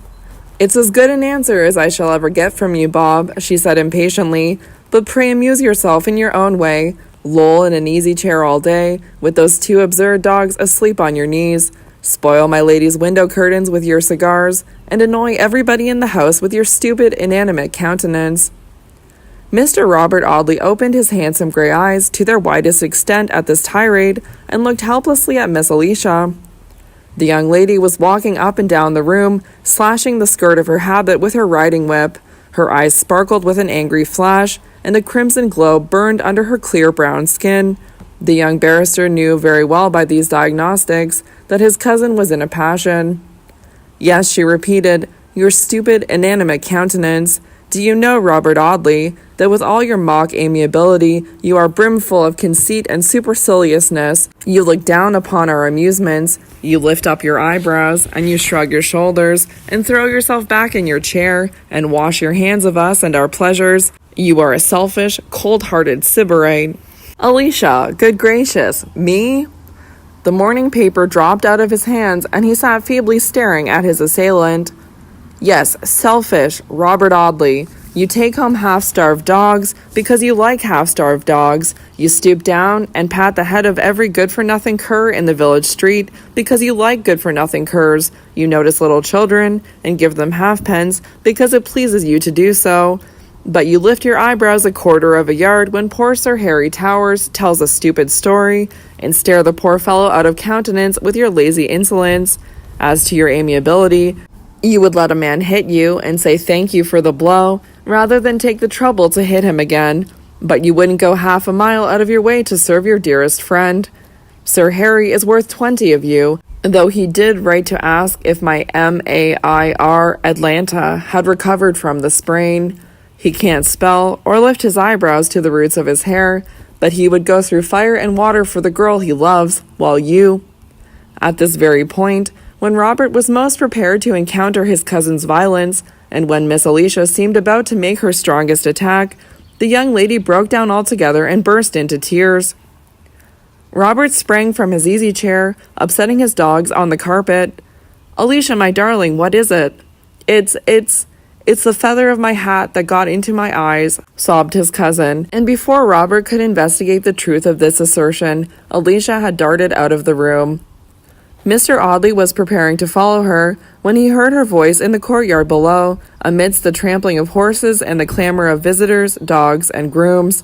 Sir Harry Towers, the most aristocratic young sportsman in the neighborhood, had just taken her little foot in his hand as she sprang into her saddle. "Good heavens!" exclaimed Robert as he watched the merry party of equestrians until they disappeared under the archway. "What does all this mean? How charmingly she sits her horse! What a pretty figure, too, and a fine, candid brown, rosy face. But to fly at a fellow like that, without the least provocation! That's the consequence of letting a girl follow the hounds. She learns to look at everything in life as she does at 6 feet of timber or a skunk fence. She goes through the world as she goes across country, straight ahead, and over everything. Such a nice girl as she might have been, too, if she'd been brought up in Fig Tree Court. If ever I marry and have daughters, which remote contingency may heaven forfend, they shall be educated in paper buildings, take their sole exercise in the temple gardens, and they shall never go beyond the gates till they are marriageable, when I will take them straight across Fleet Street to St. Dunstan's Church and deliver them into the hands of their husbands." With such reflections as these, did Mr. Robert Audley beguile the time until my lady re-entered the drawing-room, fresh and radiant in her elegant morning costume, her yellow curls glistening with the perfumed waters in which she had bathed, and her velvet-covered sketchbook in her arms. She planted a little easel upon a table by the window, seated herself before it, and began to mix the colors upon her palette, Robert watching her out of his half-closed eyes. "You are sure my cigar does not annoy you, Lady Audley?" "Oh, no, indeed. I am quite used to the smell of tobacco. Mr. Dawson, the surgeon, smoked all the evening when I lived in his house." "Dawson is a good fellow, isn't he?" Robert asked carelessly. My lady burst into her pretty gushing laugh. "The dearest of good creatures," she said. "He paid me £25 a year, only fancy, that made £6 5 a quarter. How well I remember receiving the money, 6 dingy old sovereigns, and a little heap of untidy dirty silver that came straight from the till in the surgery. And then how glad I was to get it. Well now, I can't help laughing while I think of it. These colors I am using cost a guinea each at Windsor and Newton's, the carmine and ultramarine 30 shillings. I gave Mrs. Dawson one of my silk dresses the other day, and the poor thing kissed me, and the surgeon carried the bundle home under his cloak." My lady laughed long and joyously at the thought. Her colors were mixed. She was copying a watercolored sketch of an impossibly beautiful Italian peasant in an impossibly Turneresque atmosphere. The sketch was nearly finished, and she had only to put in some critical little touches with the most delicate of her sable pencils. She prepared herself daintily for the work, looking sideways at the painting. All this time Mr. Robert Audley's eyes were fixed intently on her pretty face. "It is a change," he said, after so long a pause that my lady might have forgotten what she had been talking of. "It is a change. Some woman would do a great deal to accomplish such a change as that." Lucy Audley's clear blue eyes dilated as she fixed them suddenly on the young barrister. The winter sunlight, gleaming full upon her face from a side window, lit up the azure of those beautiful eyes, till their color seemed to flicker and tremble betwixt blue and green, as the opal tints of the sea change upon a summer's day. The small brush fell from her hand and blotted out the peasant's face under a widening circle of crimson lake. Robert Audley was tenderly coaxing the crumpled leaf of his cigar with cautious fingers. "My friend at the corner of Chancery Lane has not given me such good Manillas as usual," he murmured. "If ever you smoke, my dear aunt, and I am told that many women take a quiet weed under the rose, be very careful how you choose your cigars." My lady drew a long breath, picked up her brush, and laughed aloud at Robert's advice. What an eccentric creature you are, Mr. Audley. Do you know that you sometimes puzzle me? Not more than you puzzle me, my dear aunt. My lady put away her colors and sketchbook, and seating herself in the deep recess of another window at a considerable distance from Robert Audley, settled herself to a large piece of Berlin wool work, a piece of embroidery which the Penelopes of 10 or 12 years ago were very fond of exercising their ingenuity upon, the olden time at Bolton Abbey. Seated in the embrasure of this window, my lady was separated from Robert Audley by the whole length of the room, and the young man could only catch an occasional glimpse of her fair face, surrounded by its bright aureole of hazy golden hair. Robert Audley had been a week at the court, but as yet neither he nor my lady had mentioned the name of George Talboys. This morning, however, after exhausting the usual topics of conversation, Lady Audley made an inquiry about her nephew's friend. That Mr. George, she said, hesitating. Talboys, suggested Robert. Yes, to be sure, Mr. George Talboys, rather a singular name by the by, and certainly, by all accounts, a very singular person. Have you seen him lately? I have not seen him since the 7th of September, the day upon which he left me asleep in the meadows on the other side of the village. Dear me, exclaimed my lady, what a strange young man this Mr. George Talboys must be. Pray tell me all about it. Robert told, in a few words, of his visit to Southampton and his journey to Liverpool, with their different results, my lady listening very attentively. In order to tell this story to better advantage, the young man left his chair and, crossing the room, took up his place opposite to Lady Audley in the embrasure of the window. And what do you infer from all this? Asked my lady after a pause. It is so great a mystery to me, he answered, that I scarcely dare to draw any conclusion whatever, but in the obscurity, I think I can grope my way to two suppositions, which to me seem almost certainties. And they are, first, that George Talboys never went beyond Southampton, secondly, that he never went to Southampton at all. But you traced him there. His father-in-law had seen him. I have reason to doubt his father-in-law's integrity. Good gracious me, cried my lady piteously, what do you mean by all this? Lady Audley, answered the young man gravely, I have never practiced as a barrister. I have enrolled myself in the ranks of a profession, the members of which hold solemn responsibilities, and have sacred duties to perform, and I have shrunk from those responsibilities and duties, as I have from all the fatigues of this troublesome life. But we are sometimes forced into the very position we have most avoided, and I have found myself lately compelled to think of these things. Lady Audley, did you ever study the theory of circumstantial evidence? How can you ask a poor little woman about such horrid things? Exclaimed my lady. Circumstantial evidence, continued the young man, as if he scarcely heard Lady Audley's interruption, that wonderful fabric which is built out of straws collected at every point of the compass, and which is yet strong enough to hang a man. Upon what infinitesimal trifles may sometimes hang the whole secret of some wicked mystery, inexplicable heretofore to the wisest upon the earth. A scrap of paper, a shred of some torn garment, the button off a coat, a word dropped incautiously from the overcautious lips of guilt, the fragment of a letter, the shutting or opening of a door, a shadow on a window blind, the accuracy of a moment, 1,000 circumstances so slight as to be forgotten by the criminal, but links of steel in the wonderful chain forged by the science of the detective officer, and lo, the gallows is built up, the solemn bell tolls through the dismal gray of the early morning, the drop creaks under the guilty feet, and the penalty of crime is paid. Faint shadows of green and crimson fell upon my lady's face from the painted escutcheons in the mullioned window by which she sat, but every trace of the natural color of that face had faded out, leaving it a ghastly ashen gray. Sitting quietly in her chair, her head fallen back upon the amber damask cushions, and her little hands lying powerless in her lap, Lady Audley had fainted away. The radius grows narrower day by day, said Robert Audley. George Talboys never reached Southampton. Robert Audley gets his congé. The Christmas week was over, and one by one the country visitors dropped away from Audley Court. The fat squire and his wife abandoned the grey tapestried chamber and left the black-browed warriors looming from the wall to scowl upon and threaten new guests, or to glare vengefully upon vacancy. The merry girls on the second story packed, or caused to be packed, their trunks and imperials, and tumbled gauze ball dresses were taken home that had been brought fresh to Audley. Blundering old family chariots, with horses whose untrimmed fetlocks told of rougher work than even country roads, were brought round to the broad space before the grim oak door, and laden with chaotic heaps of womanly luggage. Pretty rose faces peeped out of the carriage windows to smile the last farewell upon the group at the hall door, as the vehicle rattled and rumbled under the ivied archway.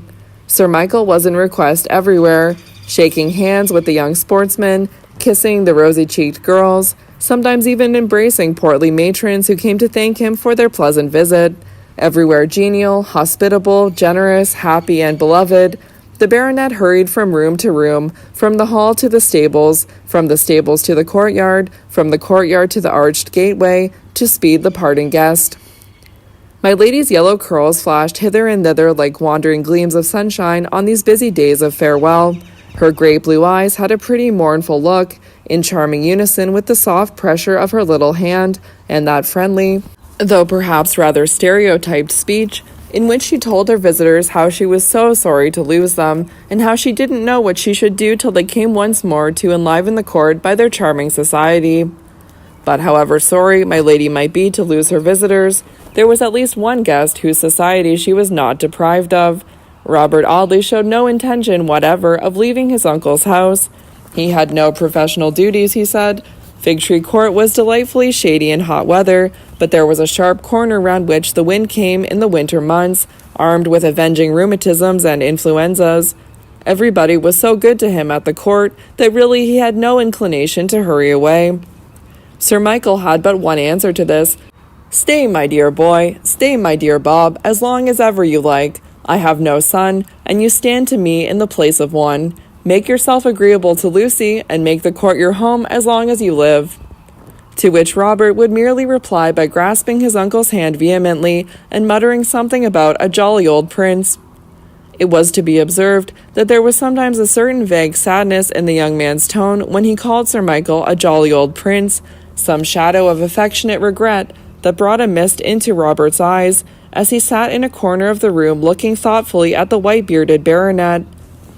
Before the last of the young sportsmen departed, Sir Harry Towers demanded and obtained an interview with Miss Alicia Audley in the Oak Library, an interview in which considerable emotion was displayed by the stalwart young fox hunter, so much emotion indeed, and of such a genuine and honest character, that Alicia fairly broke down as she told him that she would forever esteem and respect him for his true and noble heart, but that he must never, never, never, unless he wished to cause her the most cruel distress, ask more from her than this esteem and respect.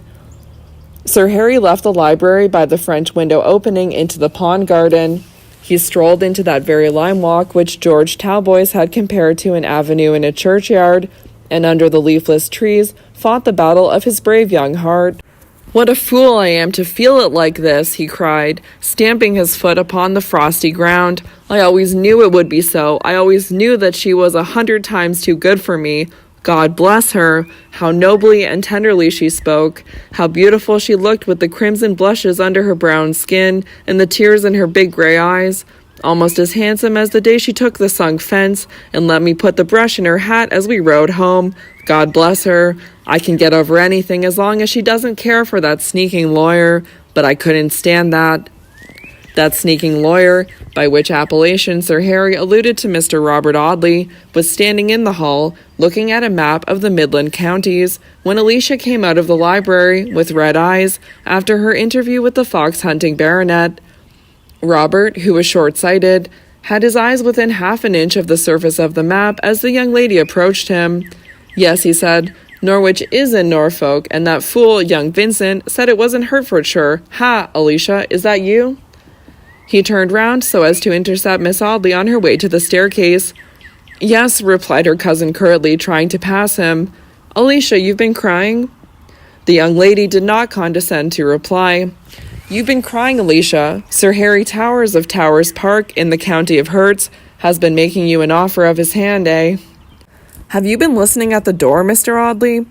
"I have not, Miss Audley. On principle, I object to listen, and in practice, I believe it to be a very troublesome proceeding.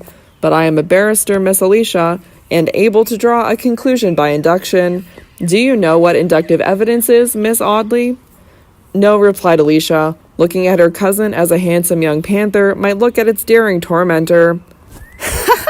I thought not. I dare say Sir Harry would ask if it was a new kind of horseball. I knew by induction that the baronet was going to make you an offer, first, because he came downstairs with his hair parted on the wrong side, and his face as pale as the tablecloth. Secondly, because he couldn't eat any breakfast and let his coffee go the wrong way. And thirdly, because he asked for an interview with you before he left the court. Well, how's it to be, Alicia? Do you marry the baronet and his poor cousin Bob to be best man at the wedding? Sir Harry Towers is a noble-hearted young man, said Alicia, still trying to pass her cousin. But do we accept him, yes or no? Are we to be Lady Towers, with a superb estate in Hertfordshire, summer quarters for our hunters, and a drag with outriders to drive us across to Papa's place in Essex? Is it to be so, Alicia, or not? What is that to you, Mr. Robert Audley? Cried Alicia passionately. What do you care what becomes of me and whom I marry? If I married a chimney sweep, you'd only lift up your eyebrows and say, "Bless my soul, she was always eccentric." I have refused Sir Harry Towers, but when I think of his generous and unselfish affection and compare it with the heartless, lazy, selfish, supercilious indifference of other men, I've a good mind to run after him and tell him that you'll retract and be my Lady Towers. Yes.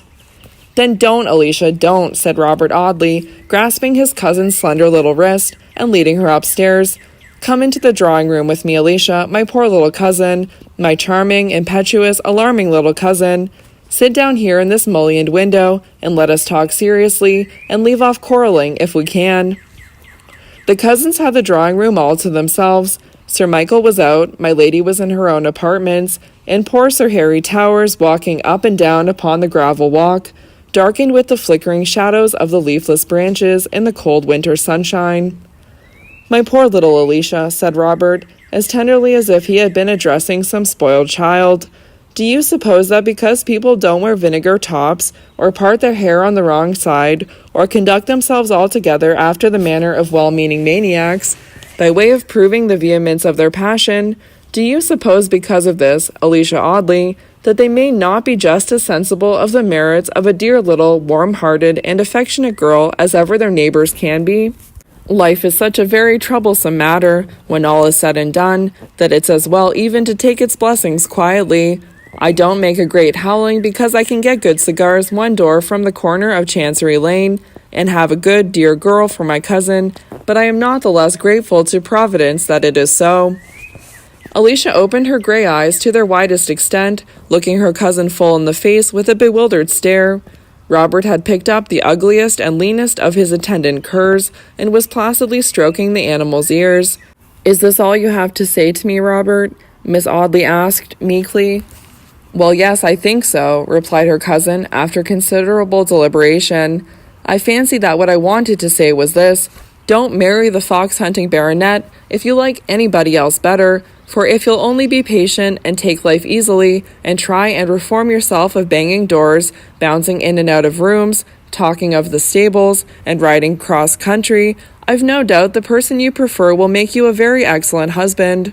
"Thank you, cousin," said Miss Audley, crimsoning with bright indignant blushes up to the roots of her waving brown hair. "But as you may not know the person I prefer, I think you had better not take upon yourself to answer for him." Robert pulled the dog's ears thoughtfully for some moments. "No, to be sure," he said, after a pause. "Of course, if I don't know him, but I thought I did." "Did you?" exclaimed Alicia, and opening the door with a violence that made her cousin shiver, she bounced out of the drawing-room. "I only said I thought I knew him," Robert called after her, and then, as he sank into an easy-chair, he murmured thoughtfully, "Such a nice girl, too, if she didn't bounce." So poor Harry Towers rode away from Audley Court, looking very crestfallen and dismal. He had very little pleasure now in returning to the stately mansion hidden among sheltering oaks and venerable beeches. The square red brick house gleaming at the end of a long arcade of leafless trees was to be forever desolate, he thought, since Alicia would not come to be its mistress. 100 improvements planned and thought of were dismissed from his mind as useless now. The hunter that Jim the trainer was breaking in for a lady, the 2 pointer pups that were being reared for the next shooting season, the big black retriever that would have carried Alicia's parasol, the pavilion in the garden, disused since his mother's death, but which he had meant to have restored from Miss Audley. All these things were now so much vanity and vexation of spirit. "What's the good of being rich, if one has no one to help spend one's money?" said the young baronet. "One only grows a selfish beggar and takes to drinking too much port. It's a hard thing that a girl can refuse a true heart and such stables as we've got at the park. It unsettles a man somehow." Indeed, this unlooked-for rejection had very much unsettled the few ideas which made up the small sum of the young baronet's mind. He had been desperately in love with Alicia ever since the last hunting season, when he had met her at a county ball. His passion, cherished through the slow monotony of a summer, had broken out afresh in the merry winter months, and the young man's mauvaise honte alone had delayed the offer of his hand. But he had never for a moment supposed that he would be refused. He was so used to the adulation of mothers who had daughters to marry, and of even the daughters themselves. He had been so accustomed to feel himself the leading personage in an assembly, although half the wits of the age had been there, and he could only say, "Ha, to be sure," and "By Jove." He had been so spoiled by the flatteries of bright eyes that had looked, or seemed to look, the brighter when he drew near, that without being possessed of one shadow of personal vanity, he had yet come to think that he had only to make an offer to the prettiest girl in Essex, to behold himself immediately accepted. "Yes," he would say complacently to some admiring satellite, "I know I'm a good match, and I know what makes the gals so civil. They're very pretty, and they're very friendly to a fellow, but I don't care about 'em. They're all alike. They can only drop their eyes and say, 'Lor, Sir Harry, and why do you call that curly black dog a retriever?' Or, 'Oh, Sir Harry, and did the poor mare really sprain her pastern shoulder blade?'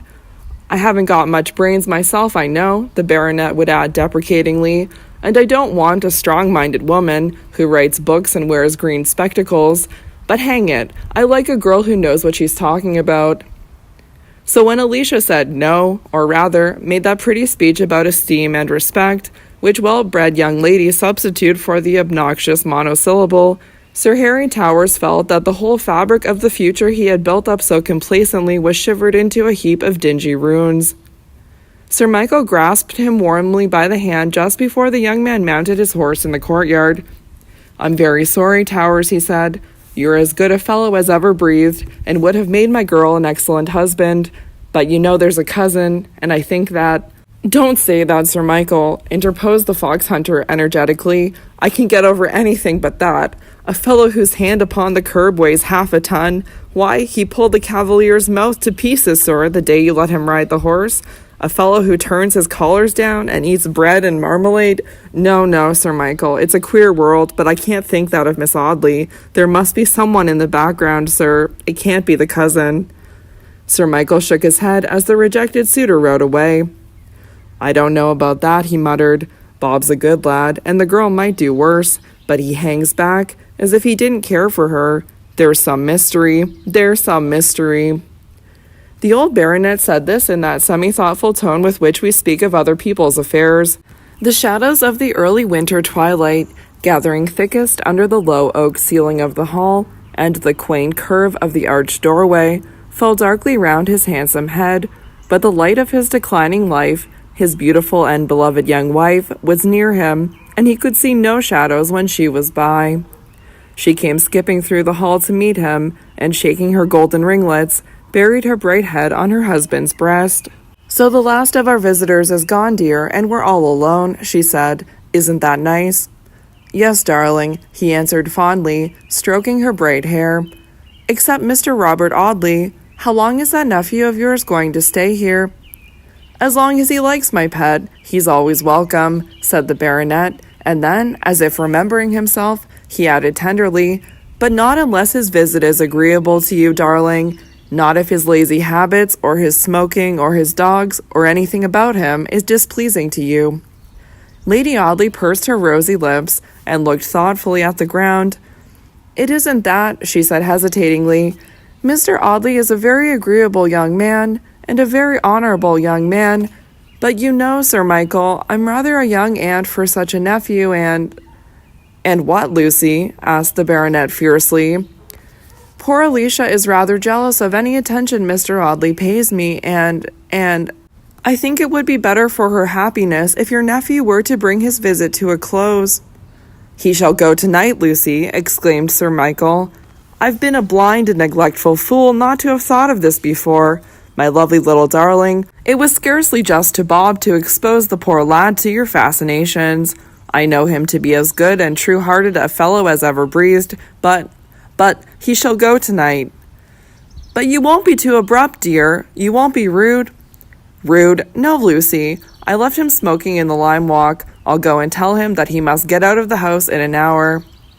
So, in that leafless avenue, under whose gloomy shade George Talboys had stood on that thunderous evening before the day of his disappearance, Sir Michael Audley told his nephew that the court was no home for him, and that my lady was too young and pretty to accept the attentions of a handsome nephew of 28. Robert only shrugged his shoulders and elevated his thick black eyebrows, as Sir Michael delicately hinted all this.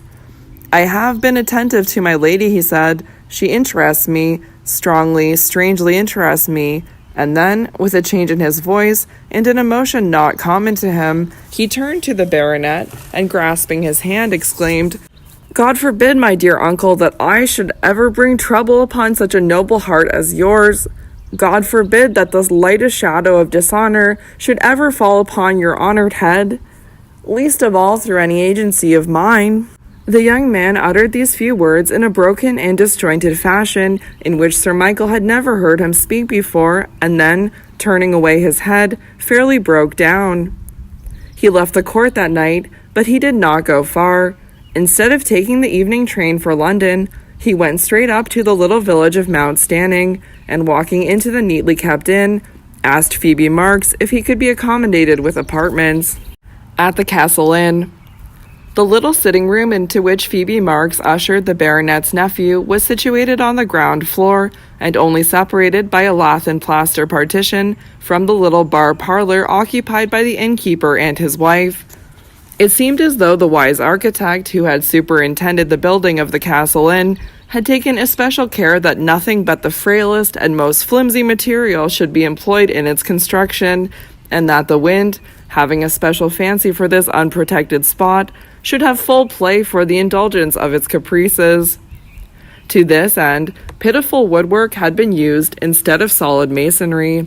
Rickety ceilings had been propped up by fragile rafters, and beams that threatened on every storm night to fall upon the heads of those beneath them. Doors whose specialty was never to be shut, yet always to be banging. Windows constructed with a peculiar view to letting in the draught when they were closed, and keeping out the air when they were open. The hand of genius had devised this lonely country inn, and there was not an inch of woodwork or a trowelful of plaster employed in all the rickety construction that did not offer its own peculiar weak point to every assault of its indefatigable foe. Robert looked about him with a feeble smile of resignation. It was a change, decidedly, from the luxurious comforts of Audley Court, and it was rather a strange fancy of the young barrister to prefer loitering at this dreary village hostelry to returning to his snug chambers in Fig Tree Court. But he had brought his lares and penates with him in the shape of his German pipe, his tobacco canister, half a dozen French novels, and his 2 ill-conditioned canine favorites, who sat shivering before the smoky little fire, barking shortly and sharply now and then, by way of hinting for some slight refreshment.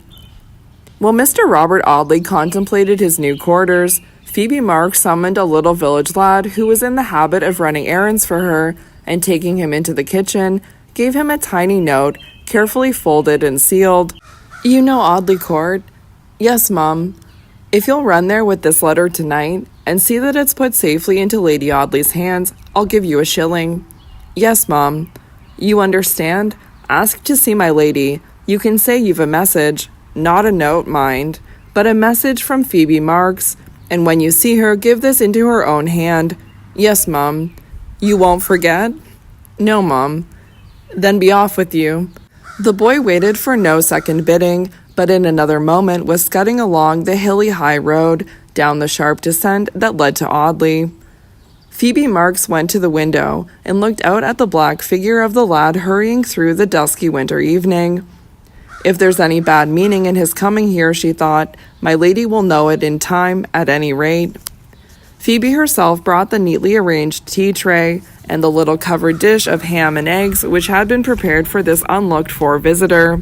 Her pale hair was as smoothly braided, and her light gray dress fitted as precisely as of old. The same neutral tints pervaded her person and her dress. No showy rose-colored ribbons or rustling silk gown proclaimed the well-to-do innkeeper's wife. Phoebe Marks was a person who never lost her individuality. Silent and self-contained, she seemed to hold herself within herself and take no color from the outer world. Robert looked at her thoughtfully as she spread the cloth and drew the table nearer to the fireplace. That, he thought, is a woman who could keep a secret. The dogs looked rather suspiciously at the quiet figure of Mrs. Marks gliding softly about the room, from the teapot to the caddy, and from the caddy to the kettle singing on the hob. "Will you pour out my tea for me, Mrs. Marks?" said Robert, seating himself in a horsehair-covered armchair, which fitted him as tightly in every direction as if he had been measured for it. "You have come straight from the court, sir?" said Phoebe, as she handed Robert the sugar basin. "Yes, I only left my uncle's an hour ago." "And my lady, sir, was she quite well?" "Yes, quite well." "As gay and light-hearted as ever, sir?" "As gay and light-hearted as ever." Phoebe retired respectfully after having given Mr. Audley his tea, but as she stood with her hand upon the lock of the door, he spoke again. "You knew Lady Audley when she was Miss Lucy Graham, did you not?" he asked. "Yes, sir. I lived at Mrs. Dawson's when my lady was governess there." "Indeed, was she long in the surgeon's family?" "A year and a half, sir." "And she came from London?" "Yes, sir." "And she was an orphan, I believe?" "Yes, sir." "Always as cheerful as she is now?" "Always, sir." Robert emptied his teacup and handed it to Mrs. Marks. Their eyes met, a lazy look in his, and an active, searching glance in hers. This woman would be good in a witness box, he thought. It would take a clever lawyer to bother her in a cross-examination. He finished his second cup of tea, pushed away his plate, fed his dogs, and lighted his pipe, while Phoebe carried off the tea tray. The wind came whistling up across the frosty open country and through the leafless woods, and rattled fiercely at the window frames. "There's a triangular draught from those two windows and the door that scarcely adds to the comfort of this apartment," murmured Robert, "and there certainly are pleasanter sensations than that of standing up to one's knees in cold water." He poked the fire, patted his dogs, put on his greatcoat, rolled a rickety old sofa close to the hearth, wrapped his legs in his railway rug, and stretched himself at full length upon the narrow horsehair cushion, smoked his pipe, and watched the bluish-gray wreaths curling slowly upwards to the dingy ceiling. "No," he murmured again, "that is a woman who can keep a secret. A counsel for the prosecution would get very little out of her." I have said that the bar parlor was only separated from the sitting room occupied by Robert by a lath and plaster partition. The young barrister could hear the 2 or 3 village tradesmen and a couple of farmers laughing and talking round the bar, while Luke Marks served them from his stock of liquors. Very often he could even hear their words, especially the landlord's, for he spoke in a coarse, loud voice, and had a more boastful manner than any of his customers. "The man is a fool," said Robert, as he laid down his pipe. "I'll go and talk to him by and by." He waited till the few visitors to the castle had dropped away one by one, and, when Luke Marks had bolted the front door upon the last of his customers, he strolled quietly into the bar parlor where the landlord was seated with his wife. Phoebe was busy at a little table, upon which stood a prim workbox, with every reel of cotton and glistening steel bodkin in its appointed place. She was darning the coarse gray stockings that adorned her husband's awkward feet, but she did her work as daintily as if they had been my lady's delicate silken hose. I say that she took no color from external things, and that the vague air of refinement that pervaded her nature clung to her as closely in the society of her boorish husband at the Castle Inn as in Lady Audley's fairy boudoir at the court. She looked up suddenly as Robert entered the bar parlor.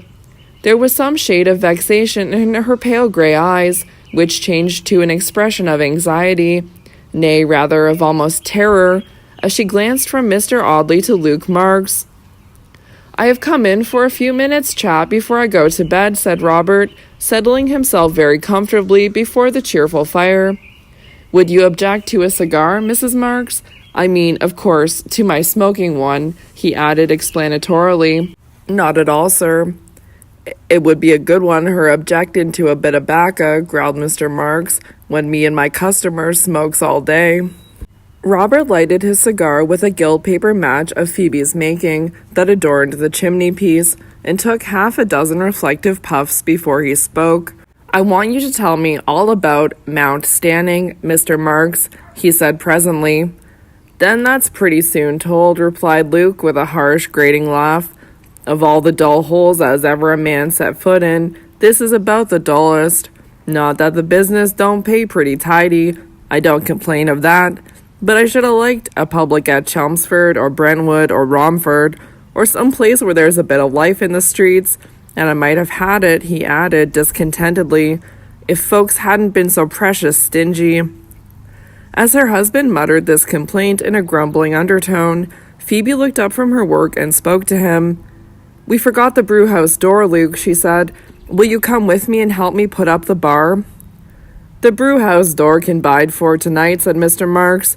"I ain't a-going to move now that I've seated myself for a comfortable smoke." He took a long clay pipe from a corner of the fender as he spoke, and began to fill it deliberately. "I don't feel easy about that brewhouse door, Luke," remonstrated his wife. "There are always tramps about, and they can get in easily when the bar isn't up." "Go and put the bar up yourself then, can't you?" answered Mr. Marks. "It's too heavy for me to lift." "Then let it bide if you're too fine a lady to see to it yourself. You're very anxious all of a sudden about this here brewhouse door. I suppose you don't want me to open my mouth to this gent, that's about it. Oh, you needn't frown at me to stop me speaking. You're always putting in your tongue and clipping off my words before I've half said 'em, but I won't stand. Do you hear? I won't stand it." Phoebe Marks shrugged her shoulders, folded her work, shut her workbox, and crossing her hands in her lap, sat with her gray eyes fixed upon her husband's bull-like face. "Then you don't particularly care to live at Mount Stanning," said Robert, politely, as if anxious to change the conversation.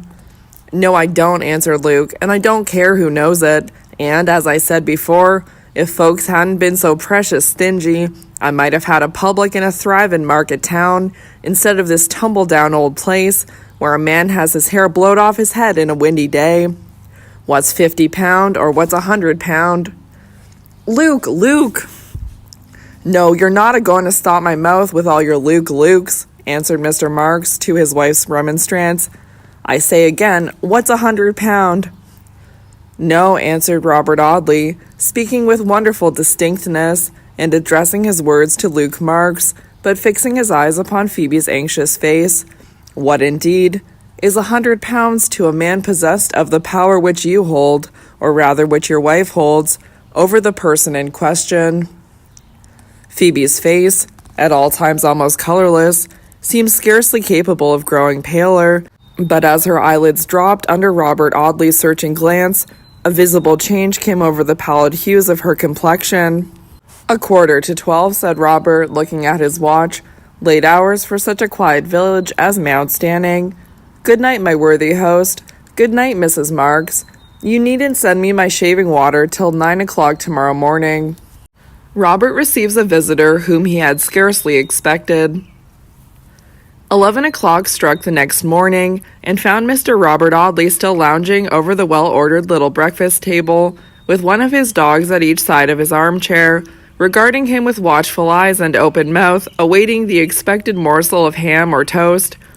Robert had a county paper on his knees, and made a feeble effort now and then to read the first page, which was filled with advertisements of farming stock, quack medicines, and other interesting matter. The weather had changed, and the snow, which had for the last few days been looming blackly in the frosty sky, fell in great feathery flakes against the windows, and lay piled in the little bit of garden ground without. The long, lonely road leading towards Audley seemed untrodden by a footstep as Robert looked out at the wintry landscape. "Lively," he said, "for a man used to the fascinations of Temple Bar."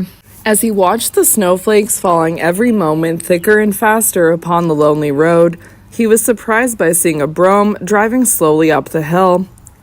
"I wonder what unhappy wretch has too restless a spirit to stop at home on such a morning as this," he muttered, as he returned to the armchair by the fire. He had only reseated himself a few minutes when Phoebe Marks entered the room to announce Lady Audley. "Lady Audley? Pray beg her to come in," said Robert, and then, as Phoebe left the room to usher in this unexpected visitor, he muttered between his teeth, "A false move, my lady, and one I never looked for from you." Lucy Audley was radiant on this cold and snowy January morning. Other people's noses are rudely assailed by the sharp fingers of the grim Ice King, but not my lady's. Other people's lips turn pale and blue with the chilling influence of the bitter weather, but my lady's little rosebud of a mouth retained its brightest coloring and cheeriest freshness. She was wrapped in the very sables which Robert Audley had brought her from Russia, and carried a muff that the young man thought seemed almost as big as herself. She looked a childish, helpless, babyfied little creature, and Robert watched her with some touch of pity in his eyes, as she came up to the hearth by which he was standing, and warmed her tiny gloved hands at the blaze. "What a morning, Mr. Audley," she said. "What a morning." "Yes, indeed. Why did you come out in such weather, Lady Audley?" "Because I wished to see you, particularly." "Indeed." "Yes," said my lady, with an air of considerable embarrassment, playing with the button of her glove, and almost wrenching it off in her restlessness. "Yes, Mr. Audley, I felt that you had not been well treated, that you had, in short, reason to complain, and that an apology was due to you." "I do not wish for any apology, Lady Audley." "But you are entitled to one," answered my lady quietly. "Why, my dear Robert, should we be so very ceremonious towards each other? You were very comfortable at Audley. We were very glad to have you there. But my dear silly husband must needs take it into his foolish head that it is dangerous for his poor little wife's peace of mind to have a nephew of 8 or 9 and 20 smoking his cigars in her boudoir, and behold, our pleasant little family circle is broken up." Lucy Audley spoke with that peculiar childish vivacity which seemed so natural to her. Robert looked down almost sadly at her bright, animated face. "Lady Audley," he said, "Heaven forbid that either you or I should ever bring grief or dishonor upon my uncle's generous heart.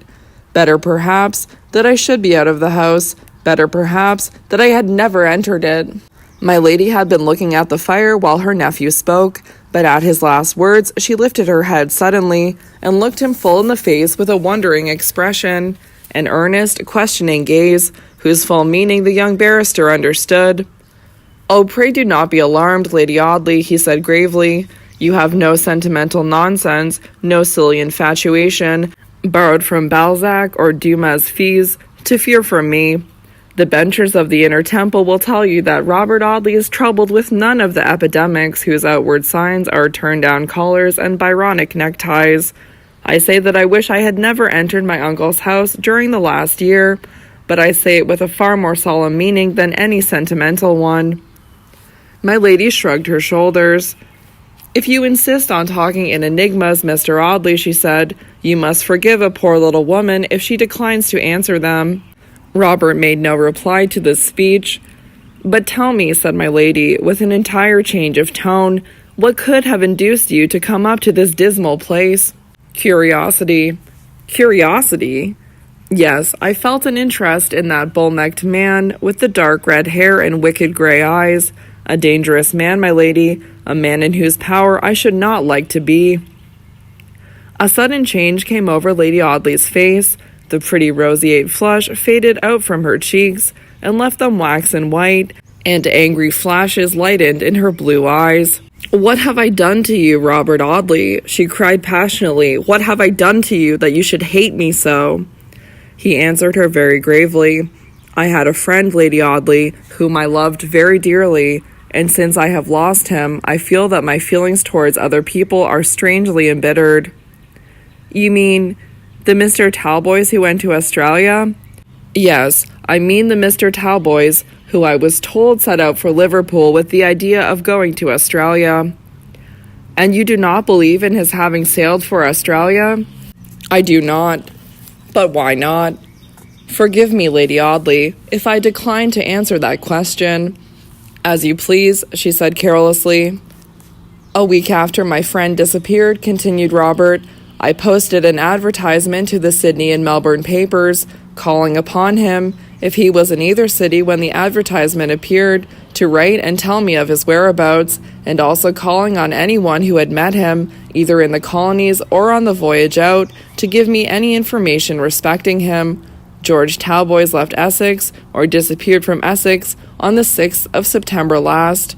I ought to receive some answer to this advertisement by the end of this month. Today is the 27th. The time draws very near. And if you receive no answer? Asked Lady Audley. If I receive no answer, I shall think that my fears have been not unfounded, and I shall do my best to act. What do you mean by that? Ah, Lady Audley, you remind me how very powerless I am in this matter. My friend might have been made away with in this very inn, stabbed to death upon this hearthstone of which I now stand, and I might stay here for a 12-month, and go away at the last as ignorant of his fate as if I had never crossed the threshold. What do we know of the mysteries that may hang about the houses we enter? If I were to go tomorrow into that commonplace, plebeian, 8-roomed house in which Maria Manning and her husband murdered their guest, I should have no awful prescience of that bygone horror. Foul deeds have been done under the most hospitable roofs. Terrible crimes have been committed amid the fairest scenes, and have left no trace upon the spot where they were done. I do not believe in mandrake, or in bloodstains that no time can efface. I believe rather that we may walk unconsciously in an atmosphere of crime, and breathe none the less freely. I believe that we may look into the smiling face of a murderer, and admire its tranquil beauty. My lady laughed at Robert's earnestness. You seem to have quite a taste for discussing these horrible subjects, she said rather scornfully. You ought to have been a detective police officer. I sometimes think I should have been a good one. Why? Because I am patient. But to return to Mr. George Talboys, whom we lost sight of in your eloquent discussion, what if you receive no answer to your advertisements? I shall then consider myself justified in concluding that my friend is dead. Yes, and then I shall examine the effects he left at my chambers. Indeed, and what are they? Coats, waistcoats, varnished boots, and meerschaum pipes, I suppose, said Lady Audley, laughing. No, letters. Letters from his friends, his old schoolfellows, his father, his brother officers. Yes. Letters, too, from his wife. My lady was silent for some few moments, looking thoughtfully at the fire. Have you ever seen any of the letters written by the late Mrs. Talboys? She asked presently. Never, poor soul. Her letters are not likely to throw much light upon my friend's fate. I dare say she wrote the usual womanly scrawl. There are very few who write so charming and uncommon a hand as yours, Lady Audley. Ah, you know my hand, of course. Yes, I know it very well indeed. My lady warmed her hands once more, and then taking up the big muff which she had laid aside upon a chair, prepared to take her departure. You have refused to accept my apology, Mr. Audley, she said, but I trust you are not the less assured of my feelings towards you. Perfectly assured, Lady Audley. Then goodbye, and let me recommend you do not stay long in this miserable draughty place, if you do not wish to take rheumatism back to Fig Tree Court. I shall return to town tomorrow morning to see after my letters. Then once more goodbye. She held out her hand. He took it loosely in his own. It seemed such a feeble little hand that he might have crushed it in his strong grasp had he chosen to be so pitiless. He attended her to her carriage, and watched it as it drove off, not towards Audley, but in the direction of Brentwood, which was about 6 miles from Mount Stanning. About an hour and a half after this, as Robert stood at the door of the inn, smoking a cigar and watching the snow falling in the whitened fields opposite, he saw the brougham drive back, empty this time, to the door of the inn. "Have you taken Lady Audley back to the court?" he said to the coachman, who had stopped to call for a mug of hot spiced ale. "No, sir. I've just come from the Brentwood station. My lady started for London by the 12:40 train." "For town?" "Yes, sir." "My lady gone to London," said Robert as he returned to the little sitting room. "Then I'll follow her by the next train, and if I'm not very much mistaken, I know where to find her." He packed his portmanteau, paid his bill, which was carefully receipted by Phoebe Marks, fastened his dogs together with a couple of leathern collars and a chain, and stepped into the rumbling fly kept at the Castle Inn for the convenience of Mount Stanning. He caught an express that left Brentwood at 3 o'clock, and settled himself comfortably in a corner of an empty first-class carriage, coiled up in a couple of huge railway rugs, and smoking a cigar in mild defiance of the authorities. "The company may make as many bylaws as they please," he murmured, "but I shall take the liberty of enjoying my cheroot as long as I've half a crown left to give the guard." The blacksmith's mistake. It was exactly 5 minutes past 4 as Mr. Robert Audley stepped out upon the platform at Shoreditch, and waited placidly until such time as his dogs and his portmanteau should be delivered up to the attendant porter who had called his cab and undertaken the general conduct of his affairs with that disinterested courtesy which does such infinite credit to a class of servitors who are forbidden to accept the tribute of a grateful public. Robert Audley waited with consummate patience for a considerable time, but as the express was generally a long train, and there were a great many passengers from Norfolk carrying guns and pointers, and other paraphernalia of a critical description, it took a long while to make matters agreeable to all claimants, and even the barrister's seraphic indifference to mundane affairs nearly gave way. Perhaps, when that gentleman who is making such a noise about a pointer with liver-colored spots has discovered the particular pointer and spots that he wants, which happy combination of events scarcely seems likely to arrive, they'll give me my luggage and let me go. The designing wretches knew at a glance that I was born to be imposed upon, and if they were to trample the life out of me upon this very platform, I should never have the spirit to bring an action against the company. Suddenly an idea seemed to strike him, and he left the porter to struggle for the custody of his goods, and walked round to the other side of the station. He had heard a bell ring, and, looking at the clock, had remembered that the down train for Colchester started at this time. He had learned what it was to have an honest purpose since the disappearance of George Talboys, and he reached the opposite platform in time to see the passengers take their seats. There was one lady who had evidently only just arrived at the station, for she hurried onto the platform at the very moment that Robert approached the train, and almost ran against that gentleman in her haste and excitement.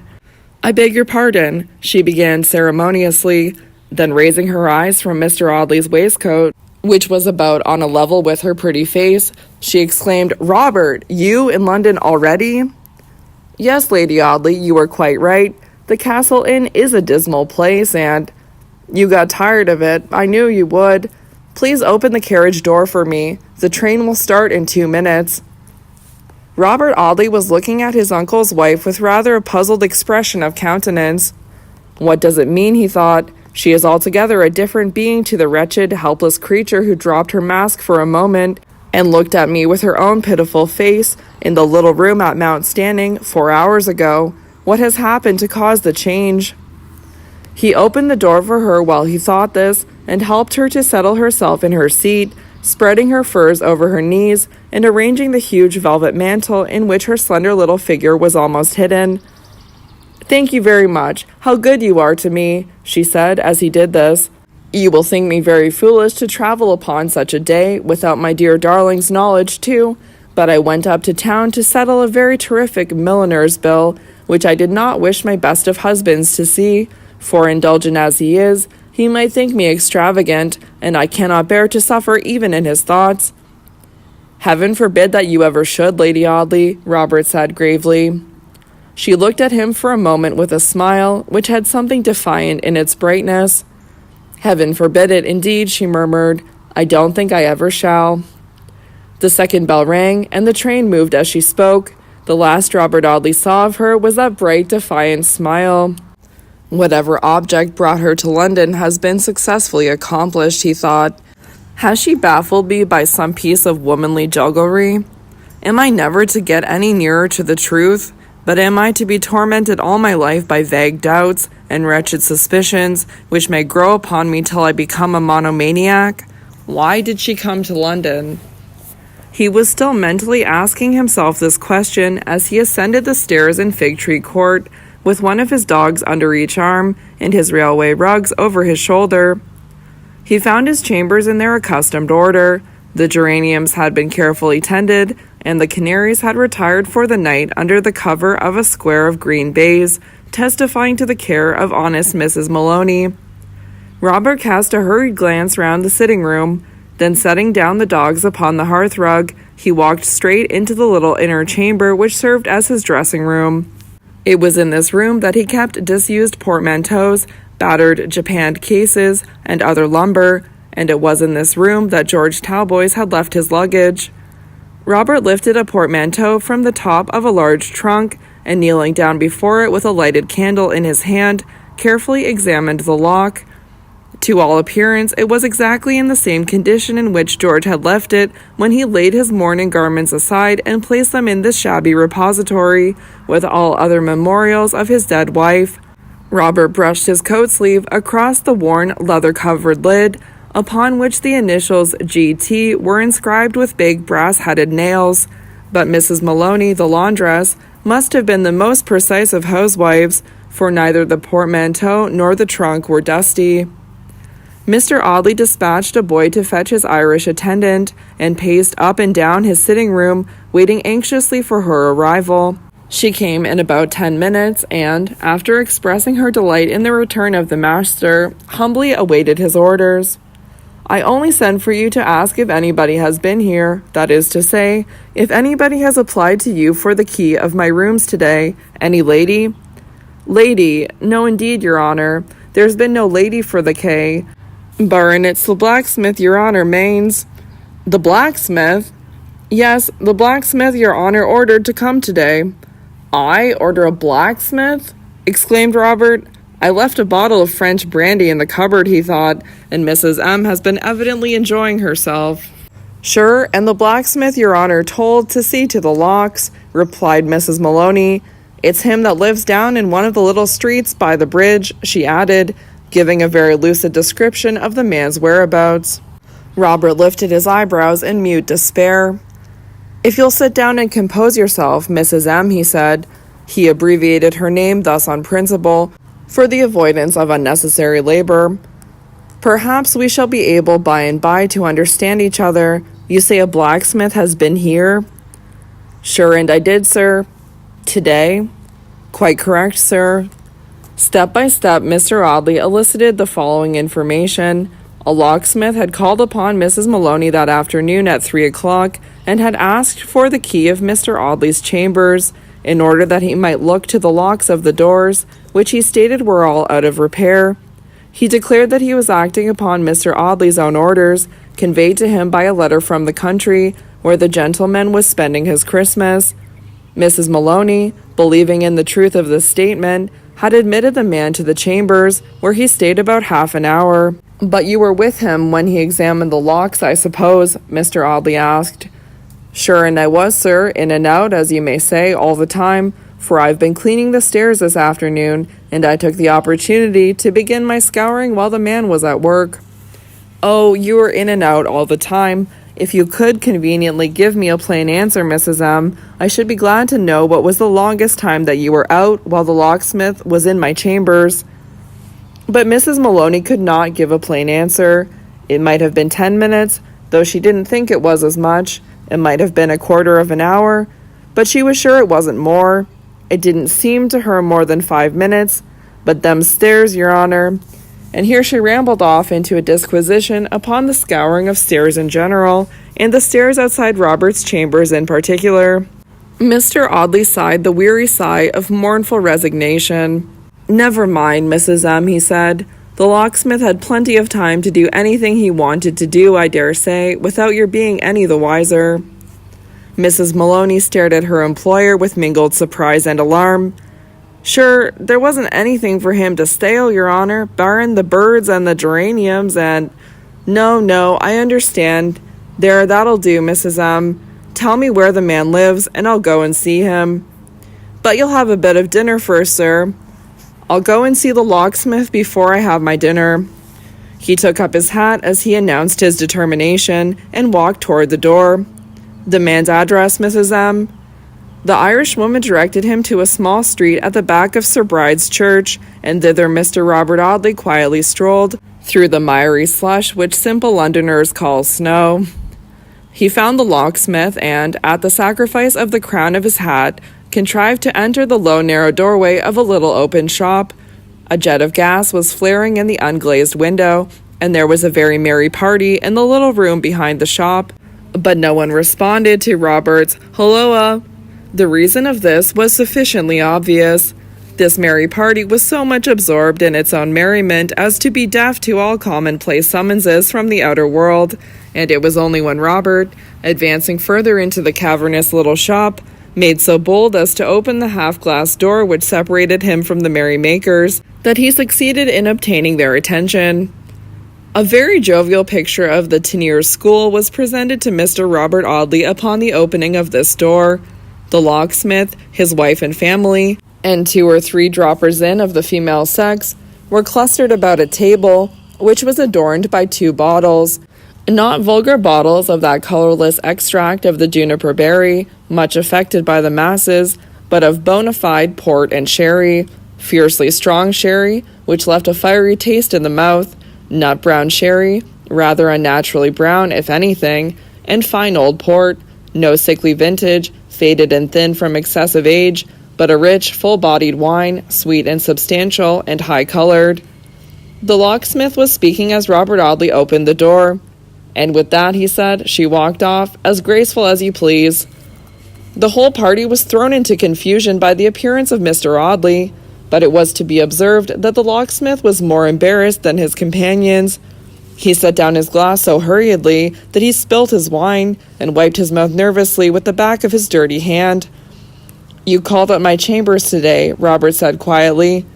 "Don't let me disturb you, ladies." This to the droppers in. "You called at my chambers today, Mr. White, and—" The man interrupted him. "I hope, sir, you'll be so good as to look over the mistake," he stammered. "I'm sure, sir, I'm very sorry it should have occurred. I was sent for to another gentleman's chambers, Mr. Alwyn, in Garden Court, and the name slipped my memory, and having done odd jobs before for you, I thought it must be you as wanted me today, and I called at Mr. Maloney's for the key accordion, but directly I see the locks in your chamber, I says to myself, the gentleman's locks ain't out of order, the gentleman don't want all his locks repaired. But you stayed half an hour." "Yes, sir, for there was one lock out of order, the door nighest the staircase, and I took it off and cleaned it and put it on again. I won't charge you nothing for the job, and I hope you'll be so good as to look over the mistake that as has occurred, which I've been in business 13 years come July, and—" "Nothing of this kind ever happened before, I suppose," said Robert gravely. "No, it's altogether a singular kind of business, not likely to come about every day. You've been enjoying yourself this evening, I see, Mr. White. You've done a good stroke of work today, I'll wager. Made a lucky hit, and you're what you call standing treat, eh?" Robert Audley looked straight into the man's dingy face as he spoke. The locksmith was not a bad-looking fellow, and there was nothing that he need have been ashamed of in his face, except the dirt, and that, as Hamlet's mother says, is common. But in spite of this, Mr. White's eyelids dropped under the young barrister's calm scrutiny, and he stammered out some apologetic sort of speech about his missus, and his missus's neighbors, and port wine and sherry wine, with as much confusion as if he, an honest mechanic in a free country, were called upon to excuse himself to Mr. Robert Audley for being caught in the act of enjoying himself in his own parlor. Robert cut him short with a careless nod. "Pray don't apologize," he said. "I like to see people enjoy themselves. Good night, Mr. White. Good night, ladies." He lifted his hat to the missus, and the missus's neighbors, who were much fascinated by his easy manner and his handsome face, and left the shop. "And so," he muttered to himself as he went back to his chambers, "with that she walked off as graceful as you please. Who was it that walked off? And what was the story which the locksmith was telling when I interrupted him at that sentence? Oh, George Talboys, am I ever to come any nearer to the secret of your fate? Am I coming nearer to it now, slowly but surely? Is the radius to grow narrower day by day, until it draws a dark circle round the home of those I love? How is it all to end? He sighed wearily as he walked slowly back across the flagged quadrangles in the temple to his own solitary chambers. Mrs. Maloney had prepared for him that bachelor's dinner which, however excellent and nutritious in itself, has no claim to the special charm of novelty. She had cooked for him a mutton chop, which was soddening itself between two plates upon the little table near the fire. Robert Audley sighed as he sat down to the familiar meal, remembering his uncle's cook with a fond, regretful sorrow. Her cutlets à la maintenant made mutton seem more than mutton, a sublimated meat that could scarcely have grown upon any mundane sheep, he murmured sentimentally, and Mrs. Maloney's chops are apt to be tough, but such is life. What does it matter? He pushed away his plate impatiently after eating a few mouthfuls. I have never eaten a good dinner at this table since I lost George Talboys, he said. The place seems as gloomy as if the poor fellow had died in the next room and had never been taken away to be buried. How long ago that September afternoon appears as I look back at it, that September afternoon upon which I parted with him alive and well, and lost him as suddenly and unaccountably as if a trapdoor had opened in the solid earth and let him through to the antipodes. The writing in the book. Mr. Audley rose from the dinner table and walked over to the cabinet in which he kept the document he had drawn up relating to George Talboys. He unlocked the doors of this cabinet, took the paper from the pigeonhole marked important, and seated himself at his desk to write. He added several paragraphs to those in the document, numbering the fresh paragraphs as carefully as he had numbered the old ones. Heaven help us all, he muttered once. Is this paper, with which no attorney has had any hand, to be my first brief? He wrote for about half an hour, then replaced the document in the pigeonhole and locked the cabinet. When he had done this, he took a candle in his hand and went into the room in which were his own portmanteaus and the trunk belonging to George Talboys. He took a bunch of keys from his pocket and tried them one by one. The lock of the shabby old trunk was a common one, and at the fifth trial the key turned easily. There would be no need for anyone to break open such a lock as this, muttered Robert, as he lifted the lid of the trunk. He slowly emptied it of its contents, taking out each article separately and laying it carefully upon a chair by his side. He handled the things with a respectful tenderness, as if he had been lifting the dead body of his lost friend. One by one he laid the neatly folded mourning garments on the chair.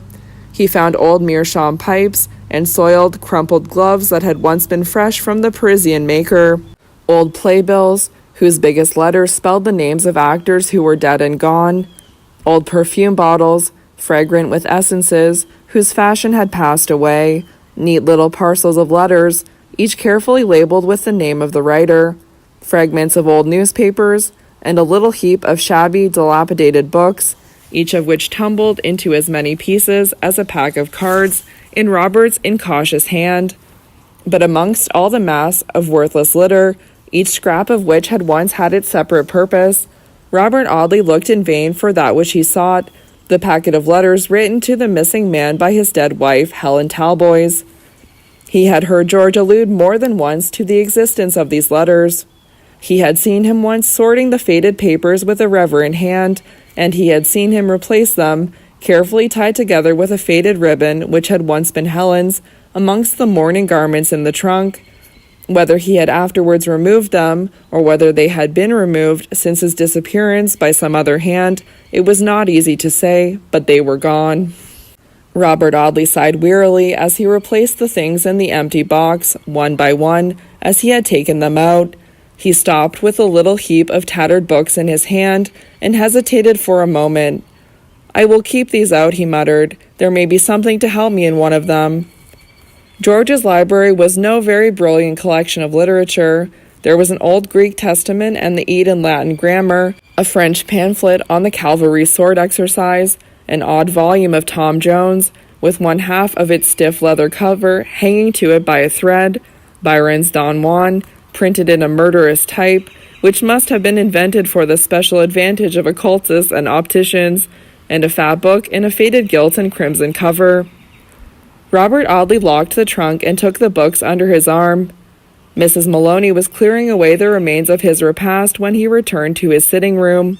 He put the books aside on a little table in a corner of the fireplace and waited patiently while the laundress finished her work. He was in no humor even for his meerschaum consoler. The yellow-papered fictions on the shelves above his head seemed stale and profitless.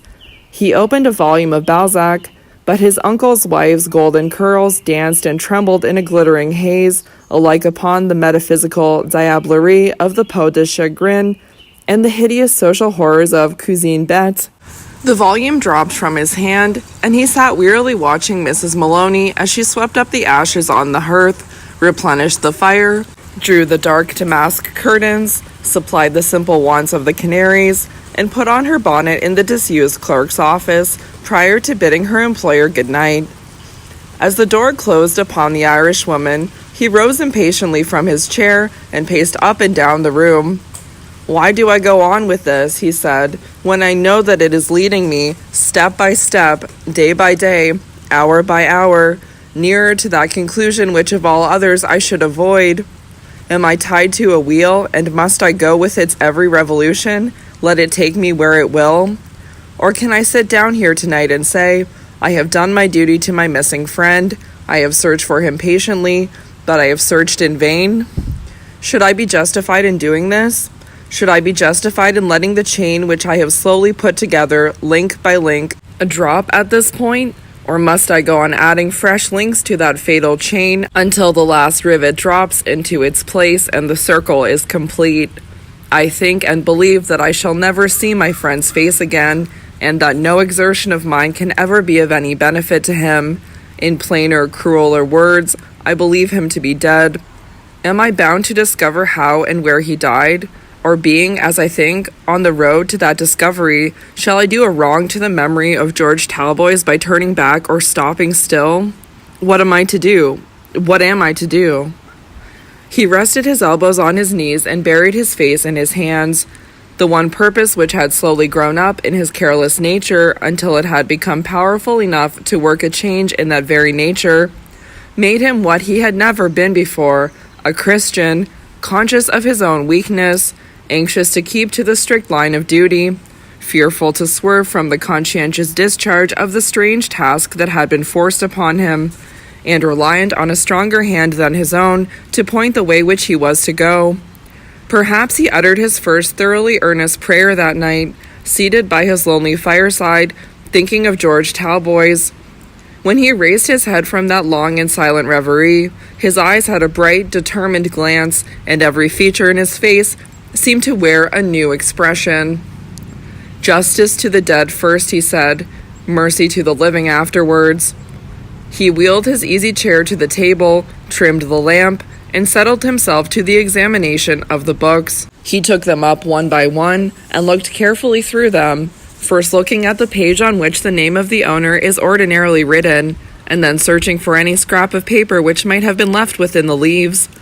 On the first page of the Eton Latin grammar, the name of Master Talboys was written in a prim scholastic hand. The French pamphlet had a careless GT scrawled on the cover in pencil, in George's big, slovenly calligraphy. The Tom Jones had evidently been bought at a bookstall, and bore an inscription, dated March 14th, 1788, setting forth that the work was a tribute of respect to Mr. Thomas Scrouton, from his obedient servant, James Audley. The Don Juan and the Testament were blank. Robert Audley breathed more freely. He had arrived at the last but one of the books without any result whatever, and there only remained the fat, gilt and crimson-bound volume to be examined before his task was finished. It was an annual of the year 1845. The copper-plate engravings of lovely ladies who had flourished in that day were yellow and spotted with mildew, the costumes grotesque and outlandish, the simpering beauties faded and commonplace. Even the little clusters of verses, in which the poet's feeble candle shed its sickly light upon the obscurities of the artist's meaning, had an old-fashioned twang, like music on a lyre whose strings are slackened by the damps of time. Robert Audley did not stop to read any of these mild productions. He ran rapidly through the leaves, looking for any scrap of writing or fragment of a letter which might have been used to mark a place. He found nothing but a bright ring of golden hair, of that glittering hue which is so rarely seen except upon the head of a child, a sunny lock which curled as naturally as the tendril of a vine, and was very opposite in texture, if not different in hue, to the soft, smooth tress which the landlady at Ventnor had given to George Talboys after his wife's death.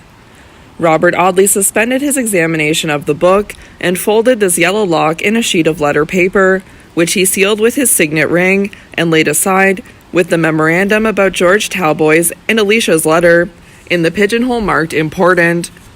He was going to replace the fat annual amongst the other books when he discovered that the 2 blank leaves at the beginning were stuck together. He was so determined to prosecute his search to the very uttermost that he took the trouble to part these leaves with the sharp end of his paper knife, and he was rewarded for his perseverance by finding an inscription upon one of them. This inscription was in 3 parts and in 3 different hands. The first paragraph was dated as far back as the year in which the annual had been published, and set forth that the book was the property of a certain Miss Elizabeth Ann Bince, who had obtained the precious volume as a reward for habits of order, and for obedience to the authorities of Camford House Seminary, Torquay. The second paragraph was dated 5 years later, and was in the handwriting of Miss Bince herself, who presented the book as a mark of undying affection and unfading esteem. Miss Bince was evidently of a romantic temperament, to her beloved friend Helen Maldon.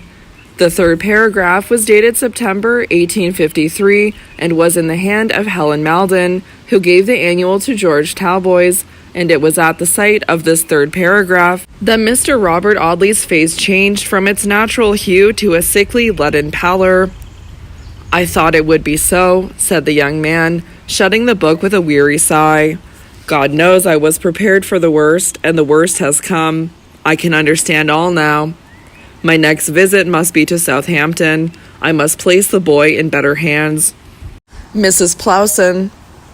Amongst the packet of letters which Robert Audley had found in George's trunk, there was one labelled with the name of the missing man's father, the father who had never been too indulgent a friend to his only son, and who had gladly availed himself of the excuse afforded by George's imprudent marriage to abandon the young man to his own resources. Robert Audley had never seen Mr. Harcourt Talboys, but George's careless talk of his father had given his friend some notion of that gentleman's character.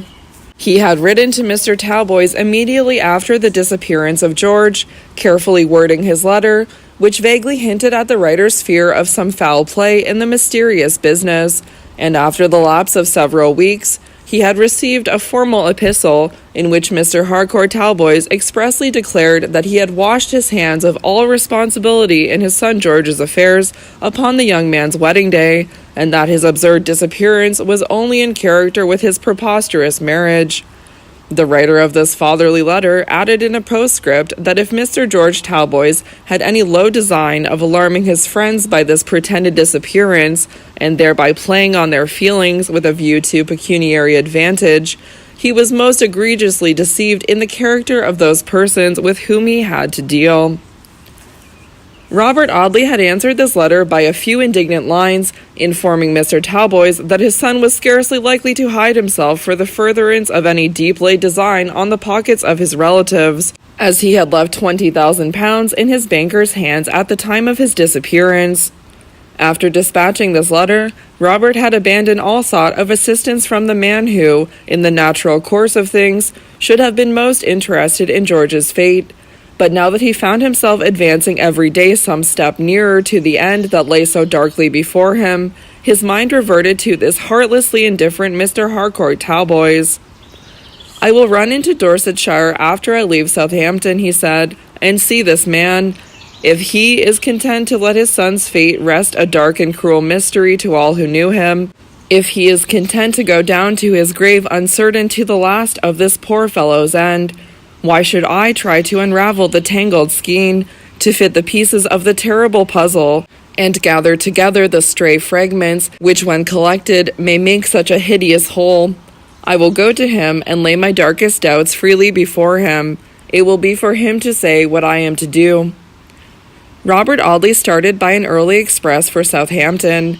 The snow lay thick and white upon the pleasant country through which he went, and the young barrister had wrapped himself in so many comforters and railway rugs as to appear a perambulating mass of woolen goods rather than a living member of a learned profession. He looked gloomily out of the misty window, opaque with the breath of himself and an elderly Indian officer, who was his only companion, and watched the fleeting landscape, which had a certain phantom-like appearance in its shroud of snow. He wrapped himself in the vast folds of his railway rug with a peevish shiver, and felt inclined to quarrel with the destiny which compelled him to travel by an early train upon a pitiless winter's day. "Who would have thought that I could have grown so fond of the fellow," he muttered, "or feel so lonely without him? I've a comfortable little fortune in the 3 per cents. I'm heir presumptive to my uncle's title, and I know of a certain dear little girl who, as I think, would do her best to make me happy. But I declare that I would freely give up all and stand penniless in the world tomorrow if this mystery could be satisfactorily cleared away, and George Talboys could stand by my side."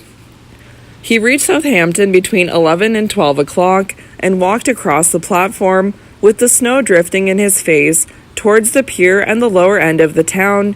The clock of St. Michael's Church was striking 12 as he crossed the quaint old square in which that edifice stands, and groped his way through the narrow streets leading down to the water.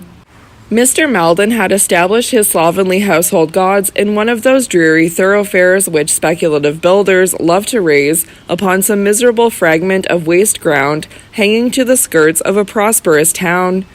Brigsom's Terrace was perhaps one of the most dismal blocks of building that was ever composed of brick and mortar since the first mason plied his trowel and the first architect drew his plan.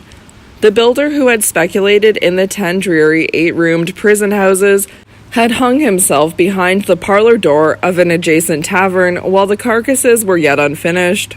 The man who had bought the brick and mortar skeletons had gone through the bankruptcy court while the paper hangers were still busy in Brigsom's Terrace, and had whitewashed his ceilings and himself simultaneously. Ill luck and insolvency clung to the wretched habitations.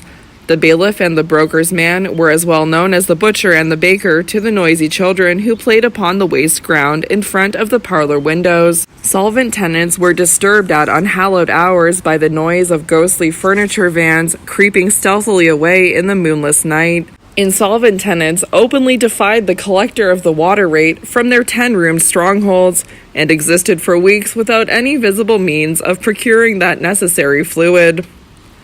Robert Audley looked about him with a shudder as he turned from the waterside into this poverty-stricken locality. A child's funeral was leaving one of the houses as he approached, and he thought with a thrill of horror that if the little coffin had held George's son, he would have been in some measure responsible for the boy's death. "The poor child shall not sleep another night in this wretched hovel," he thought, as he knocked at the door of Mr. Maldon's house. "He is the legacy of my lost friend, and it shall be my business to secure his safety." A slipshod servant girl opened the door and looked at Mr. Audley rather suspiciously as she asked him, very much through her nose, what he pleased to want. The door of the little sitting-room was ajar, and Robert could hear the clattering of knives and forks and the childish voice of little George prattling gaily. He told the servant that he had come from London, that he wanted to see Master Talboys, and that he would announce himself, and walking past her, without further ceremony, he opened the door of the parlor.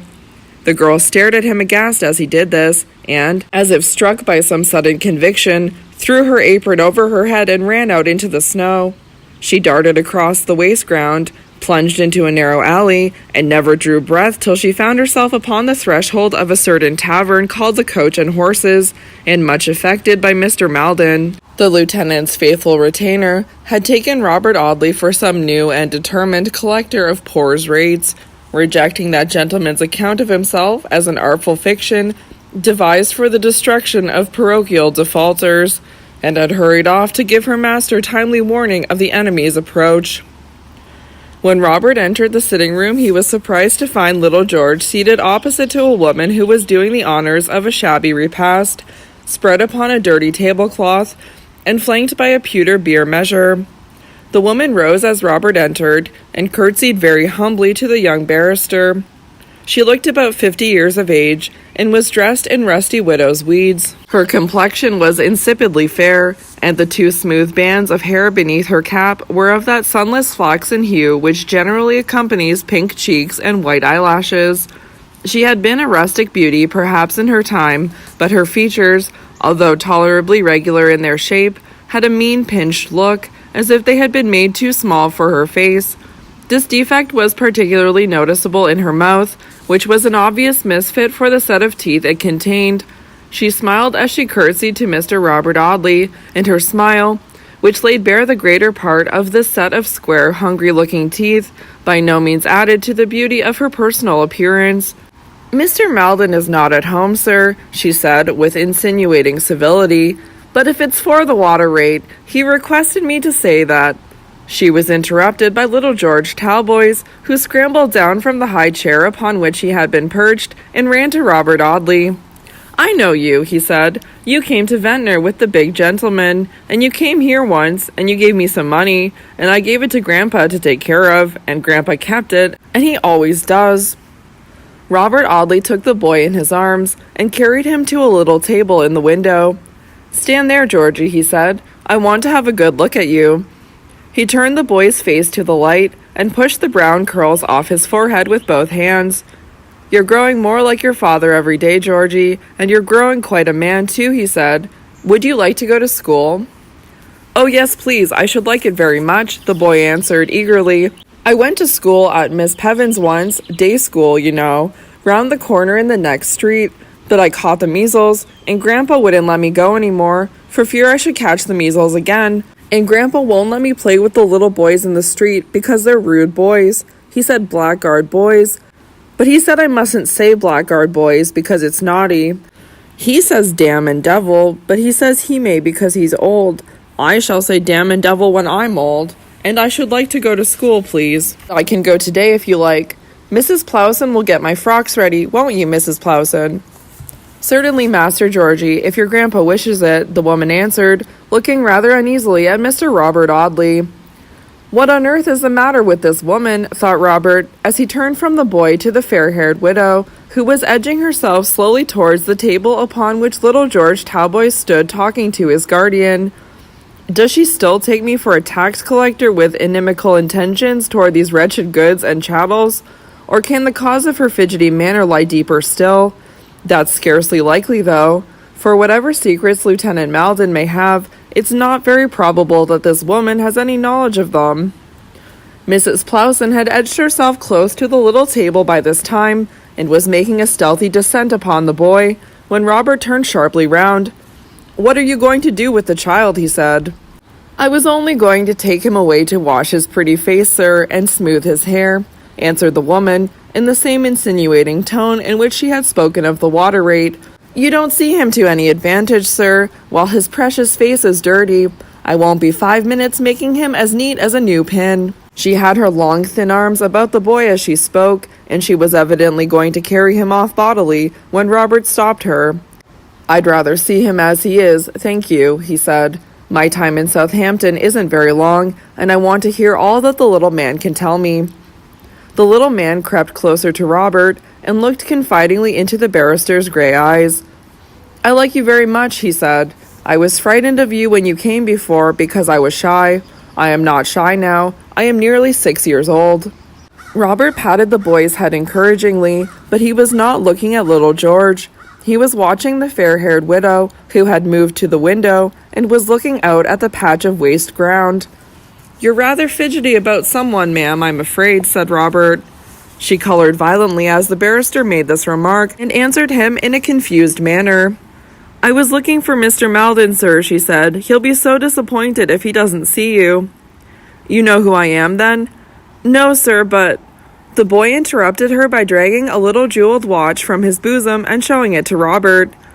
"This is the watch the pretty lady gave me," he said. "I've got it now, but I haven't had it long, because the jeweler who cleans it is an idle man, Grandpa says, and always keeps it such a long time. And Grandpa says it will have to be cleaned again, because of the taxes. He always takes it to be cleaned when there's taxes, but he says if he were to lose it, The pretty lady would give me another. Do you know the pretty lady? No, Georgie, but tell me all about her. Mrs. Plowson made another descent upon the boy. She was armed with a pocket handkerchief this time, and displayed great anxiety about the state of little George's nose. But Robert warded off the dreaded weapon, and drew the child away from his tormentor. The boy will do very well, ma'am, he said, if you'll be good enough to let him alone for 5 minutes. Now, Georgie, suppose you sit on my knee, and tell me all about the pretty lady. The child clambered from the table onto Mr. Audley's knees, assisting his descent by a very unceremonious manipulation of his guardian's coat collar. I'll tell you all about the pretty lady, he said, because I like you very much. Grandpa told me not to tell anybody, but I'll tell you, you know, because I like you, and because you're going to take me to school. The pretty lady came here one night, long ago, oh, so long ago, said the boy, shaking his head, with a face whose solemnity was expressive of some prodigious lapse of time. She came when I was not nearly so big as I am now, and she came at night, after I'd gone to bed, and she came up into my room, and sat upon the bed, and cried. And she left the watch under my pillow, and she— Why do you make faces at me, Mrs. Plowson? I may tell this gentleman, Georgie added, suddenly addressing the widow, who was standing behind Robert's shoulder. Mrs. Plowson mumbled some confused apology to the effect that she was afraid Master George was troublesome. Suppose you wait till I say so, ma'am, before you stop the little fellow's mouth, said Robert Audley sharply. A suspicious person might think, from your manner, that Mr. Malden and you had some conspiracy between you, and that you were afraid of what the boy's talk may let slip. He rose from his chair and looked full at Mrs. Plowson as he said this. The fair-haired widow's face was as white as her cap when she tried to answer him, and her pale lips were so dry that she was obliged to wet them with her tongue before the words would come. The little boy relieved her embarrassment. Don't be cross, Mrs. Plowson, he said. Mrs. Plowson is very kind to me. Mrs. Plowson is Matilda's mother. You didn't know Matilda. Poor Matilda was always crying. She was ill. The boy was stopped by the sudden appearance of Mr. Malden, who stood on the threshold of the parlor door, staring at Robert Audley with a half-drunken, half-terrified aspect, scarcely consistent with the dignity of a retired naval officer. The servant girl, breathless and panting, stood close behind her master. Early in the day though it was, the old man's speech was thick and confused as he addressed himself fiercely to Mrs. Plowson. You're a pret creature to call yourself sensible woman, he said. Why don't you take the child away or wash her face? Do you want to ruin me? Do you want to destroy me? Take the child away. Mr. Audley, sir, I'm very glad to see you. Very happy to receive you in my humble abode, the old man added, with tipsy politeness, dropping into a chair as he spoke, and trying to look steadily at his unexpected visitor. Whatever this man's secrets are, thought Robert, as Mrs. Plowson hustled little George Talboys out of the room, that woman has no unimportant share of them. Whatever the mystery may be, it grows darker and thicker at every step. But I try in vain to draw back or to stop short upon the road, for a stronger hand than my own is pointing the way to my lost friend's unknown grave. Little Georgie leaves his old home. I am going to take your grandson away with me, Mr. Malden, Robert said gravely, as Mrs. Plowson retired with her young charge. The old man's drunken imbecility was slowly clearing away, like the heavy mist of a London fog, through which the feeble sunshine struggles dimly to appear. The very uncertain radiance of Lieutenant Malden's intellect took a considerable time in piercing the hazy vapors of rum and water, but the flickering light at last faintly glimmered athwart the clouds, and the old man screwed his poor wits to the sticking point. Yes, he said feebly. Take the boy away from his poor old grandfather. I always thought so. You always thought that I should take him away? Asked Robert, scrutinizing the half-drunken countenance with a searching glance. Why did you think so, Mr. Malden? The fogs of intoxication got the better of the light of sobriety for a moment, and the lieutenant answered vaguely, Thought so? 'Cause I thought so. Meeting the young barrister's impatient frown, he made another effort, and the light glimmered again. Because I thought you or his father would fetch him away. When I was last in this house, Mr. Malden, you told me that George Talboys had sailed for Australia. Yes, yes, I know, the old man answered confusedly, shuffling his scanty limp gray hairs with his two wandering hands. I know, but he might have come back, mightn't he? He was restless and queer in his mind perhaps sometimes. He might have come back. He repeated this 2 or 3 times in feeble, muttering tones, groping about on the littered mantelpiece for a dirty-looking clay pipe, and filling and lighting it with hands that trembled violently. Robert Audley watched those poor, withered, tremulous fingers dropping shreds of tobacco upon the hearthrug, and scarcely able to kindle a lucifer for their unsteadiness. Then, walking once or twice up and down the little room, he left the old man to take a few puffs from the great consoler.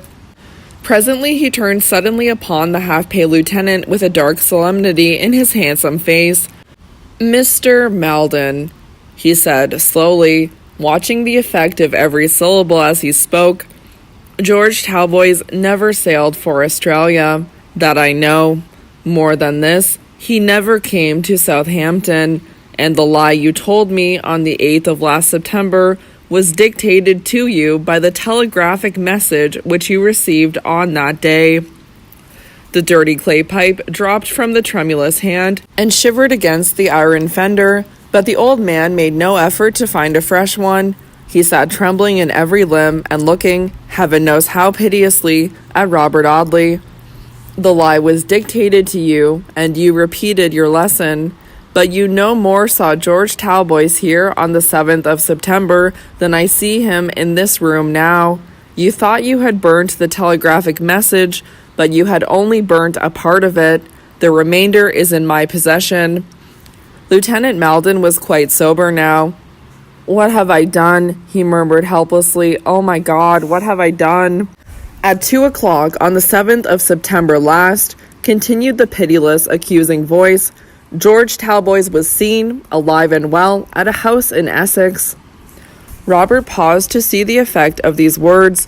They had produced no change in the old man. He still sat trembling from head to foot, and staring with the fixed and stolid gaze of some helpless wretch, whose every sense is gradually becoming numbed by terror. "At 2 o'clock on that day," repeated Robert Audley, "my poor friend was seen, alive and well, at the house of which I speak. From that hour to this, I have never been able to hear that he has been seen by any living creature. I have taken such steps as must have resulted in procuring the information of his whereabouts, were he alive. I have done this patiently and carefully, at first even hopefully. Now I know that he is dead." Robert Audley had been prepared to witness some considerable agitation in the old man's manner, but he was not prepared for the terrible anguish, the ghastly terror, which convulsed Mr. Maldon's haggard face as he uttered the last word. "No, no, no, no," reiterated the lieutenant, in a shrill, half-screaming voice. "No, no! For God's sake, don't say that. Don't think it. Don't let me think it. Don't let me dream of it. Not dead, anything but dead. Hiding away, perhaps. Bribed to keep out of the way, perhaps. But not dead, not dead, not dead." He cried these words aloud, like one beside himself, beating his hands upon his grey head and rocking backwards and forwards in his chair. His feeble hands trembled no longer. They were strengthened by some convulsive force that gave them a new power. "I believe," said Robert in the same solemn, relentless voice, "that my friend never left Essex, and I believe that he died on the 7th of September last." The wretched old man, still beating his hands amongst his thin grey hair, slid from his chair to the ground and grovelled at Robert's feet. "Oh, no, no, for God's sake, no," he shrieked hoarsely. "No, you don't know what you say. You don't know what you ask me to think. You don't know what your words mean." "I know their weight and value only too well as I see you do, Mr. Maldon. God help us." "Oh, what am I doing? What am I doing?" muttered the old man feebly.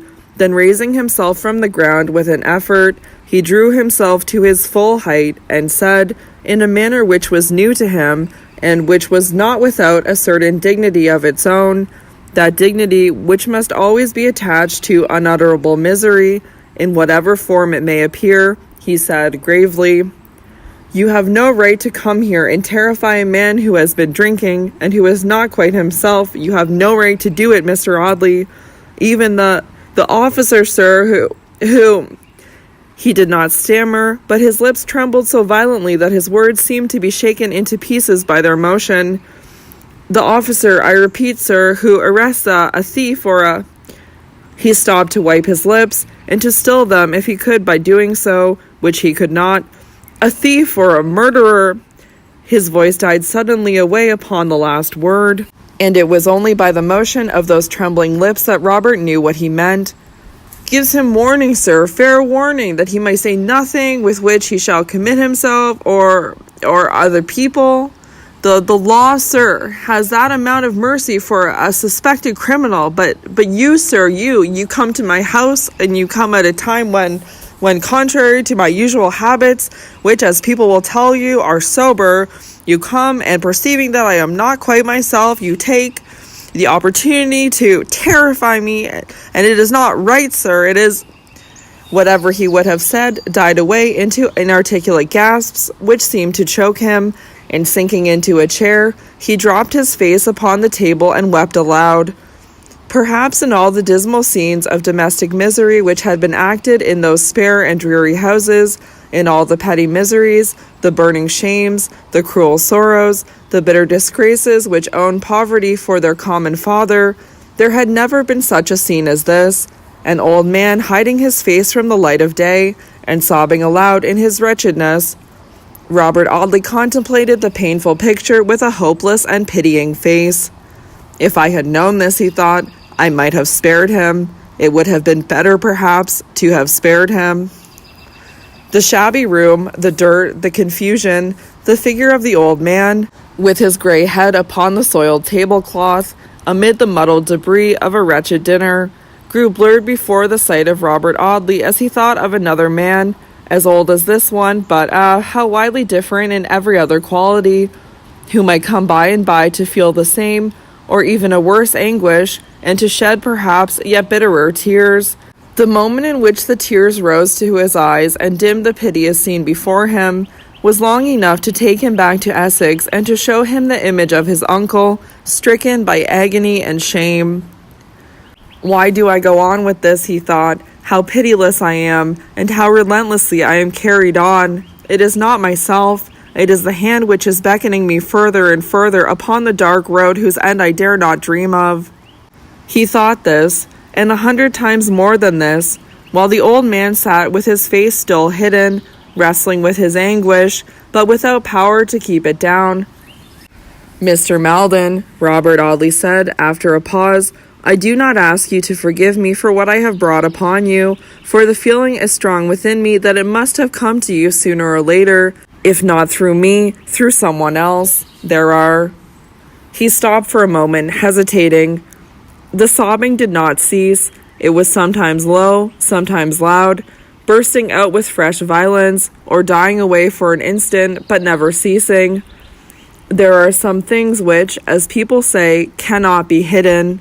I think there is truth in that common saying, which had its origin in that old worldly wisdom which people gathered from experience and not from books. If I were content to let my friend rest in his hidden grave, it is but likely that some stranger who had never heard the name of George Talboys might fall by the remotest accident upon the secret of his death, tomorrow perhaps, or 10 years hence, or in another generation when the hand that wronged him is as cold as his own. If I could let the matter rest, if I could leave England forever and purposely fly from the possibility of ever coming across another clue to the secret, I would do it. I would gladly, thankfully do it, but I cannot. A hand which is stronger than my own beckons me on. I wish to take no base advantage of you, less than of all other people, but I must go on. I must go on. If there is any warning you would give to anyone, give it. If the secret towards which I am traveling day by day, hour by hour, involves anyone in whom you have an interest, let that person fly before I come to the end. Let them leave this country. Let them leave all who know them, all whose peace their wickedness has endangered. Let them go away. they shall not be pursued. But if they slight your warning, if they try to hold their present position in defiance of what will be in your power to tell them, let them beware of me, for when the hour comes, I swear that I will not spare them." The old man looked up for the first time and wiped his wrinkled face upon a ragged silk handkerchief. "I declare to you that I do not understand you," he said. "I solemnly declare to you that I cannot understand, and I do not believe that George Talboys is dead." "I would give 10 years of my own life if I could see him alive," answered Robert sadly. "I am sorry for you, Mr. Maldon. I am sorry for all of us." "I do not believe that my son-in-law is dead," said the lieutenant. "I do not believe that the poor lad is dead." He endeavored in a feeble manner to show to Robert Audley that his wild outburst of anguish had been caused by his grief for the loss of George Talboys, but the pretense was miserably shallow. Mrs. Plowson re-entered the room, leading little Georgie, whose face shone with that brilliant polish which yellow soap and friction can produce upon the human countenance. "Dear heart alive!" exclaimed Mrs. Plowson. "What has the poor old gentleman been talking on about? We could hear him in the passage, sobbing awful." Little George crept up to his grandfather and smoothed the wet and wrinkled face with his pudgy hand. "Don't cry, Grandpa," he said. "Don't cry. You shall have my watch to be cleaned, and the kind jeweler shall lend you the money to pay the taxman while he cleans the watch. I don't mind, Grandpa. Let's go to the jeweler. The jeweler in High Street, you know, with golden balls painted upon his door to show that he comes from Lombardshire," said the boy, making a dash at the name. "Come, Grandpa." The little fellow took the jeweled toy from his bosom and made for the door, proud of being possessed of a talisman which he had seen so often made useful. "There are wolves at Southampton," he said, with rather a triumphant nod to Robert Audley. "My grandpa says when he takes my watch that he does it to keep the wolf from the door. Are there wolves where you live?" The young barrister did not answer the child's question, but stopped him as he was dragging his grandfather towards the door. "Your grandpapa does not want the watch today, Georgie," he said gravely. "Why is he sorry then?" asked George naively. "When he wants the watch, he is always sorry, and beats his poor forehead so." The boy stopped to pantomime with his small fist, and says that she, the pretty lady, I think he means, uses him very hard, and that he can't keep the wolf from the door. And then I say, 'Grandpa, have the watch,' and then he takes me in his arms and says, 'Oh, my blessed angel, how can I rob my blessed angel?' And then he cries, but not like today, not loud, you know, only tears running down his poor cheeks, not so that you could hear him in the passage." Painful as the child's prattle was to Robert Audley, it seemed a relief to the old man. He did not hear the boys talk, but walked 2 or 3 times up and down the little room and smoothed his rumpled hair, and suffered his cravat to be arranged by Mrs. Plowson, who seemed very anxious to find out the cause of his agitation. "Poor dear old gentleman," she said, looking at Robert. "What has happened to upset him so?"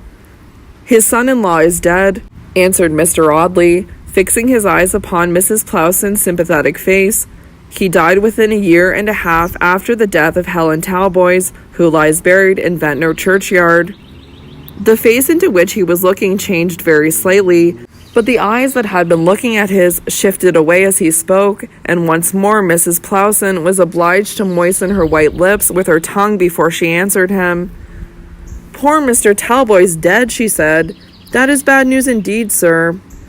Little George looked wistfully up at his guardian's face as this was said. "Who's dead?" he said.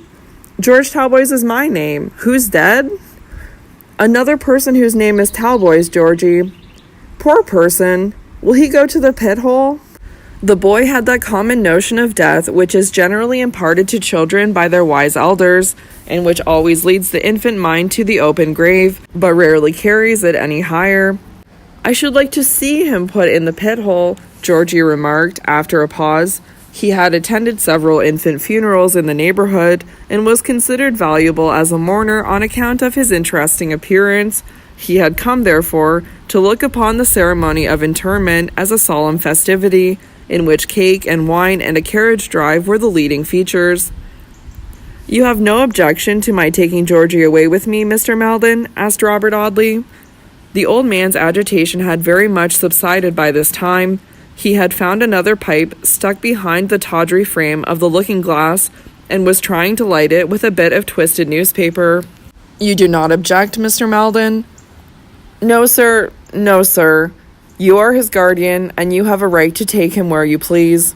He has been a very great comfort to me in my lonely old age, but I have been prepared to lose him. I may not have always done my duty to him, sir, in the way of schooling and boots.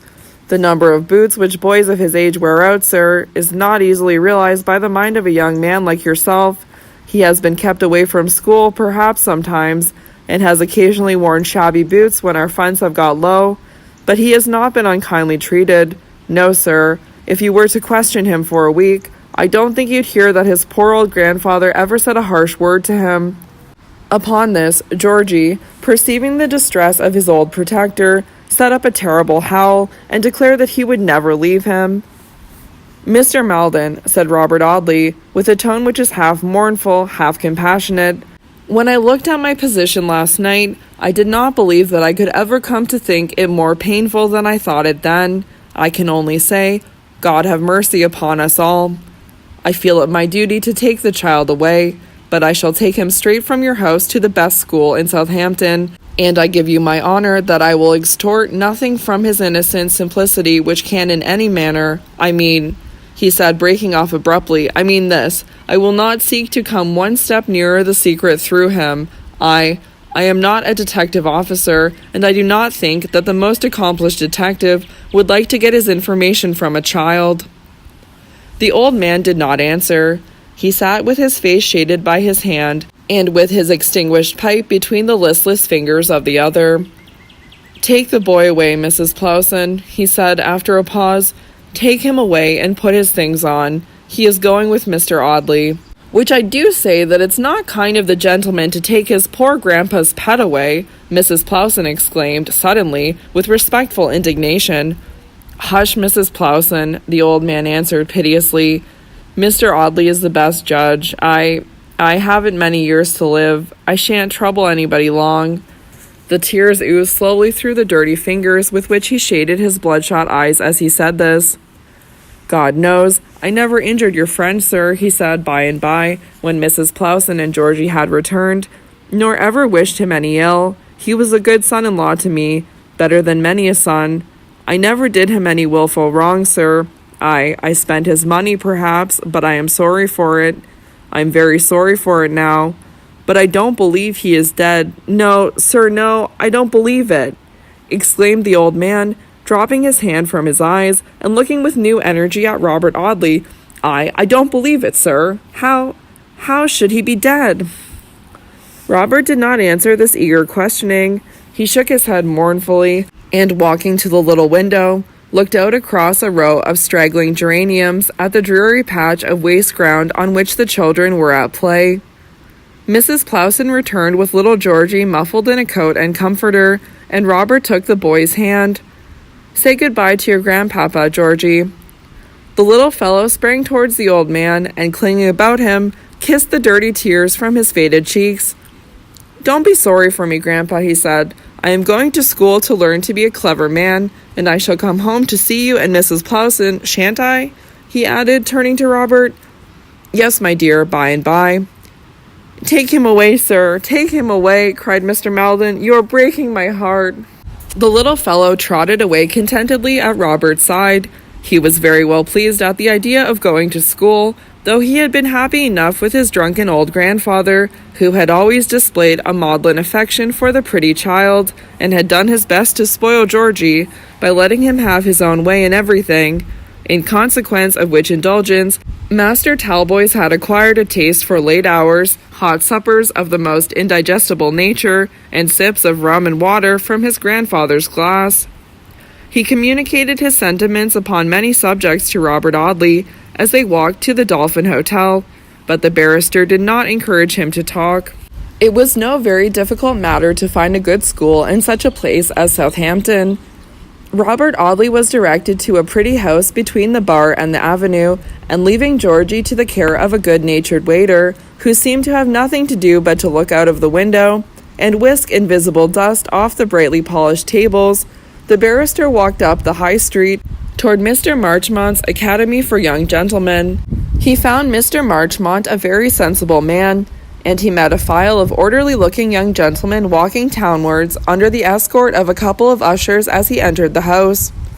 He told the schoolmaster that little George Talboys had been left in his charge by a dear friend who had sailed for Australia some months before and whom he believed to be dead. He confided him to Mr. Marchmont's especial care, and he further requested that no visitors should be admitted to see the boy unless accredited by a letter from himself.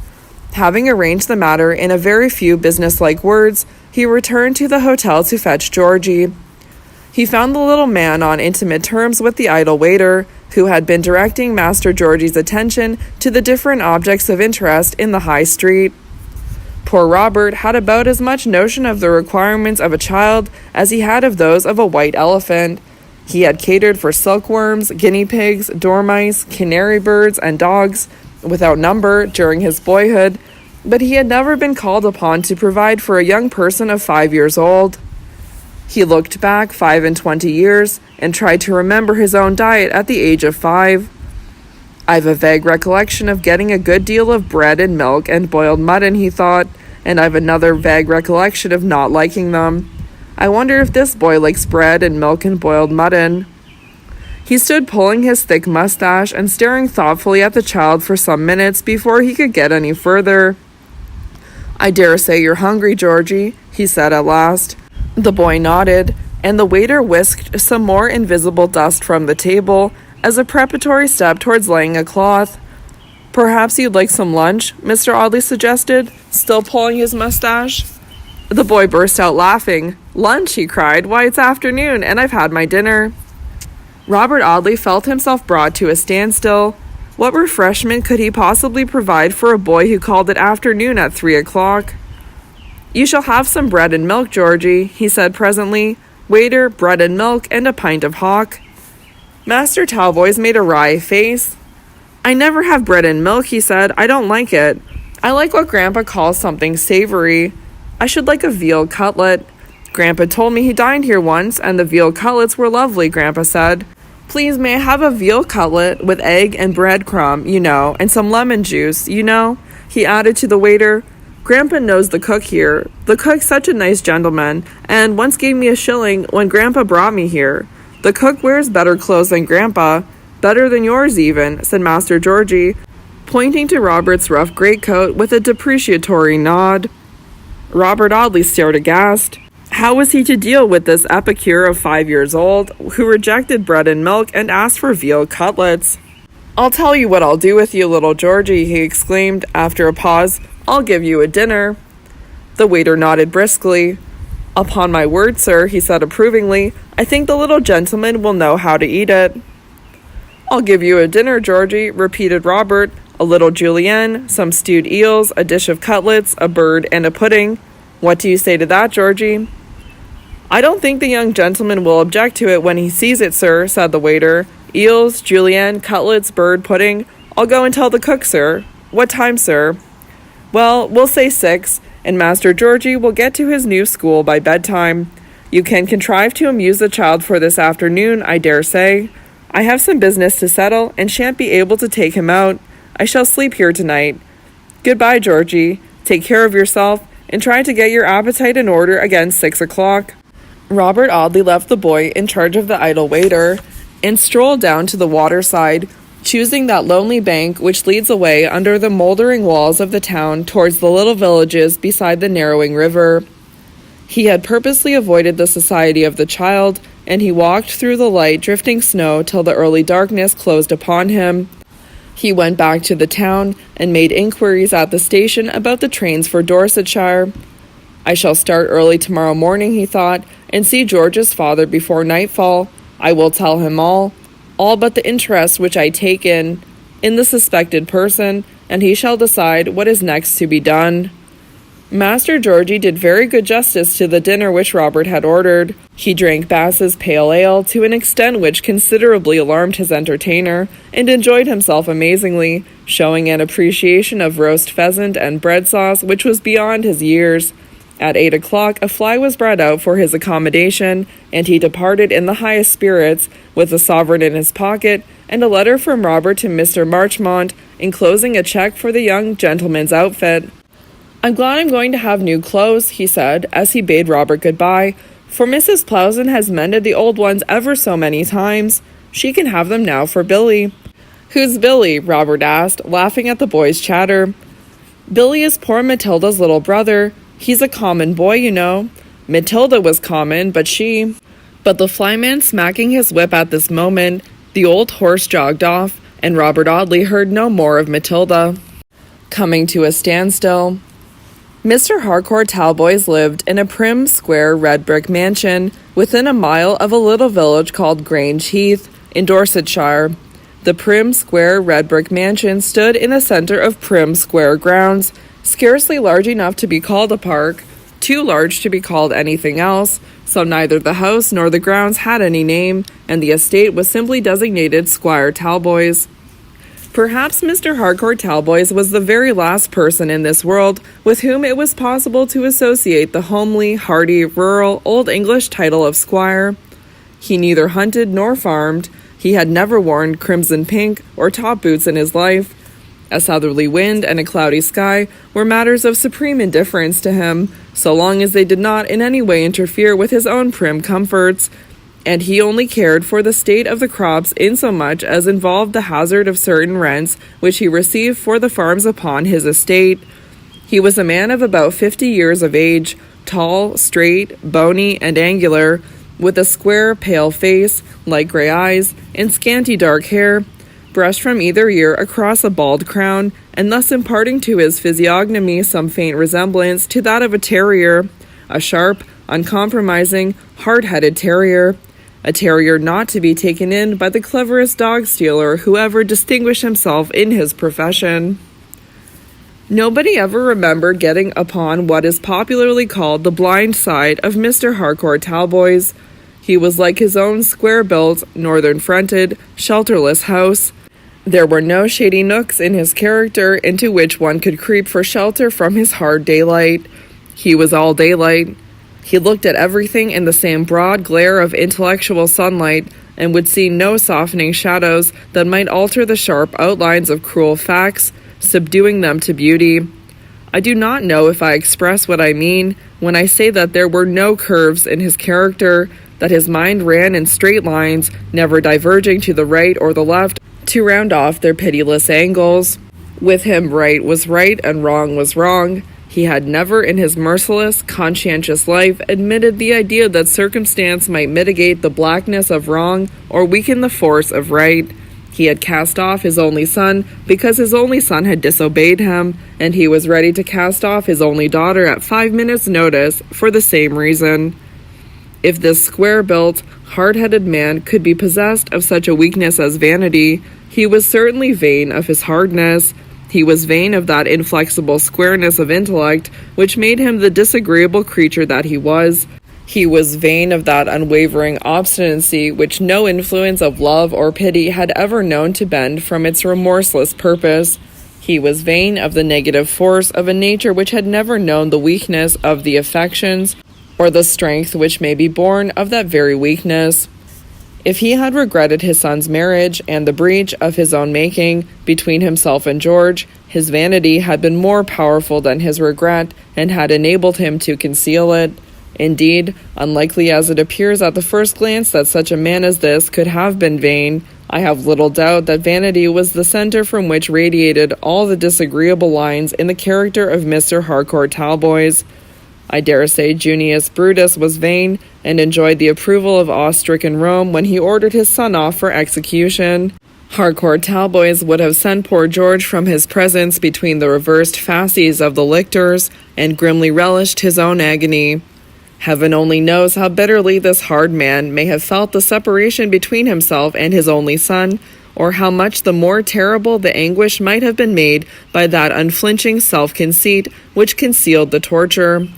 My son did me an unpardonable wrong by marrying the daughter of a drunken pauper, Mr. Talboys would answer to anyone who had the temerity to speak to him about George, and from that hour I no longer had a son. I wish him no ill. He simply is dead to me. I am sorry for him, as I am sorry for his mother who died 19 years ago. If you talk to me of him as you would talk of the dead, I shall be ready to hear you. If you speak of him as you would speak of the living, I must decline to listen." I believe that Harcourt Talboys hugged himself upon the gloomy Roman grandeur of this speech, and that he would have liked to have worn a toga and wrapped himself sternly in its folds as he turned his back upon poor George's intercessor. George never in his own person made any effort to soften his father's verdict. He knew his father well enough to know that the case was hopeless.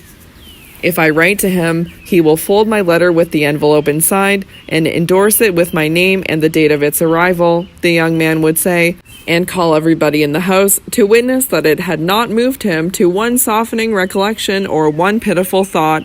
He will stick to his resolution to his dying day. I dare say, if the truth were known, he is glad that his only son has offended him and given him the opportunity of parading his Roman virtues." George had answered his wife thus when she and her father had urged him to ask assistance from Harcourt Talboys. "No, my darling," he would say conclusively, "it is very hard, perhaps, to be poor, but we will bear it. We won't go with pitiful faces to the stern father and ask him to give us food and shelter, only to be refused in long Johnsonian sentences and made a classical example of for the benefit of the neighborhood. No, my pretty one, it is easy to starve, but it is difficult to stoop." Perhaps poor Mrs. George did not agree very heartily to the first of these two propositions. She had no great fancy for starving, and she whimpered pitifully when the pretty pint bottles of champagne, with Clicquot's and Moet's brands upon their corks, were exchanged for sixpenny ale, procured by a slipshod attendant from the nearest beer shop. George had been obliged to carry his own burden and lend a helping hand with that of his wife, who had no idea of keeping her regrets or disappointments a secret. "I thought dragoons were always rich," she used to say peevishly. "Girls always want to marry dragoons, and tradespeople always want to serve dragoons, and hotel keepers to entertain dragoons, and theatrical managers to be patronized by dragoons. Who could have ever expected that a dragoon would drink sixpenny ale, smoke horrid bird's-eye tobacco, and let his wife wear a shabby bonnet?" If there were any selfish feeling displayed in such speeches as these, George Talboys had never discovered it. He had loved and believed in his wife from the first to the last hour of his brief married life. The love that is not blind is perhaps only a spurious divinity after all, for when Cupid takes the fillet from his eyes, it is a fatally certain indication that he is preparing to spread his wings for a flight. George never forgot the hour in which he had first been bewitched by Lieutenant Maldon's pretty daughter, and however she might have changed, the image which had charmed him then, unchanged and unchanging, represented her in his heart. Robert Audley left Southampton by a train which started before daybreak, and reached Wareham station early in the day. He hired a vehicle at Wareham to take him over to Grange Heath. The snow had hardened upon the ground, and the day was clear and frosty, every object in the landscape standing in sharp outline against the cold blue sky. The horses' hoofs clattered upon the ice-bound road, the iron shoes striking on ground that was almost as iron as themselves. The wintry day bore some resemblance to the man to whom Robert was going. Like him, it was sharp, frigid, and uncompromising. Like him, it was merciless to distress and impregnable to the softening power of sunshine. It would accept no sunshine but such a January radiance as would light up the bleak, bare country without brightening it, and thus resembled Harcourt Talboys, who took the sternest side of every truth, and declared loudly to the disbelieving world that there never had been, and never could be, any other side. Robert Audley's heart sank within him as the shabby hired vehicle stopped at a stern-looking barred fence, and the driver dismounted to open a broad iron gate, which swung back with a clanking noise, and was caught by a great iron tooth planted in the ground, which snapped at the lowest bar of the gate as if it wanted to bite. This iron gate opened into a scanty plantation of straight-limbed fir trees that grew in rows and shook their sturdy winter foliage defiantly in the very teeth of the frosty breeze. A straight, gravelled carriage drive ran between these straight trees across a smoothly kept lawn to a square red brick mansion, every window of which winked and glittered in the January sunlight, as if it had been that moment cleaned by some indefatigable housemaid. I don't know whether Junius Brutus was a nuisance in his own house, but amongst other of his Roman virtues, Mr. Talboys owned an extreme aversion to disorder, and was the terror of every domestic in his establishment. The windows winked, and the flight of stone steps glared in the sunlight. The prim garden walks were so freshly gravelled that they gave a sandy, gingery aspect to the place, reminding one unpleasantly of red hair. The lawn was chiefly ornamented with dark, wintry shrubs of a funereal aspect, which grew in beds that looked like problems in algebra, and the flight of stone steps leading to the square half-glass door of the hall was adorned with dark green wooden tubs containing the same sturdy evergreens. If the man is anything like his house, Robert thought, I don't wonder that poor George and he parted. At the end of a scanty avenue, the carriage drive turned a sharp corner. It would have been made to describe a curve in any other man's grounds, and ran before the lower windows of the house. The flyman dismounted at the steps, ascended them, and rang a brass-handled bell, which flew back to its socket with an angry metallic snap, as if it had been insulted by the plebeian touch of the man's hand. A man in black trousers and a striped linen jacket, which was evidently fresh from the hands of the laundress, opened the door. Mr. Talboys was at home. Would the gentleman send his card? Robert waited in the hall while his card was taken to the master of the house. The hall was large, lofty, and paved with stone. The panels of the oaken wainscot shone with the same uncompromising polish which was on every object within and without the red-bricked mansion. Some people are so weak-minded as to affect pictures and statues.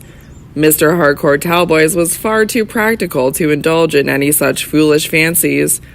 A barometer and an umbrella stand were the only adornments of his entrance hall.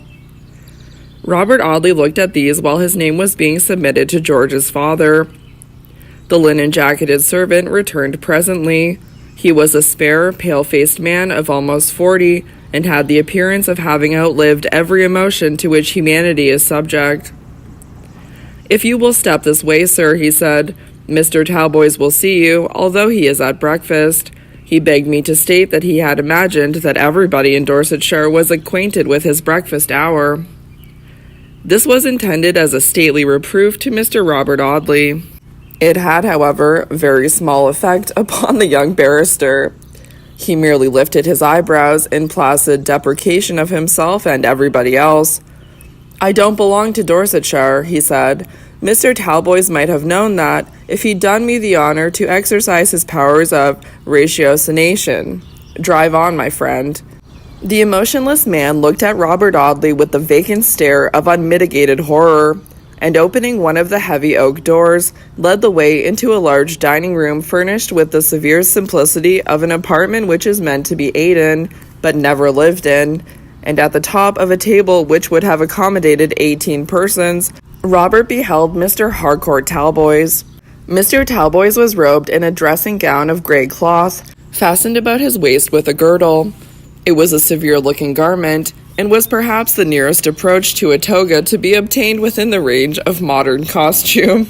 He wore a buff waistcoat, a stiffly starched cambric cravat, and a faultless shirt collar. The cold grey of his dressing gown was almost the same as the cold grey of his eyes, and the pale buff of his waistcoat was the pale buff of his complexion. Robert Audley had not expected to find Harcourt Talboys at all like George in manners or disposition, but he had expected to see some family likeness between the father and the son. There was none. It would have been impossible to imagine anyone more unlike George than the author of his existence. Robert scarcely wondered at the cruel letter he had received from Mr. Talboys when he saw the writer of it. Such a man could scarcely have written otherwise. There was a second person in the large room, towards whom Robert glanced after saluting Harcourt Talboys, doubtful how to proceed.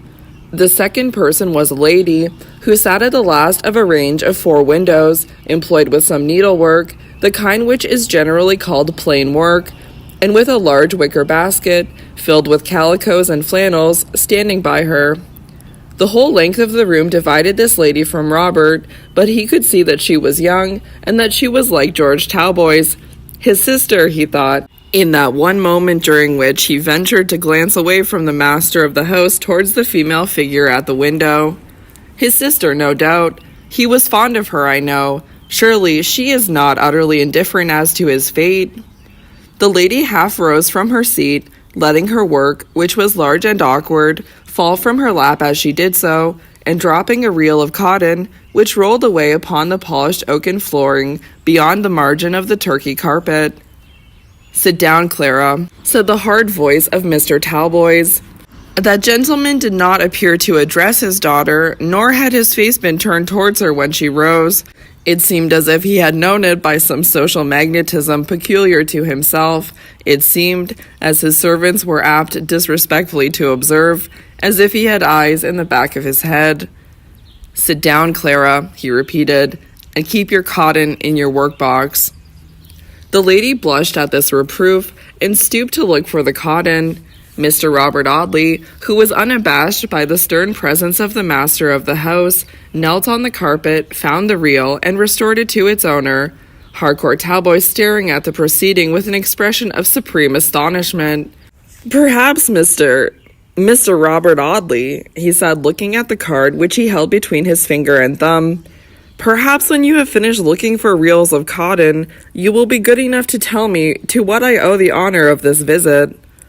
He waved his well-shaped hand with a gesture which might have been admired in the stately John Kemble, and the servant, understanding the gesture, brought forward a ponderous red morocco chair. The proceeding was so slow and solemn that Robert had at first thought that something extraordinary was about to be done, but the truth dawned upon him at last, and he dropped into the massive chair. "You may remain, Wilson," said Mr. Talboys, as the servant was about to withdraw. "Mr. Audley would perhaps like coffee."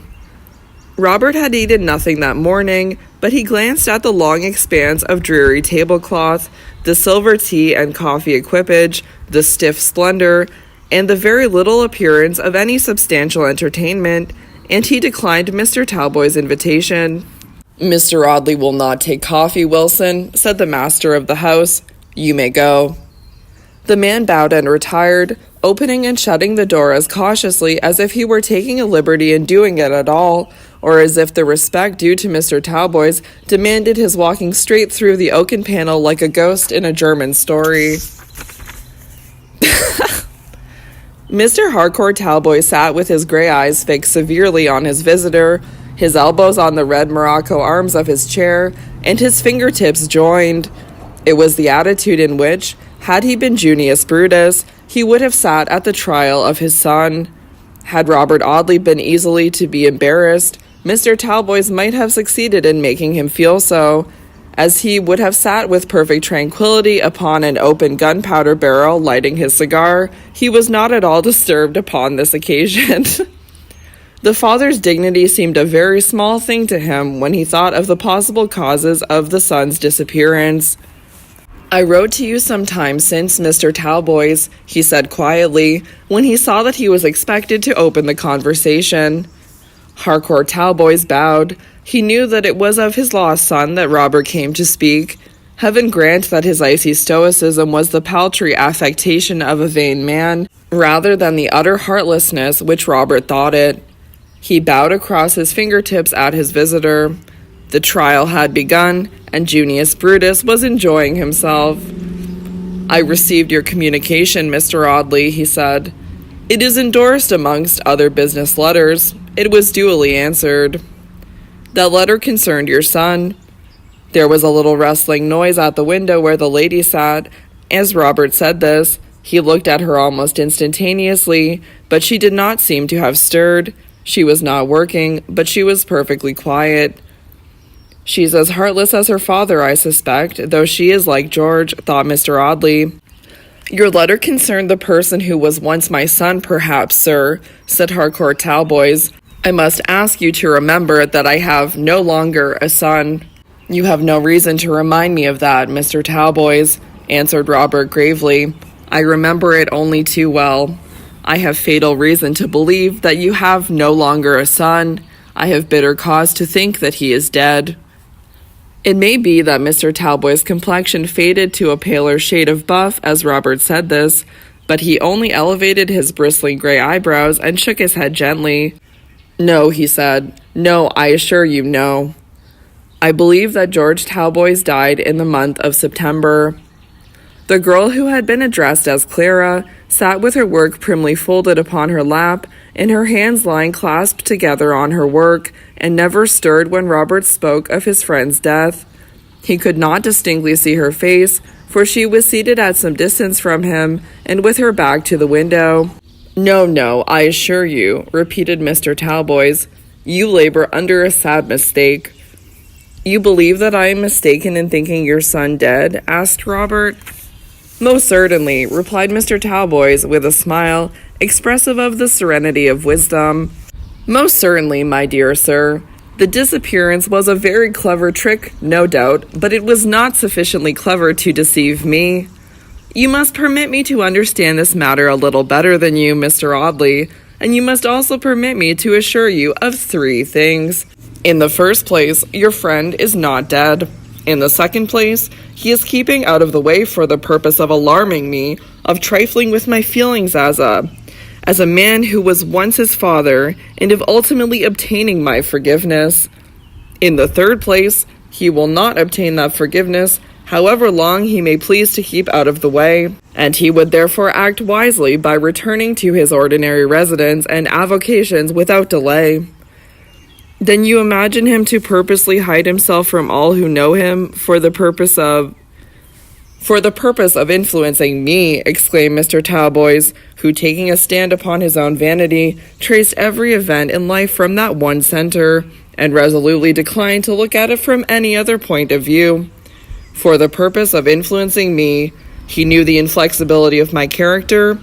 To a certain degree he was acquainted with me, and he knew that all ordinary attempts at softening my decision, or moving me from the fixed purpose of my life, would fail. He therefore tried extraordinary means. He has kept out of the way in order to alarm me, and when after due time he discovers that he has not alarmed me, he will return to his old haunts. When he does so," said Mr. Talboys, rising to sublimity, "I will forgive him. Yes, sir, I will forgive him. I shall say to him, 'You have attempted to deceive me, and I have shown you that I am not to be deceived. You have tried to frighten me, and I have convinced you that I am not to be frightened. You did not believe in my generosity. I will show you that I can be generous.'"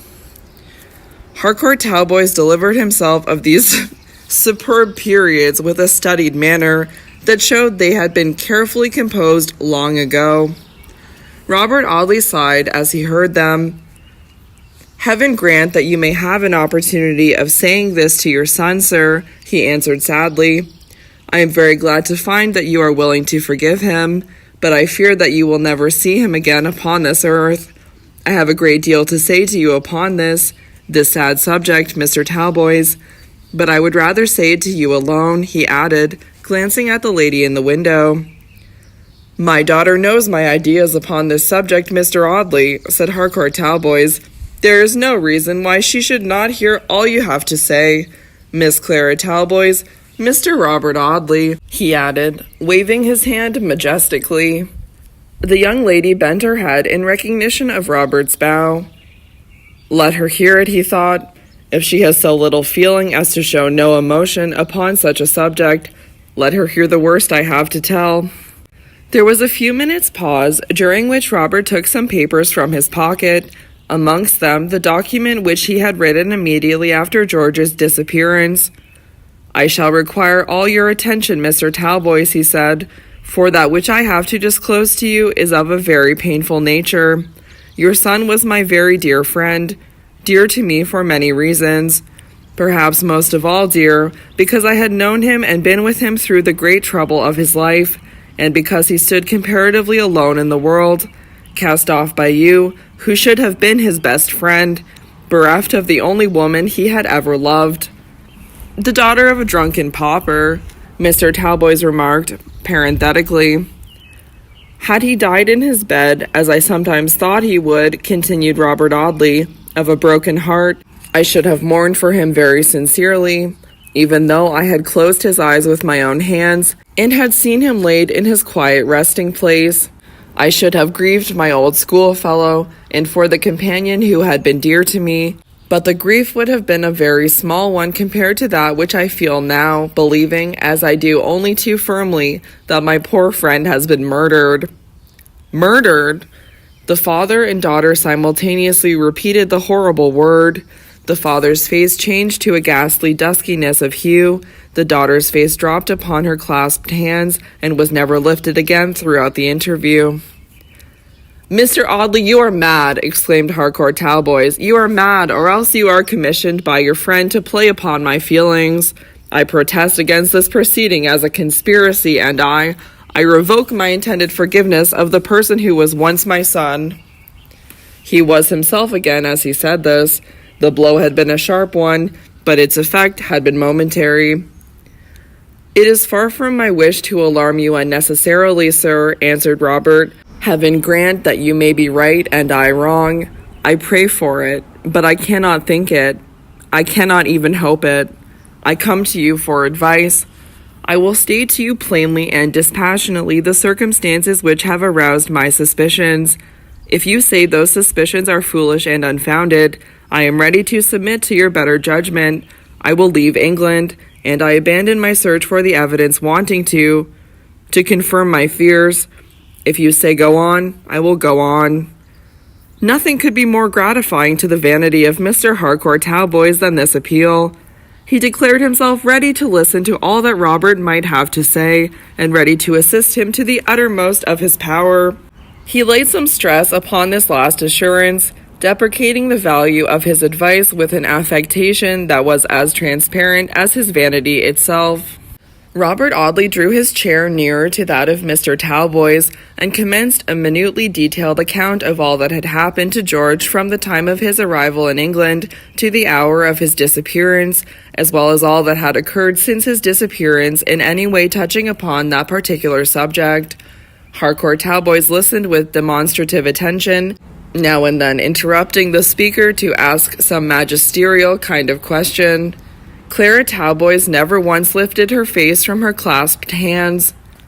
The hands of the clock pointed to 11:15 when Robert began his story. The clock struck 12 as he finished. He had carefully suppressed the names of his uncle and his uncle's wife in relating the circumstances in which they had been concerned. "Now, sir," he said, when the story had been told, "I await your decision. You have heard my reasons for coming to this terrible conclusion. In what manner do those reasons influence you?" "They do not in any way turn me from my previous opinion," answered Mr. Harcourt Talboys, with the unreasoning pride of an obstinate man. "I still think, as I thought before, that my son is alive, and that his disappearance is a conspiracy against myself. I decline to become the victim of that conspiracy." "And you tell me to stop?" asked Robert solemnly. "I tell you only this. If you go on for your own satisfaction, not for mine. I see nothing in what you have told me to alarm me for the safety of your friend." "So be it then," exclaimed Robert suddenly. "From this moment I wash my hands of this business. From this moment the purpose of my life shall be to forget it." He rose as he spoke, and took his hat from the table on which he had placed it. He looked at Clara Talboys. Her attitude had never changed since she had dropped her face upon her hands. "Good morning, Mr. Talboys," he said gravely. "God grant that you are right. God grant that I am wrong. But I fear a day will come when you will have reason to regret your apathy respecting the untimely fate of your only son." He bowed gravely to Mr. Harcourt Talboys and to the lady, whose face was hidden by her hands. He lingered for a moment looking at Miss Talboys, thinking that she would look up, that she would make some sign, or show some desire to detain him. Mr. Talboys rang for the emotionless servant, who led Robert off to the hall door with the solemnity of manner which would have been in perfect keeping had he been leading him to an execution. "She is like her father," thought Mr. Audley, as he glanced for the last time at the drooping head. "Poor George, you had need of one friend in this world, for you have had very few to love you." Clara. Robert Audley found the driver asleep upon the box of his lumbering vehicle. He had been entertained with beer of so hard a nature as to induce temporary strangulation in the daring imbiber thereof, and he was very glad to welcome the return of his fare. The old white horse, who looked as if he had been foaled in the year in which the carriage had been built, and seemed, like the carriage, to have outlived the fashion, was as fast asleep as his master, and woke up with a jerk as Robert came down the stony flight of steps, attended by his executioner, who waited respectfully till Mr. Audley had entered the vehicle and been turned off. The horse, roused by a smack of his driver's whip and a shake of the shabby reins, crawled off in a semi-somnambulant state, and Robert, with his hat very much over his eyes, thought of his missing friend. He had played in these stiff gardens and under these dreary firs, years ago perhaps, if it were possible for the most frolicsome youth to be playful within the range of Mr. Harcourt Talboys' hard grey eyes. He had played beneath these dark trees, perhaps, with the sister who had heard of his fate today without a tear. Robert Audley looked at the rigid primness of the orderly grounds, wondering how George could have grown up in such a place to be the frank, generous, careless friend whom he had known. How was it, with his father perpetually before his eyes, he had not grown up after the father's disagreeable model to be a nuisance to his fellow men? How was it? Because we have someone higher than our parents to thank for the souls which make us great or small, and because, while family noses and family chins may descend in orderly sequence from father to son, from grandsire to grandchild, as the fashion of the fading flowers of one year are reproduced in the budding blossoms of the next, the spirit, more subtle than the wind which blows among those flowers, independent of all earthly rule, owns no order but the harmonious law of God. Thank God, thought Robert Audley, thank God it is over. My poor friend must rest in his unknown grave, and I shall not be the means of bringing disgrace upon those I love. It will come, perhaps, sooner or later, but it will not come through me. The crisis is past, and I am free. He felt an unutterable relief in this thought. His generous nature revolted at the office into which he had found himself drawn, the office of spy, the collector of damning facts that led on to horrible deductions. He drew a long breath, a sigh of relief at his release. It was all over now. The fly was crawling out of the gate of the plantation as he thought this, and he stood up in the vehicle to look back at the dreary fir trees, the gravel paths, the smooth grass, and the great desolate-looking red brick mansion. He was startled by the appearance of a woman running, almost flying, along the carriage drive by which he had come, and waving a handkerchief in her uplifted hand. He stared at this singular apparition for some moments in silent wonder, before he was able to reduce his stupefaction into words. "Is it me the flying female wants?" he exclaimed at last. "You'd better stop, perhaps," he added to the flyman. "It is an age of eccentricity, an abnormal era of the world's history. She may want me. Very likely I left my pocket handkerchief behind me, and Mr. Talboys has sent this person with it. Perhaps I'd better get out and go meet her. It's civil to send my handkerchief." Mr. Robert Audley deliberately descended from the fly and walked slowly towards the hurrying female figure, which gained upon him rapidly. He was rather short-sighted, and it was not until she came very near to him that he saw who she was. "Good heavens!" he exclaimed, "it's Miss Talboys." It was Miss Talboys, flushed and breathless, with a woolen shawl over her head.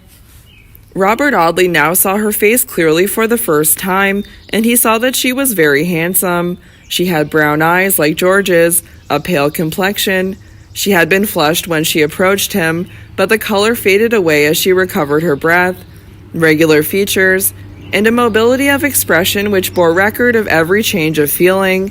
He saw all this in a few moments, and he wondered only the more at the stoicism of her manner during his interview with Mr. Talboys.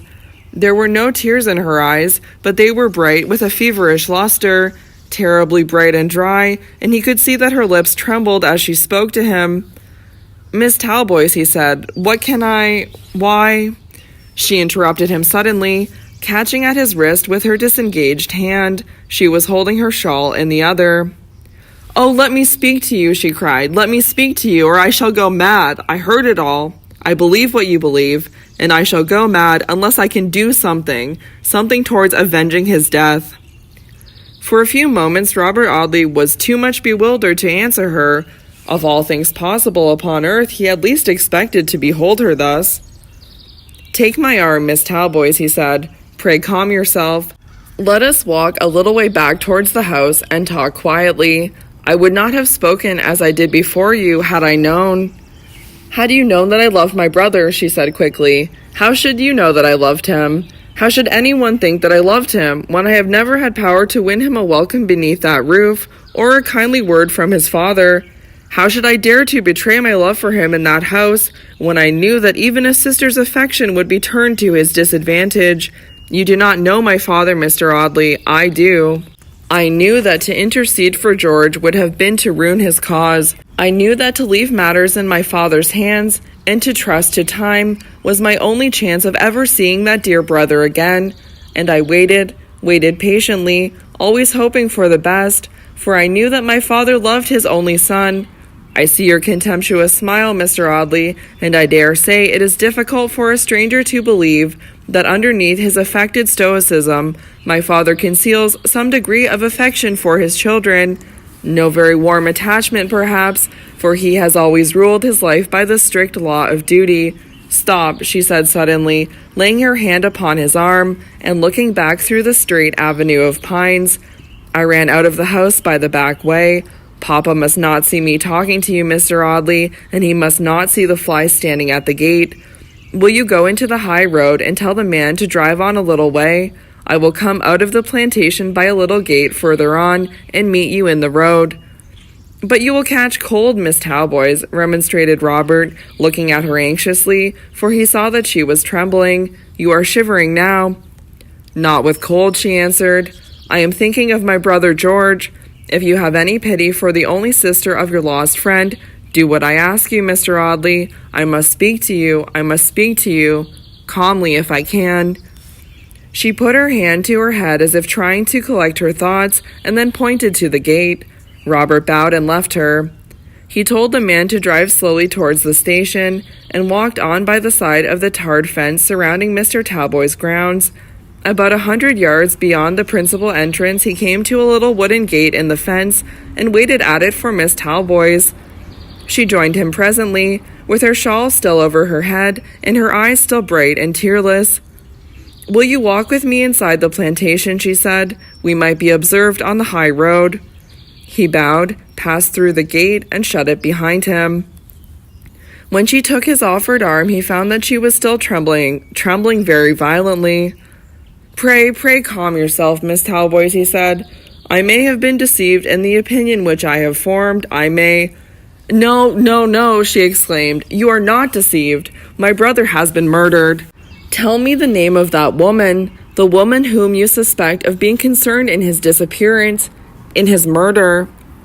"That I cannot do until—" "Until when?" "Until I know that she is guilty."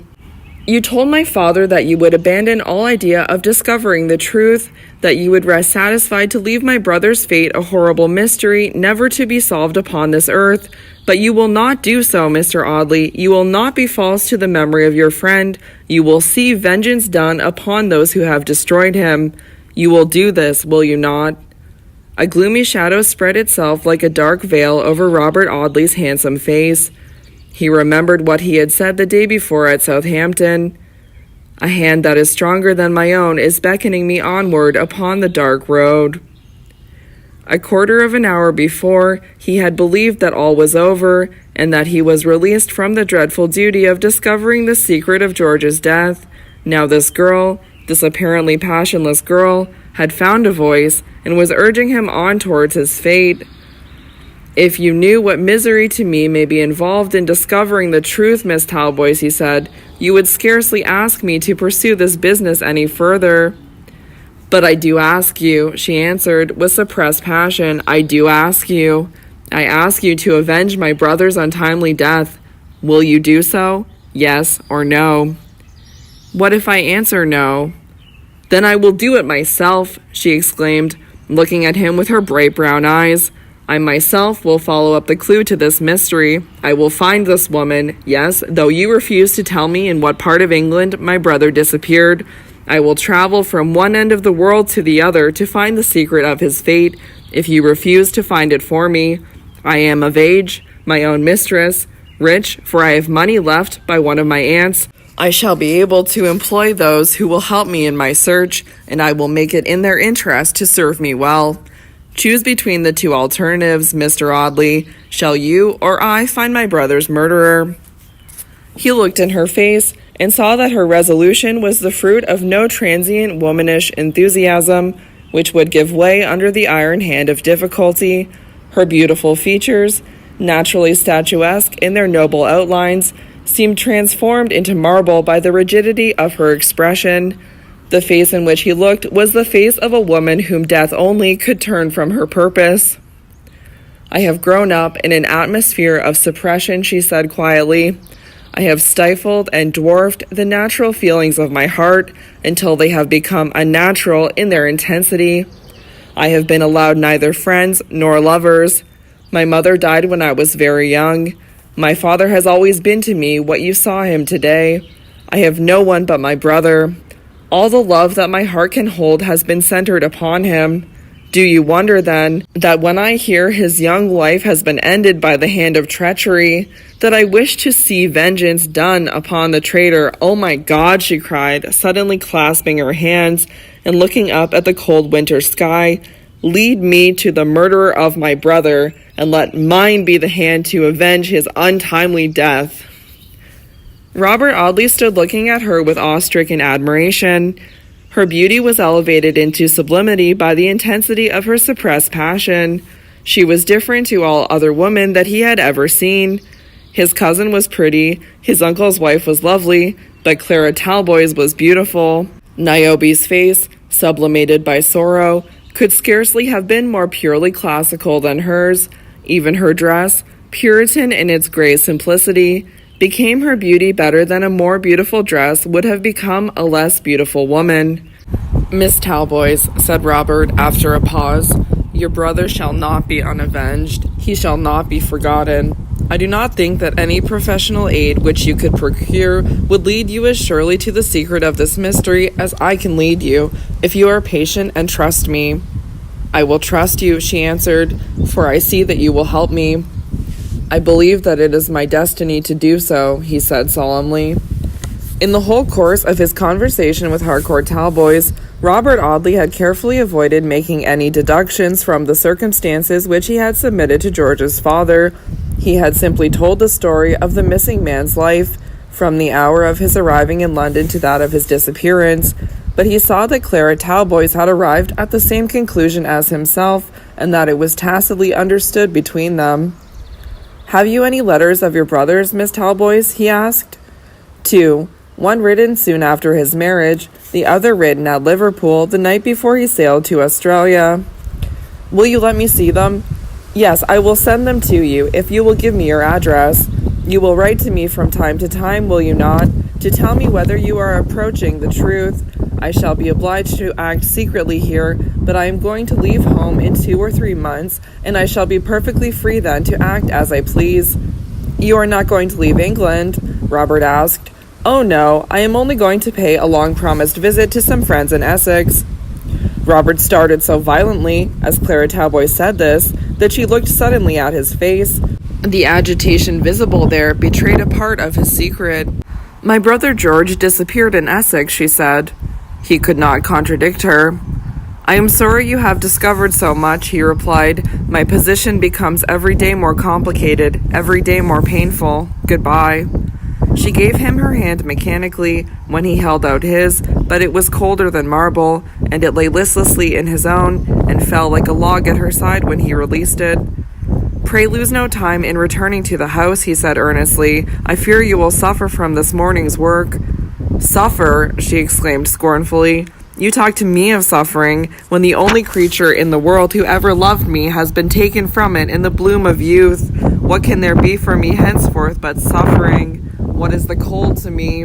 she said, flinging back her shawl and baring her beautiful head to the bitter wind. "I would walk from here to London barefoot through the snow, and never stop by the way, if I could bring him back to life. What would I not do to bring him back? What would I not do?" The words broke from her in a wail of passionate sorrow, and clasping her hands before her face, she wept for the first time that day.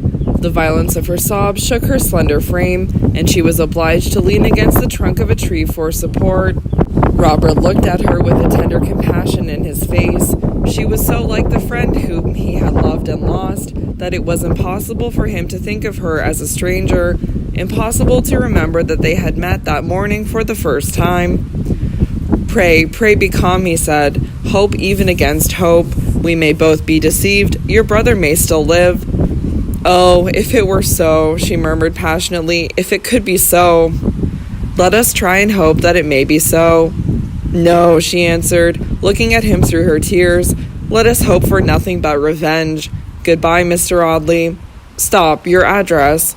He gave her a card, which she put into the pocket of her dress. "I will send you George's letter," she said. "They may help you. Goodbye." She left him half bewildered by the passionate energy of her manner and the noble beauty of her face. He watched her as she disappeared amongst the straight trunks of the fir trees, and then walked slowly out of the plantation. "Heaven help those who stand between me and the secret," he thought, "for they will be sacrificed to the memory of George Talboys." George's letters. Robert Audley did not return to Southampton, but took a ticket for the first-up train that left Wareham, and reached Waterloo Bridge an hour or two after dark. The snow, which had been hard and crisp in Dorsetshire, was a black and greasy slush in the Waterloo Road, thawed by the lamps of the gin palaces and the flaring gas in the butcher's shops. Robert Audley shrugged his shoulders as he looked at the dingy streets through which the hansom carried him, the cabman choosing, with that delicious instinct which seems innate in the drivers of hackney vehicles, all those dark and hideous thoroughfares utterly unknown to the ordinary pedestrian. "What a pleasant thing life is," thought the barrister. "What an unspeakable boon, what an overpowering blessing. Let any man make a calculation of his existence, subtracting the hours in which he has been thoroughly happy, really and entirely at his ease, without one arrière-pensée to mar his enjoyment, without the most infinitesimal cloud to overshadow the brightness of his horizon. Let him do this, and surely he will laugh in utter bitterness of soul when he sets down the sum of his felicity and discovers the pitiful smallness of the amount. He will have enjoyed himself for a week or 10 days in 30 years, perhaps, in 30 years of dull December and blustering March and showery April and dark November weather. There may have been 7 or 8 glorious August days through which the sun has blazed in cloudless radiance, and the summer breezes have breathed perpetual balm. How fondly we recollect these solitary days of pleasure, and hope for their recurrence, and try to plan the circumstances that made them bright, and arrange and predestinate and diplomatize with fate for a renewal of the remembered joy. As if any joy could ever be built up of such and such constituent parts. As if happiness were not essentially accidental, a bright and wandering bird, utterly irregular in its migration, with us one summer's day, and forever gone from us on the next. Look at marriages, for instance, mused Robert, who was as meditative in the jolting vehicle for whose occupation he was to pay 6 pence a mile, as if he had been riding a Mustang on the wide loneliness of the prairies. Look at marriages. Who is to say which shall be the one judicious selection out of the 999 mistakes? Who shall decide from the first aspect of the slimy creature, which is to be the one eel out of the colossal bag of snakes? That girl on the curbstone yonder, waiting to cross the street when my chariot shall have passed, may be the one woman out of every female creature in this vast universe who could make me a happy man, yet I pass her by, bespatter her with the mud from my wheels, in my helpless ignorance, in my blind submission to the awful hand of fatality.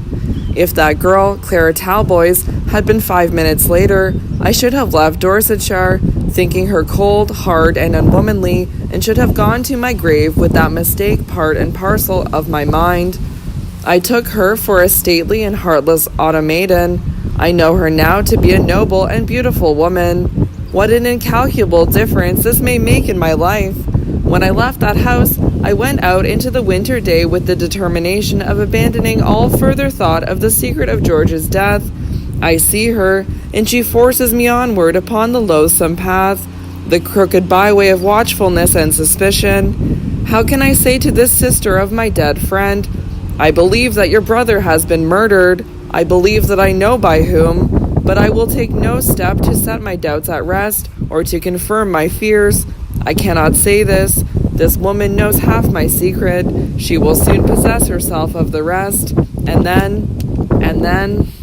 The cab stopped in the midst of Robert Audley's meditation, and he had to pay the cabman and submit to all the dreary mechanism of life, which is the same whether we are glad or sorry, whether we are to be married or hung, elevated to the woolsack, or disbarred by our brother benchers on some mysterious technical tangle of wrongdoing, which is a social enigma to those outside the Middle Temple.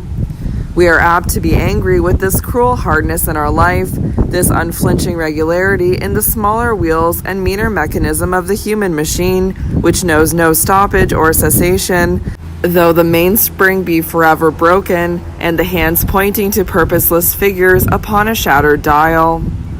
Who has not felt, in the first madness of sorrow, an unreasoning rage against the mute propriety of chairs and tables, the stiff squareness of Turkey carpets, the unbending obstinacy of the outward apparatus of existence? We want to root up gigantic trees in a primeval forest, to tear their huge branches asunder in our convulsive grasp, and the utmost that we can do for the relief of our passion is to knock over an easy chair or smash a few shillings worth of Mr. Copeland's manufacture. Madhouses are large and only too numerous, yet surely it is strange that they are not larger, when we think of how many helpless wretches must beat their brains against this hopeless persistency of the orderly outward world, as compared with the storm and tempest, the riot and confusion within, when we remember how many minds must tremble upon the narrow boundary between reason and unreason, mad today and sane tomorrow, mad yesterday and sane today. Robert had directed the cabman to drop him at the corner of Chancery Lane, and he ascended the brilliantly lighted staircase leading to the dining saloon of the London, and seated himself at one of the snug tables with a confused sense of emptiness and weariness, rather than any agreeable sensation of healthy hunger. He had come to the luxurious eating-house to dine, because it was absolutely necessary to eat something somewhere, and a great deal easier to get a very good dinner from Mr. Sawyer than a very bad one from Mrs. Maloney, whose mind ran in one narrow channel of chops and steaks, only variable by small creeks and outlets in the way of broiled sole or biled mackerel. The solicitous waiter tried in vain to rouse poor Robert to a proper sense of the solemnity of the dinner question.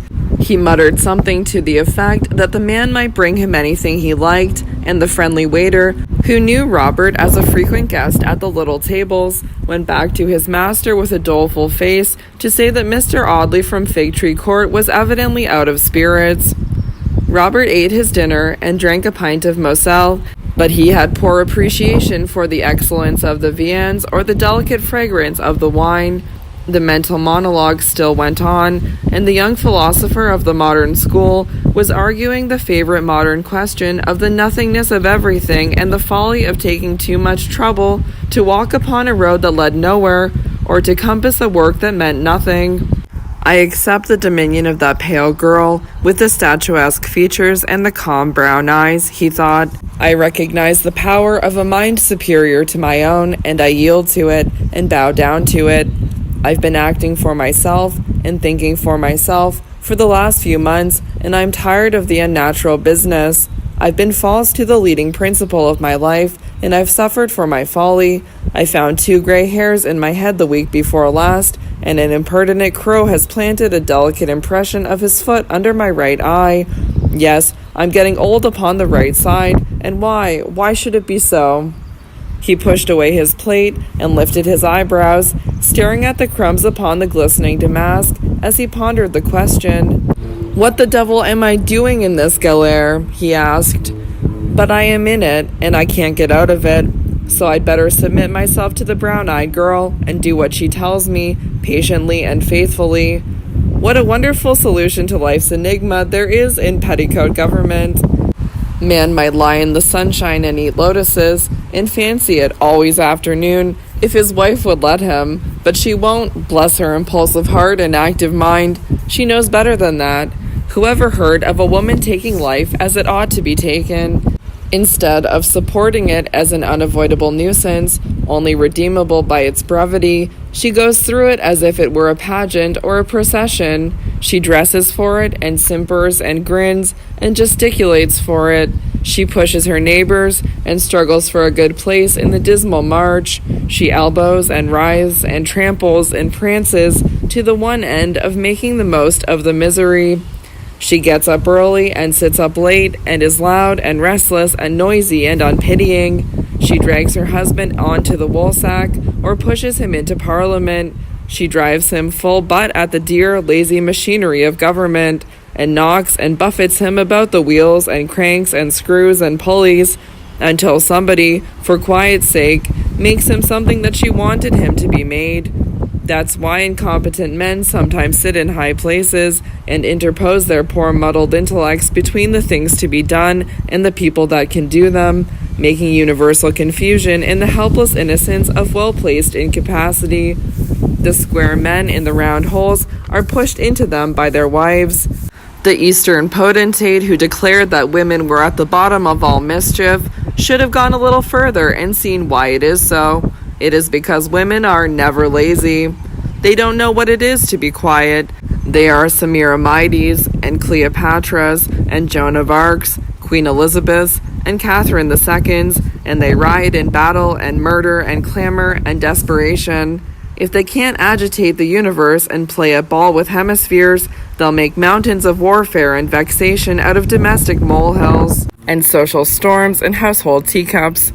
Forbid them to hold forth upon the freedom of nations and the wrongs of mankind, and they'll quarrel with Mrs. Jones about the shape of a mantle or the character of a small maidservant. To call them the weaker sex is to utter a hideous mockery. They are the stronger sex, the noisier, the more persevering, the most self-assertive sex. They want freedom of opinion, variety of occupation, do they? Let them have it. Let them be lawyers, doctors, preachers, teachers, soldiers, legislators, anything they like, but let them be quiet if they can. Mr. Audley pushed his hands through the thick luxuriance of his straight brown hair and uplifted the dark mass in his despair. I hate women, he thought savagely. They're bold, brazen, abominable creatures, invented for the annoyance and destruction of their superiors. Look at this business of poor George's. It's all woman's work from one end to the other. He marries a woman, and his father casts him off, penniless and professionless. He hears of the woman's death, and he breaks his heart, his good, honest, manly heart, worth 1,000,000 of the treacherous lumps of self-interest and mercenary calculation which beat in women's breasts.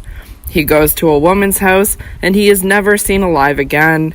And now I find myself driven into a corner by another woman, of whose existence I had never thought of until this day. And then, mused Mr. Audley rather irrelevantly, there's Alicia, too. She's another nuisance. She'd like me to marry her, I know, and she'll make me do it, I dare say, before she's done with me. But I'd much rather not, though she is a dear, bouncing, generous thing. Bless her poor little heart. Robert paid his bill and rewarded the waiter liberally. The young barrister was very willing to distribute his comfortable little income amongst the people who served him, for he carried his indifference to all things in the universe, even to the matter of pounds, shillings, and pence. Perhaps he was rather exceptional in this, as you may frequently find that the philosopher who calls life an empty delusion is pretty sharp in the investment of his moneys, and recognizes the tangible nature of India bonds, Spanish certificates, and Egyptian scrip, as contrasted with the painful uncertainty of an ego or a non-ego in metaphysics. The snug rooms in Fig Tree Court seemed dreary in their orderly quiet to Robert Audley upon this particular evening. He had no inclination for his French novels, though there was a packet of uncut romances, comic and sentimental, ordered a month before, waiting his pleasure upon one of the tables. He took his favorite meerschaum and dropped into his favorite chair with a sigh. It's comfortable, but it seems so damn lonely tonight. If poor George were sitting opposite to me, or even George's sister, she's very like him, existence might be a little more endurable. But when a fellow has lived by himself for 8 or 10 years, he begins to be bad company. He burst out laughing presently as he finished his first pipe. The idea of my thinking of George's sister, he thought, what a preposterous idiot I am. The next day's post brought him a letter in a firm but feminine hand, which was strange to him. He found the little packet lying on his breakfast table, beside the warm French roll wrapped in a napkin by Mrs. Maloney's careful but rather dirty hands.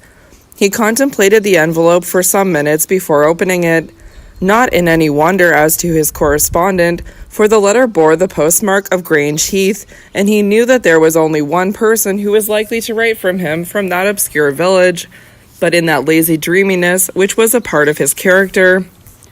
From Clara Talboys, he murmured slowly, as he looked critically at the clearly shaped letters of his name and address.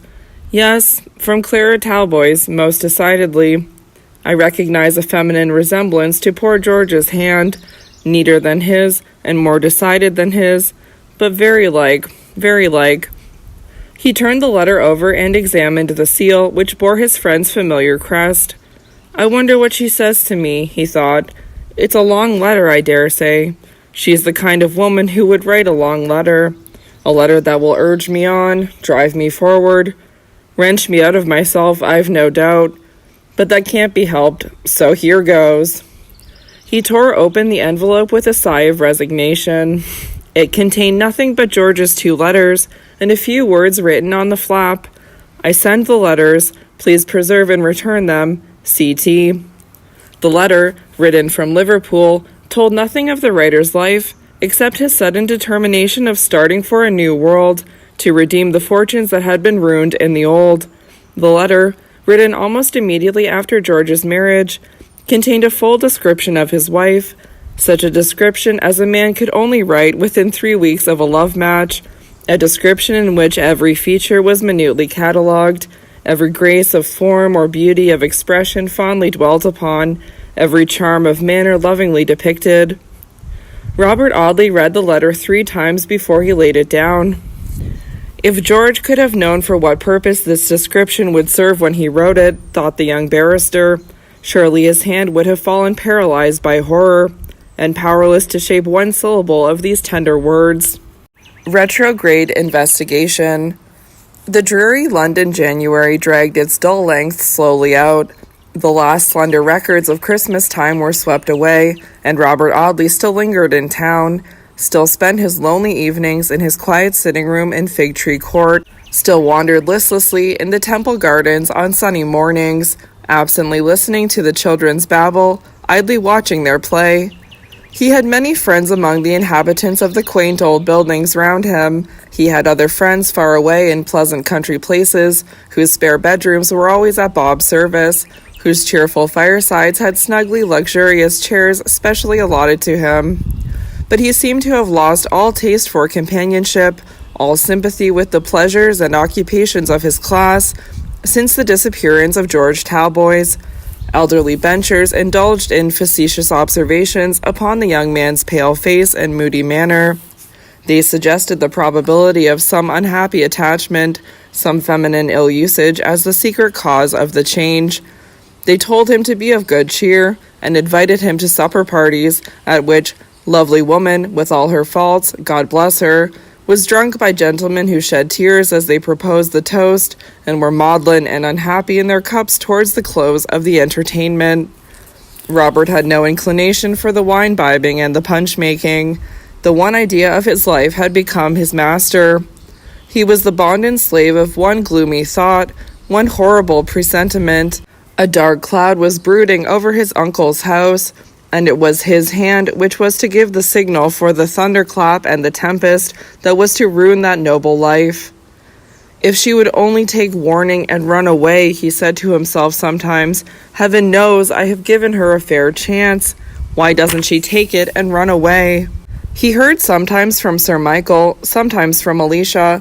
The young lady's letter rarely contained more than a few curt lines, informing him that her papa was well, and that Lady Audley was in very high spirits, amusing herself in her usual frivolous manner, and with her usual disregard for other people.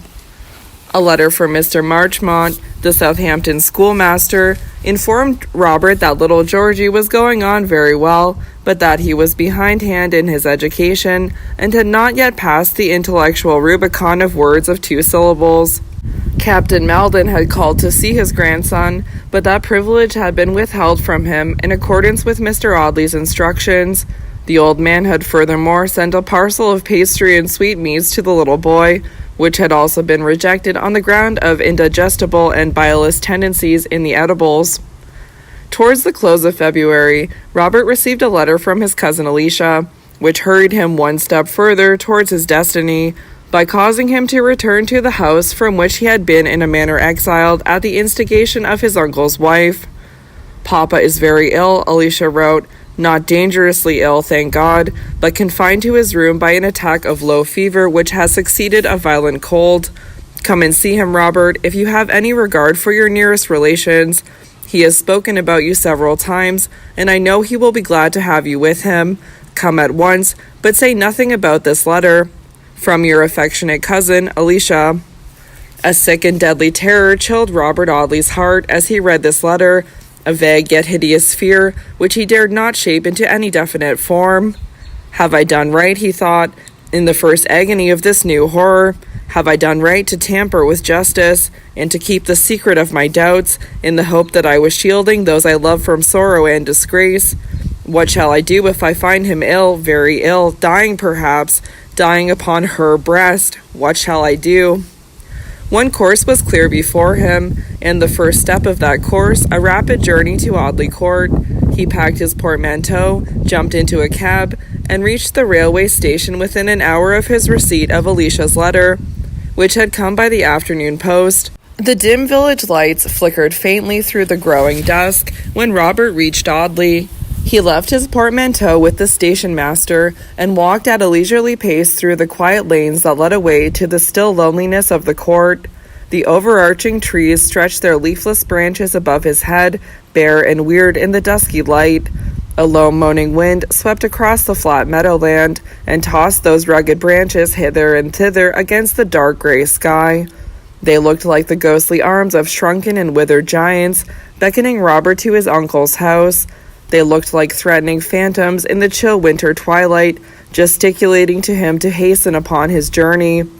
The long avenue, so bright and pleasant when the perfumed limes scattered their light bloom upon the pathway, and the dog-rose leaves floated on the summer air, was terribly bleak and desolate in the cheerless interregnum that divides the homely joys of Christmas from the pale blush of coming spring. A dead pause in the year, in which nature seems to lie in a tranced sleep, awaiting the wondrous signal for the budding of the tree and the bursting of the flower. A mournful presentiment crept into Robert Audley's heart as he drew nearer to his uncle's house. Every changing outline in the landscape was familiar to him, every bend of the trees, every caprice of the untrammeled branches, every undulation in the bare hawthorn hedge, broken by dwarf horse-chestnuts, stunted willows, blackberry and hazel bushes. Sir Michael had been a second father to the young man, a generous and noble friend, a grave and earnest adviser, and perhaps the strongest sentiment of Robert's heart was his love for the grey-bearded baronet. But the grateful affection was so much a part of himself that it seldom found an outlet in words, and a stranger would never have fathomed the strength of feeling which lay, a deep and powerful current, beneath the stagnant surface of the barrister's character. What would become of this place if my uncle were to die, he thought, as he drew nearer to the ivied archway and the still water pools, coldly gray in the twilight. Would other people live in the old house and sit under the low oak ceilings in the homely familiar rooms? That wonderful faculty of association, so interwoven with the inmost fibers of even the hardest nature, filled the young man's breast with a prophetic pain as he remembered that, however long or late, the day must come on which the oaken shutters would be closed for a while, and the sunshine shut out of the house he loved. It was painful to him even to remember this, as it must always be painful to think of the narrow lease which the greatest upon this earth can ever hold of its grandeurs.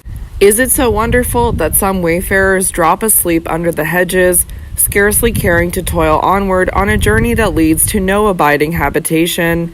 Is it wonderful that there have been quietists in the world ever since Christ's religion was first preached upon earth? Is it strange that there is patient endurance and tranquil resignation, calm expectation of that which is to come on the further shore of the dark flowing river?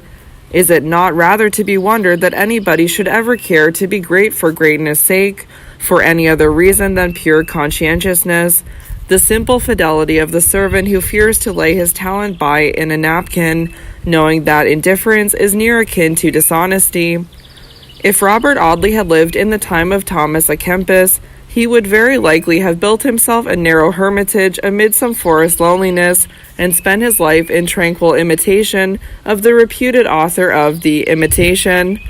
As it was, Fig Tree Court was a pleasant hermitage in its way, and for breviaries and books of hours, I am ashamed to say the young barrister substituted Paul de Kock and Dumas Fils. But his sins were of so simply negative an order that it would have been very easy for him to have abandoned them for negative virtues. Only one solitary light was visible in the long irregular range of windows facing the archway, as Robert passed under the gloomy shade of the rustling ivy, restless in the chill moaning of the wind. He recognized that lighted window as the large oriel in his uncle's room. When last he had looked at the old house, it had been gay with visitors, every window glittering like a low star in the dusk. Now, dark and silent, it faced the winter's night like some dismal baronial habitation, deep in a woodland solitude. The man who opened the door to the unlooked-for visitor brightened as he recognized his master's nephew.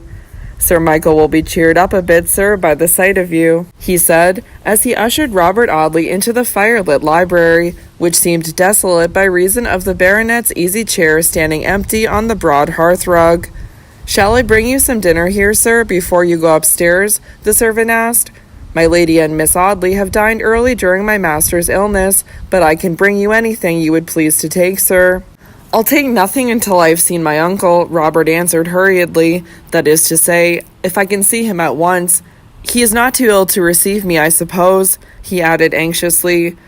"Oh, no, sir, not too ill, only a little low, sir.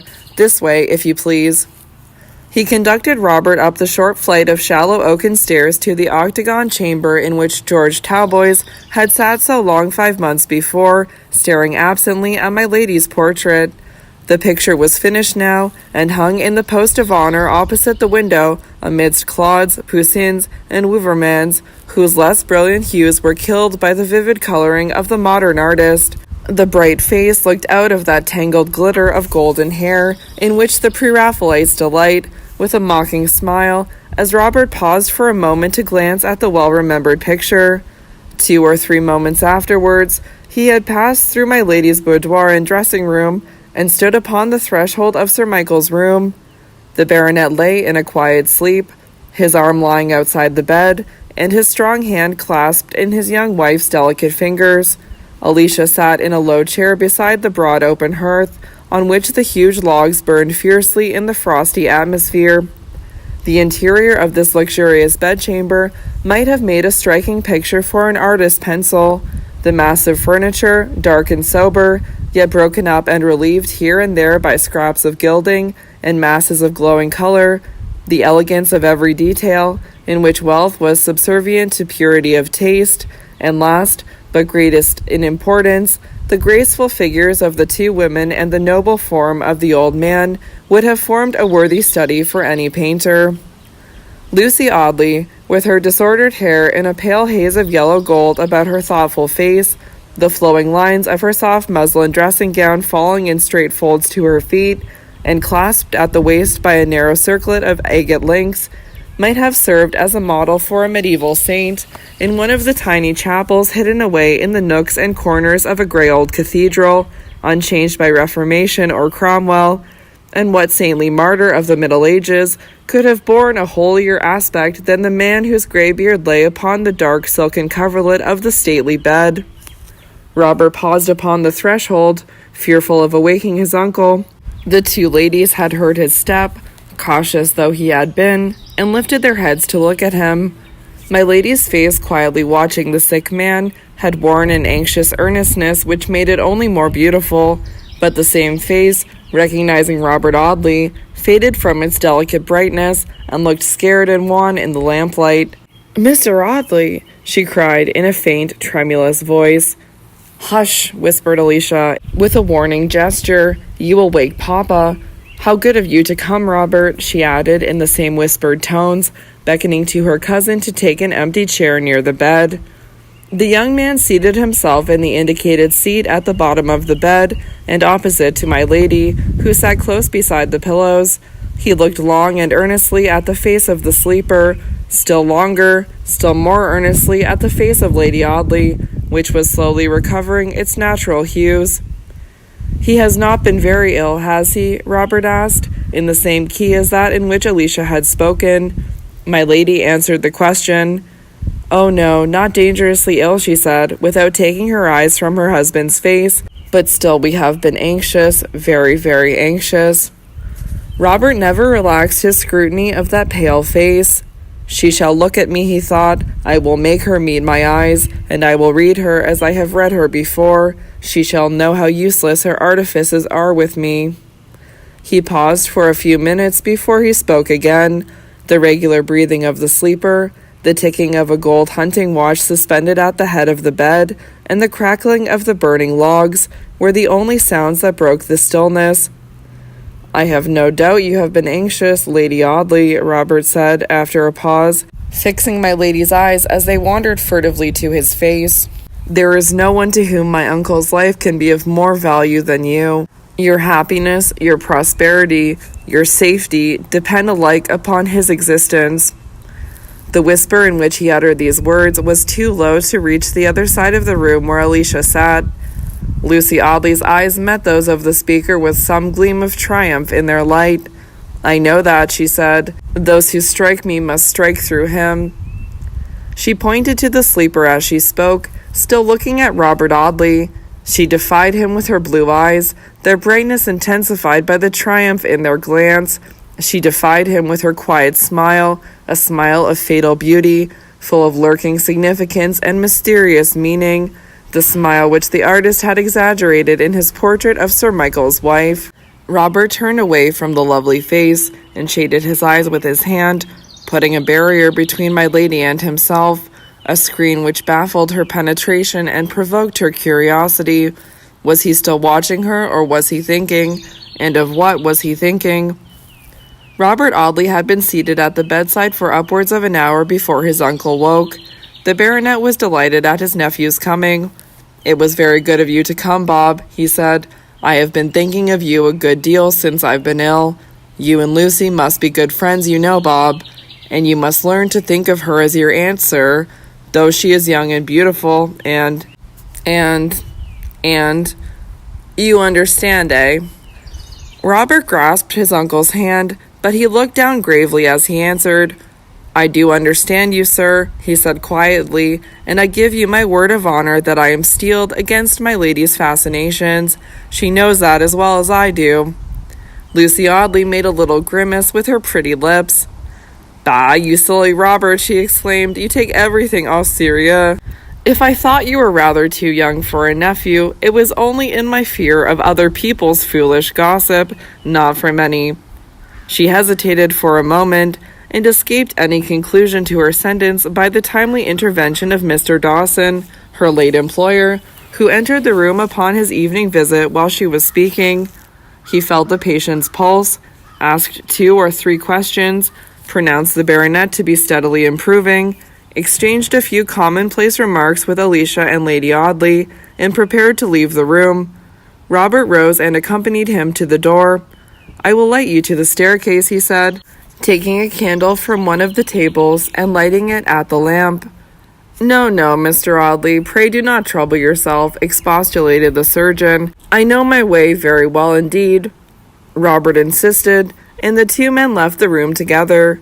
As they entered the octagon antechamber, the barrister paused and shut the door behind him. "Will you see that the other door is closed, Mr. Dawson?" he said, pointing to that which opened upon the staircase. "I wish to have a few moments' private conversation with you." "With much pleasure," replied the surgeon, complying with Robert's request. "But if you are at all alarmed about your uncle, Mr. Audley, I can set your mind at rest. There is no occasion for the least uneasiness. Had his illness been at all serious, I should have telegraphed immediately for the family physician." "I am sure that you would have done your duty, sir," answered Robert gravely. "But I am not going to speak of my uncle. I wish to ask you 2 or 3 questions about another person." "Indeed." "The person who once lived in your family as Miss Lucy Graham, the person who is now Lady Audley." Mr. Dawson looked up with an expression of surprise upon his quiet face. "Pardon me, Mr. Audley," he answered. "You can scarcely expect me to answer any questions about your uncle's wife without Sir Michael's express permission. I can understand no motive which can prompt you to ask such questions, no worthy motive, at least." He looked severely at the young man, as much as to say, "You have been falling in love with your uncle's pretty wife, sir, and you want to make me a go-between in some treacherous flirtation, but it won't do, sir, it won't do." "I always respected the lady as Miss Graham, sir," he said, "and I esteem her doubly as Lady Audley, not on account of her altered position, but because she is the wife of one of the noblest men in Christendom." "You cannot respect my uncle or my uncle's honor more sincerely than I do," answered Robert. "I have no unworthy motive for the questions I am about to ask, and you must answer them." "Must?" echoed Mr. Dawson indignantly. "Yes, you are my uncle's friend. It was at your house he met the woman who is now his wife. She called herself an orphan, I believe, and enlisted his pity as well as his admiration in her behalf. She told him that she stood alone in the world, did she not? Without friend or relatives. This was all I could ever learn of her antecedents." "What reason do you have to wish to know more?" asked the surgeon. "A very terrible reason," answered Robert Audley. "For some months past I have struggled with doubts and suspicions which have embittered my life. They have grown stronger every day, and they will not be set at rest by the commonplace sophistries and the shallow arguments with which men try to deceive themselves, rather than believe that which of all things upon earth they most fear to believe. I do not think that the woman who bears my uncle's name is worthy to be his wife. I may wrong her. Heaven grant that it is so. But if I do, the fatal chain of circumstantial evidence never yet linked itself so closely about an innocent person. I wish to set my doubts at rest, or to confirm my fears. There is but one manner in which I can do this. I must trace the life of my uncle's wife backwards, minutely and carefully, from this night to a period of 6 years ago. This is the 24th of February, 59. I want to know every record of her life between tonight and the February of the year 53. And your motive is a worthy one? Yes, I wish to clear her from a very dreadful suspicion, which exists only in your mind, and in the mind of one other person. May I ask who that person is?" "No, Mr. Dawson," answered Robert decisively. "I cannot reveal anything more than what I have already told you. I am a very irresolute, vacillating man in most things. In this manner I am compelled to be decided. I repeat once more that I must know the history of Lucy Graham's life. If you refuse to help me to the small extent in your power, I will find others who will help me. Painful as it would be to me, I will ask my uncle for the information which you would withhold, rather than be baffled in the first step of my investigation." Mr. Dawson was silent for some minutes. "I cannot express how much you have astonished and alarmed me, Mr. Audley," he said. "I can tell you so little about Lady Audley's antecedents that it would be mere obstinacy to withhold the small amount of information I possess. I have always considered your uncle's wife one of the most amiable of women. I cannot bring myself to think her otherwise. It would be an uprooting of one of the strongest convictions of my life, were I compelled to think her otherwise. You wish to follow her life backwards from the present hour to the year 53? I do. She was married to your uncle last June 12th in the midsummer of 57. She had lived in my house a little more than 13 months. She became a member of my household upon the 14th of May in the year 56. And she came to you from a school at Brompton, a school kept by a lady of the name of Vincent. It was Mrs. Vincent's strong recommendation that induced me to receive Miss Graham into my family without any more especial knowledge of her antecedents. Did you see this Mrs. Vincent? I did not. I advertised for a governess, and Miss Graham answered my advertisement. In her letter, she referred me to Mrs. Vincent, the proprietress of a school in which she was then residing as junior teacher. My time is always so fully occupied that I was glad to escape the necessity of a day's loss in going from Audley to London to inquire about the young lady's qualifications. I looked for Mrs. Vincent's name in the directory, found it, concluded that she was a responsible person, and wrote to her. Her reply was perfectly satisfactory. Miss Lucy Graham was assiduous and conscientious, as well as fully qualified for the situation I offered. I accepted this reference, and I had no cause to regret what may have been an indiscretion. And now, Mr. Audley, I have told you all that I have the power to tell. Will you be so kind as to give me the address of this Mrs. Vincent? Asked Robert, taking out his pocketbook. Certainly. She was then living at No. 9, Crescent Villas, Brompton. Ah, to be sure, muttered Mr. Audley, a recollection of last September flashing suddenly back upon him as the surgeon spoke. Crescent Villas, yes, I have heard the address before from Lady Audley herself. This Mrs. Vincent telegraphed to my uncle's wife early in last September. She was ill, dying, I believe, and sent for my lady, but had removed from her old house and was not to be found. Indeed, I never heard Lady Audley mention the circumstance. Perhaps not. It occurred while I was down here. Thank you, Mr. Dawson, for the information which you have so kindly and honestly given me. It takes me back 2.5 years in the history of my lady's life, but I have still a blank of 3 years to fill up before I can exonerate her from my terrible suspicion. Good evening. Robert shook hands with the surgeon and returned to his uncle's room. He had been away about 1/4 of an hour. Sir Michael had fallen asleep once more, and my lady's loving hands had lowered the heavy curtains and shaded the lamp by the bedside. Alicia and her father's wife were taking tea in Lady Audley's boudoir, the room next to the antechamber in which Robert and Mr. Dawson had been seated. Lucy Audley looked up from her occupation amongst the fragile china cups and watched Robert rather anxiously as he walked softly to his uncle's room and back again to the boudoir. She looked very pretty and innocent, seated behind the graceful group of delicate opal china and glittering silver. Surely a pretty woman never looks prettier than when making tea. The most feminine and most domestic of all occupations imparts a magic harmony to her every movement, a witchery to her every glance.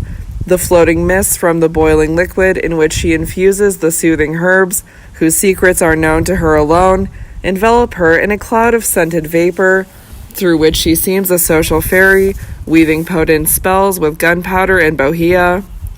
At the tea table she reigns omnipotent, unapproachable. What do men know of the mysterious beverage? Read how poor Hazlitt made his tea, and shudder at the dreadful barbarism. How clumsily the wretched creatures attempt to assist the witch president of the tea-tray. How hopelessly they hold the kettle. How continually they imperil the frail cups and saucers, or the taper hands of the priestess. To do away with the tea-table is to rob woman of her legitimate empire. To send a couple of hulking men about amongst your visitors, distributing a mixture made in the housekeeper's room, is to reduce the most social and friendly of ceremonies to a formal giving out of rations. Better the pretty influence of the teacups and saucers gracefully wielded in a woman's hand than all the inappropriate power snatched at the point of the pen from the unwilling sterner sex. Imagine all the women of England elevated to the high level of masculine intellectuality, superior to crinoline, above pearl powder and Mrs. Rachel Levison, above taking the pains to be pretty, above making themselves agreeable, above tea-tables, and that cruelly scandalous and rather satirical gossip which even strong men delight in, and what a dreary, utilitarian, ugly life the sterner sex must lead. My lady was by no means strong-minded. The starry diamond upon her white fingers flashed hither and thither amongst the tea things, and she bent her pretty head over the marvelous Indian tea caddy of sandalwood and silver with as much earnestness as if life held no higher purpose than the infusion of bohea. "You'll take a cup of tea with us, Mr. Audley?" she asked, pausing with the teapot in her hand to look up at Robert, who was standing near the door. "If you please. But you have not dined, perhaps. Shall I ring and tell them to bring you something a little more substantial than biscuits and transparent bread and butter?" "No, thank you, Lady Audley. I took some lunch before I left town. I'll trouble you for nothing but a cup of tea." He seated himself at the little table and looked across it at his cousin Alicia, who sat with a book in her lap and had the air of being very much absorbed by its pages. The bright brunette complexion had lost its glowing crimson, and the animation of the young lady's manner was suppressed, on account of her father's illness, no doubt, Robert thought. "Alicia, my dear," the barrister said, after a very leisurely contemplation of his cousin, "you're not looking well." Miss Audley shrugged her shoulders, but did not condescend to lift her eyes from her book. "Perhaps not," she answered contemptuously. "What does it matter? I'm growing a philosopher of your school, Robert Audley. What does it matter? Who cares whether I am well or ill?" "What a spitfire she is," thought the barrister. He always knew his cousin was angry with him when she addressed him as Robert Audley. "You needn't pitch into a fellow because he asks you a civil question, Alicia," he said reproachfully. "As to nobody caring about your health, that's nonsense. I care." Miss Audley looked up with a bright smile. "Sir Harry Towers cares." Miss Audley returned to her book with a frown. "What are you reading there, Alicia?" Robert asked after a pause, during which he had sat thoughtfully stirring his tea. "Changes and Chances." "A novel?" "Yes." "Who is it by?" "The author of Follies and Faults," answered Alicia, still pursuing her study of the romance upon her lap. "Is it interesting?" Miss Audley pursed her mouth and shrugged her shoulders. "Not particularly," she said. "Then I think you might have better manners than to read it while your first cousin is sitting opposite you," observed Mr. Audley with some gravity, "especially as he has only come to pay you a flying visit and will be off tomorrow morning." "Tomorrow morning!" exclaimed my lady, looking up suddenly. Though the look of joy upon Lady Audley's face was as brief as a flash of lightning on a summer sky, it was not unperceived by Robert. "Yes," he said, "I shall be obliged to run up to London tomorrow on business, but I shall return the next day, if you will allow me, Lady Audley, and stay here till my uncle recovers." "But you are not seriously alarmed about him, are you?" asked my lady anxiously. "You do not think him very ill?" "No," answered Robert, "thank heaven. I think there is not the slightest cause for apprehension." My lady sat silent for a few moments, looking at the empty teacups with a prettily thoughtful face, a face grave with the innocent seriousness of a musing child. "But you were closeted such a long time with Mr. Dawson just now," she said, after this brief pause. "I was quite alarmed at the length of your conversation. Were you talking of Sir Michael all the time?" "No, not all the time." My lady looked down at the teacups once more. "Why, what could you find to say to Mr. Dawson, or he to say to you?" she asked, after another pause. "You are almost strangers to each other." "Suppose Mr. Dawson wished to consult me about some law business." "Was that it?" cried Lady Audley eagerly. "It would be rather unprofessional to tell you if it were so, my lady," answered Robert gravely. My lady bit her lip and relapsed into silence. Alicia threw down her book and watched her cousin's preoccupied face. He talked to her now and then for a few minutes, but it was evidently an effort to him to arouse himself from his reverie. "Upon my word, Robert Audley, you are a very agreeable companion," exclaimed Alicia at length, her rather limited stock of patience quite exhausted by 2 or 3 of these abortive attempts at conversation. "Perhaps the next time you come to the court, you will be good enough to bring your mind with you. By your present inanimate appearance, I should imagine that you had left your intellect, such as it is, somewhere in the temple. You were never one of the liveliest of people, but latterly you have really grown almost unendurable. I suppose you are in love, Mr. Audley, and are thinking of the honored object of your affections." He was thinking of Clara Talboys' uplifted face, sublime in its unutterable grief, of her impassioned words, still ringing in his ears as clearly as when they were first spoken. Again he saw her looking at him with her bright brown eyes. Again he heard that solemn question, "Shall you or I find my brother's murderer?" And he was in Essex, in the little village from which he firmly believed George Talboys had never departed. He was on the spot at which all record of his friend's life ended as suddenly as a story ends when the reader shuts the book. And could he withdraw now from the investigation in which he found himself involved? Could he stop now? For any consideration? No, 1,000 times no. Not with the image of that grief-stricken face imprinted on his mind, not with the accents of that earnest appeal ringing on his ear. So far and no farther.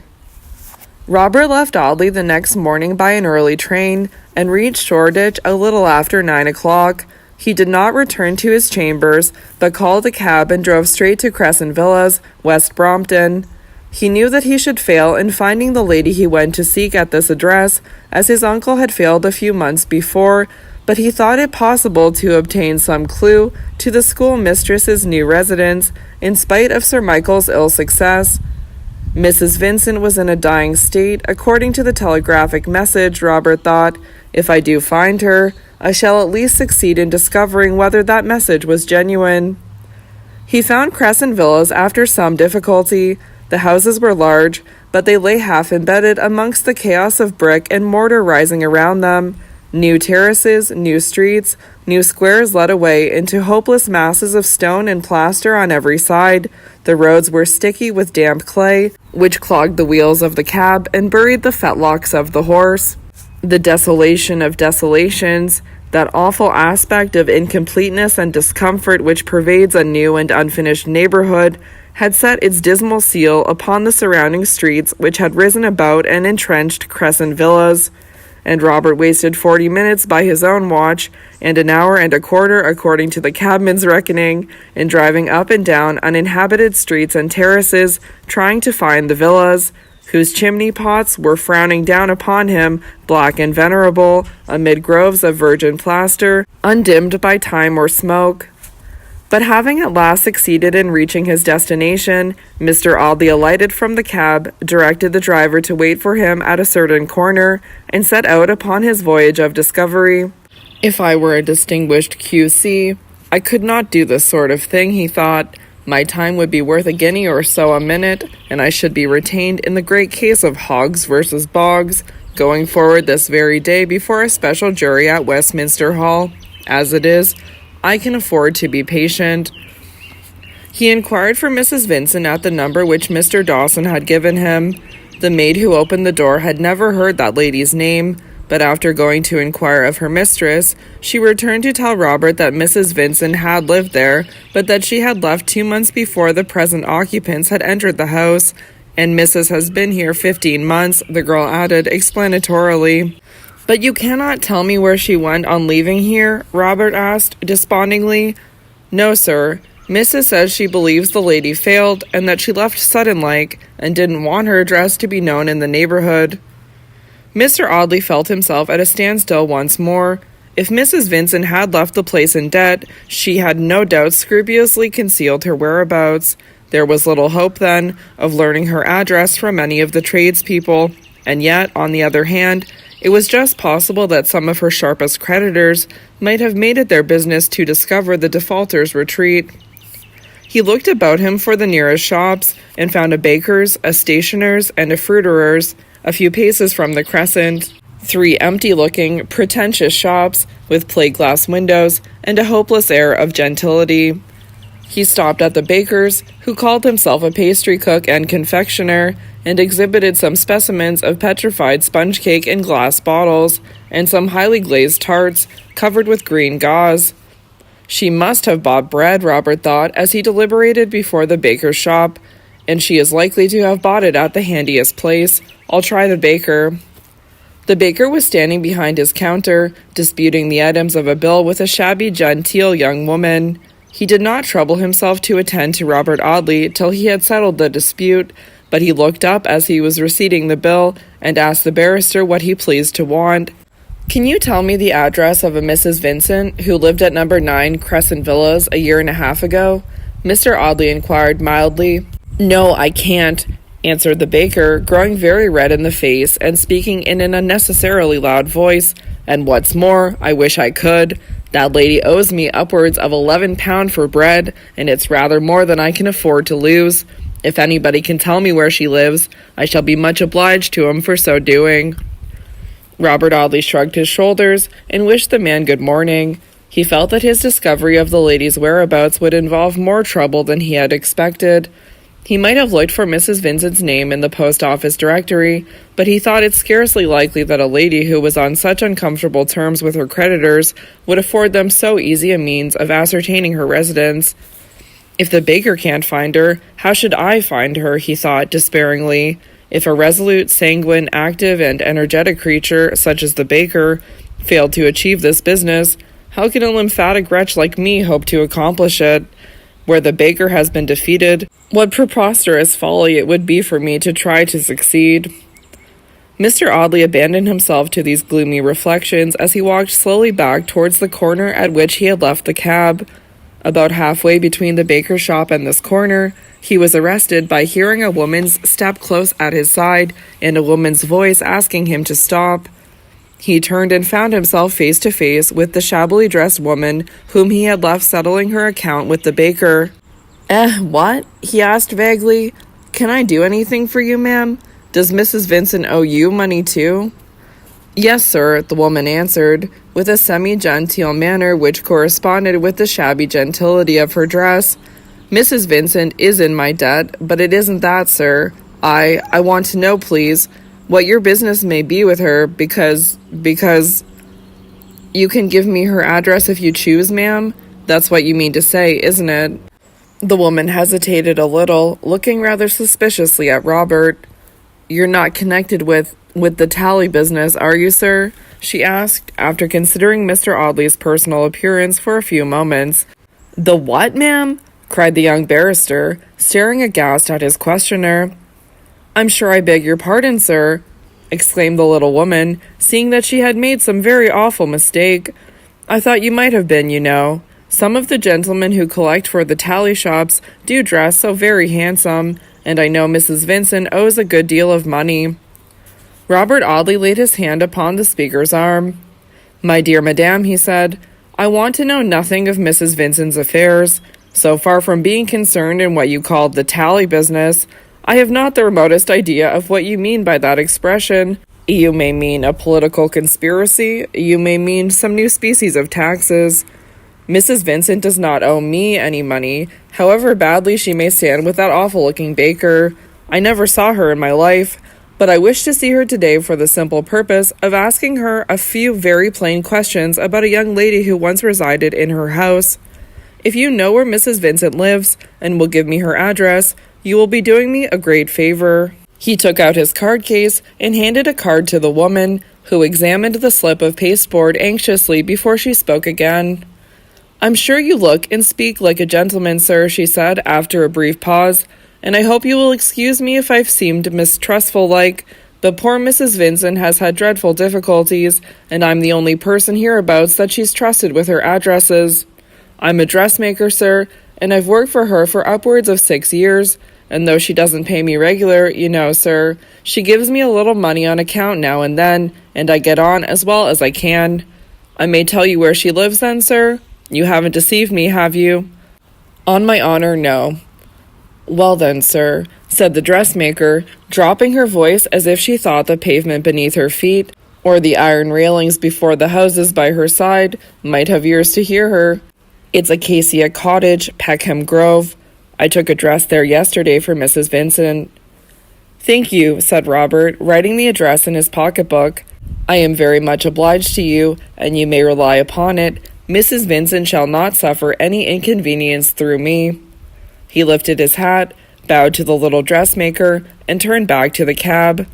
"I have beaten the baker at any rate," he thought. "Now for the second stage, travelling backwards in my lady's life." The drive from Brompton to Peckham Road was a very long one, and between Crescent Villas and Acacia Cottage, Robert Audley had ample leisure for reflection. He thought of his uncle, lying weak and ill in the oak room at Audley Court. He thought of the beautiful blue eyes watching Sir Michael's slumbers, the soft white hands tending on his waking wants, the low musical voice soothing his loneliness, cheering and consoling his declining years. What a pleasant picture it might have been had he been able to look upon it ignorantly, seeing no more than others saw, looking no farther than a stranger could look, but with the black cloud which he saw, or fancied he saw, brooding over it. What an arch mockery, what a diabolical delusion it seemed. Peckham Grove, pleasant enough in the summer-time, has rather a dismal aspect upon a dull February day, when the trees are bare and leafless, and the little gardens desolate. Acacia Cottage bore small token of the fitness of its nomenclature, and faced the road with its stuccoed walls, sheltered only by a couple of tall attenuated poplars. But it announced that it was Acacia Cottage by means of a small brass plate upon one of the gateposts, which was sufficient indication for the sharp-sighted cabman who dropped Mr. Audley upon the pavement before the little gate.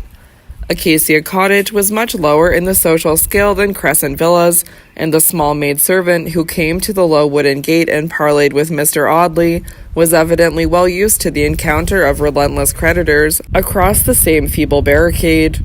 She murmured the familiar domestic fiction of uncertainty regarding her mistress's whereabouts, and told Robert that if he would please state his name and business, she would go and see if Mrs. Vincent was at home. Mr. Audley produced a card, and wrote in pencil under his own name, "A connection of the late Miss Graham."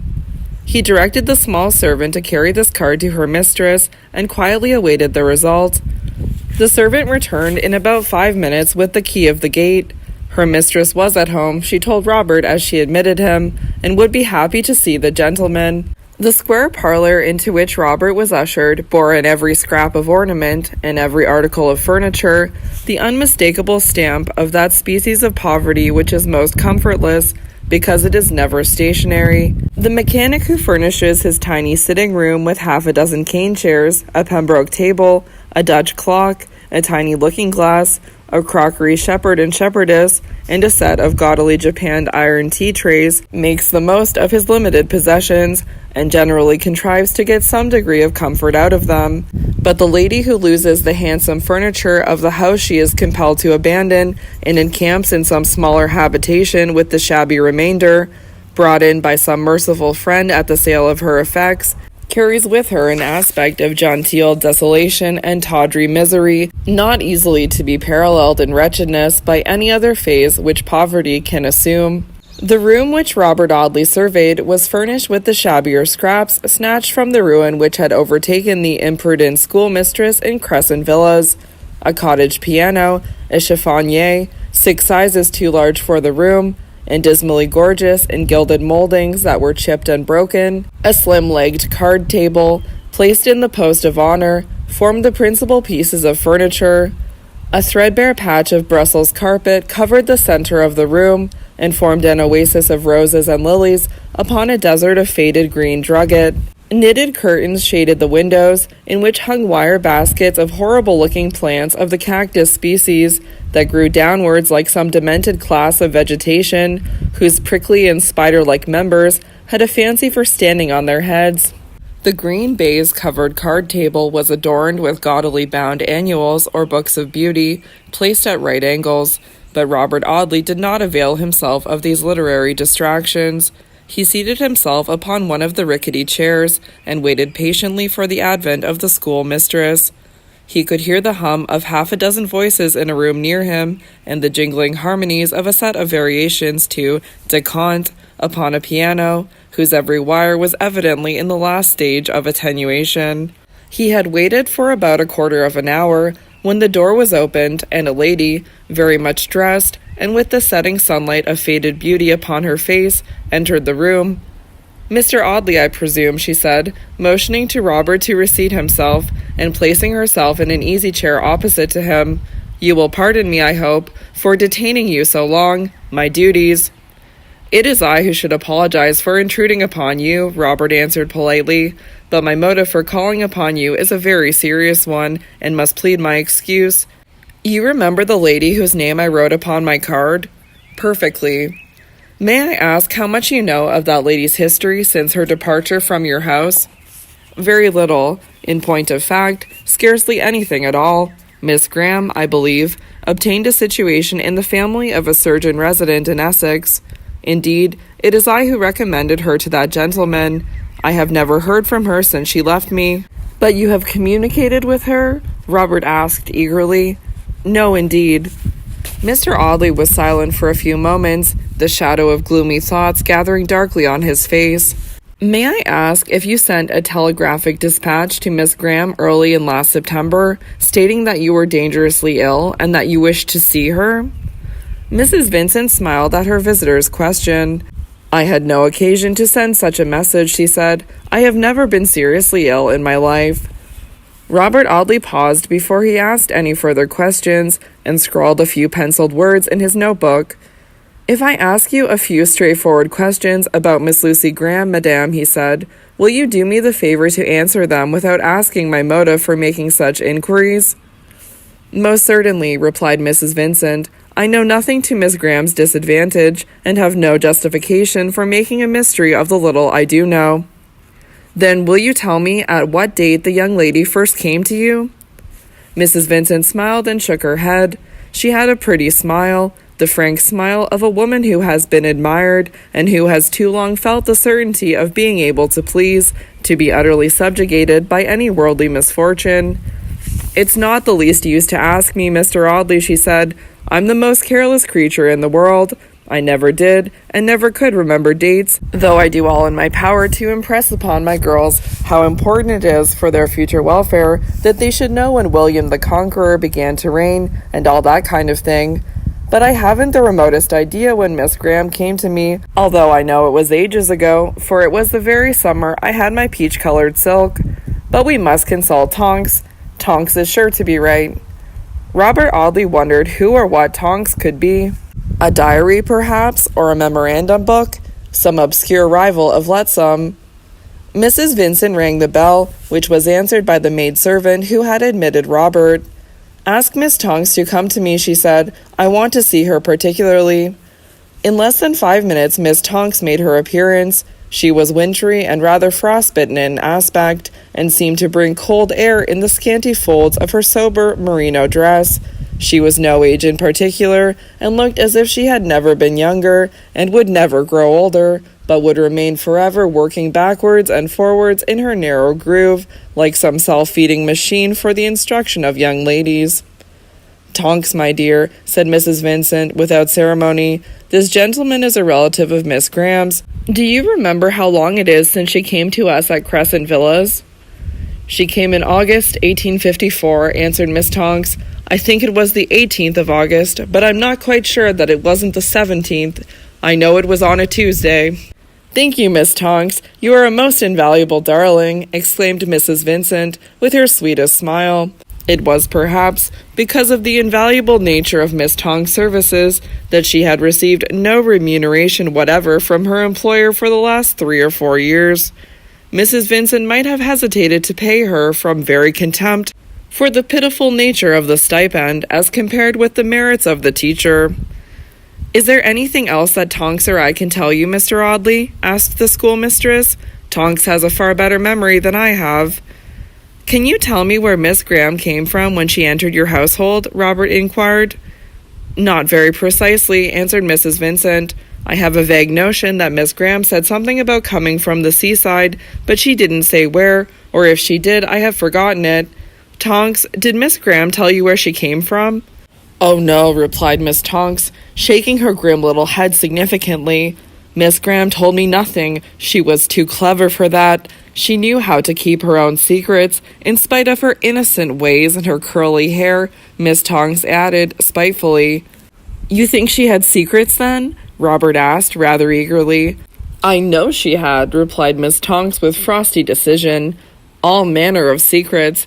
I wouldn't have engaged such a person as junior teacher in a respectable school without so much as one word of recommendation from any living creature. You had no reference, then, from Miss Graham? Asked Robert, addressing Mrs. Vincent. No, the lady answered, with some little embarrassment. I waived that.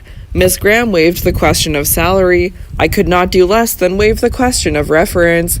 She had quarreled with her papa, she told me, and she wanted to find a home away from all the people she had ever known. She wished to keep herself quite separate from these people. She had endured so much, she said, young as she was, and she wanted to escape from her troubles. How could I press her for a reference under these circumstances, especially when I saw that she was a perfect lady? You know that Lucy Graham was a perfect lady, Tonks, and it is very unkind of you to say such cruel things about my taking her without a reference. When people make favorites, they are apt to be deceived by them, Miss Tonks answered with icy sententiousness and with no very perceptible relevance to the point in discussion. I never made her a favorite, you jealous Tonks, Mrs. Vincent answered reproachfully. I never said she was as useful as you, dear. You know I never did. Oh, no, replied Mrs. Tonks with a chilling accent. You never said she was useful. She was only ornamental, a person to be shown off to visitors and to play fantasias on the drawing-room piano. Then you can give me no clue to Miss Graham's previous history, Robert asked, looking from the schoolmistress to her teacher. He saw very clearly that Miss Tonks bore an envious grudge against Lucy Graham, a grudge which even the lapse of time had not healed. If this woman knows anything to my lady's detriment, she will tell it, he thought. She will tell it only too willingly. But Miss Tonks appeared to know nothing whatever, except that Miss Graham had sometimes declared herself an ill-used creature, deceived by the baseness of mankind, and the victim of unmerited sufferings in the way of poverty and deprivation. Beyond this, Miss Tonks could tell nothing, and although she made the most of what she did know, Robert very soon sounded the depth of her small stock of information. I have only one more question to ask, he said at last. It is this. Did Miss Graham leave any books or knickknacks or any kind of property whatsoever behind her when she left your establishment? Not to my knowledge, Mrs. Vincent replied. Yes, cried Miss Tonks sharply, she did leave something. She left a box. It's upstairs in my room. I've got an old bonnet in it. Would you like to see the box? She asked, addressing Robert. If you will be so good as to allow it, he answered. I should very much like to see it. I'll fetch it down, said Miss Tonks. It's not very big. She ran out of the room before Mr. Audley had time to utter any polite remonstrance. How pitiless these women are to each other, he thought, while the teacher was absent. This one knows intuitively that there is some danger to the other lurking beneath my questions. She sniffs the coming trouble to her fellow female creature and rejoices in it, and would take any pains to help me. What a world it is, and how these women take life out of our hands. Helen Maldon, Lady Audley, Clara Talboys, and now Miss Tonks, all womankind from beginning to end. Miss Tonks re-entered while the young barrister was meditating upon the infamy of her sex. She carried a dilapidated paper-covered bonnet box, which she submitted to Robert's inspection.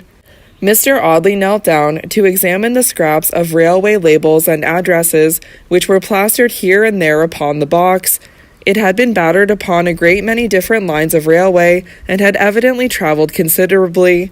Many of the labels had been torn off, but fragments of some of them remained, and upon one yellow scrap of paper Robert read the letters T-U-R-I.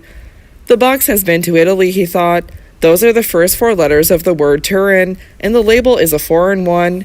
The only direction which had not been either defaced or torn away was the last, which bore the name of Miss Graham, passenger to London. Looking very closely at this label, Mr. Audley discovered that it had been pasted over another. Would you be so good as to let me have a little water and a piece of sponge, he said. I want to get off this upper label. Believe me that I am justified in what I am doing. Miss Tonks ran out of the room and returned immediately with a basin of water and a sponge. Shall I take off the label? She asked.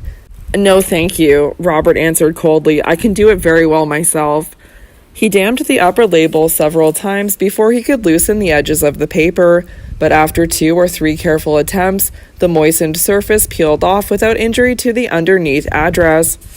Miss Tonks could not contrive to read this address across Robert's shoulder, though she exhibited considerable dexterity in her endeavors to accomplish that object. Mr. Audley repeated his operations on the lower label, which he removed from the box and placed very carefully between 2 blank leaves of his pocketbook. "I need intrude upon you no longer, ladies," he said, when he had done this. "I am extremely obliged to you for having afforded me all the information in your power. I wish you good morning." Mrs. Vincent smiled and bowed, murmuring some complacent conventionality about the delight she had felt in Mr. Audley's visit. Miss Tonks, more observant, stared at the white change which had come over the young man's face since he had removed the upper label from the box. Robert walked slowly away from Acacia Cottage. "If that which I have found today is no evidence for a jury," he thought, "it is surely enough to convince my uncle that he has married a designing and infamous woman."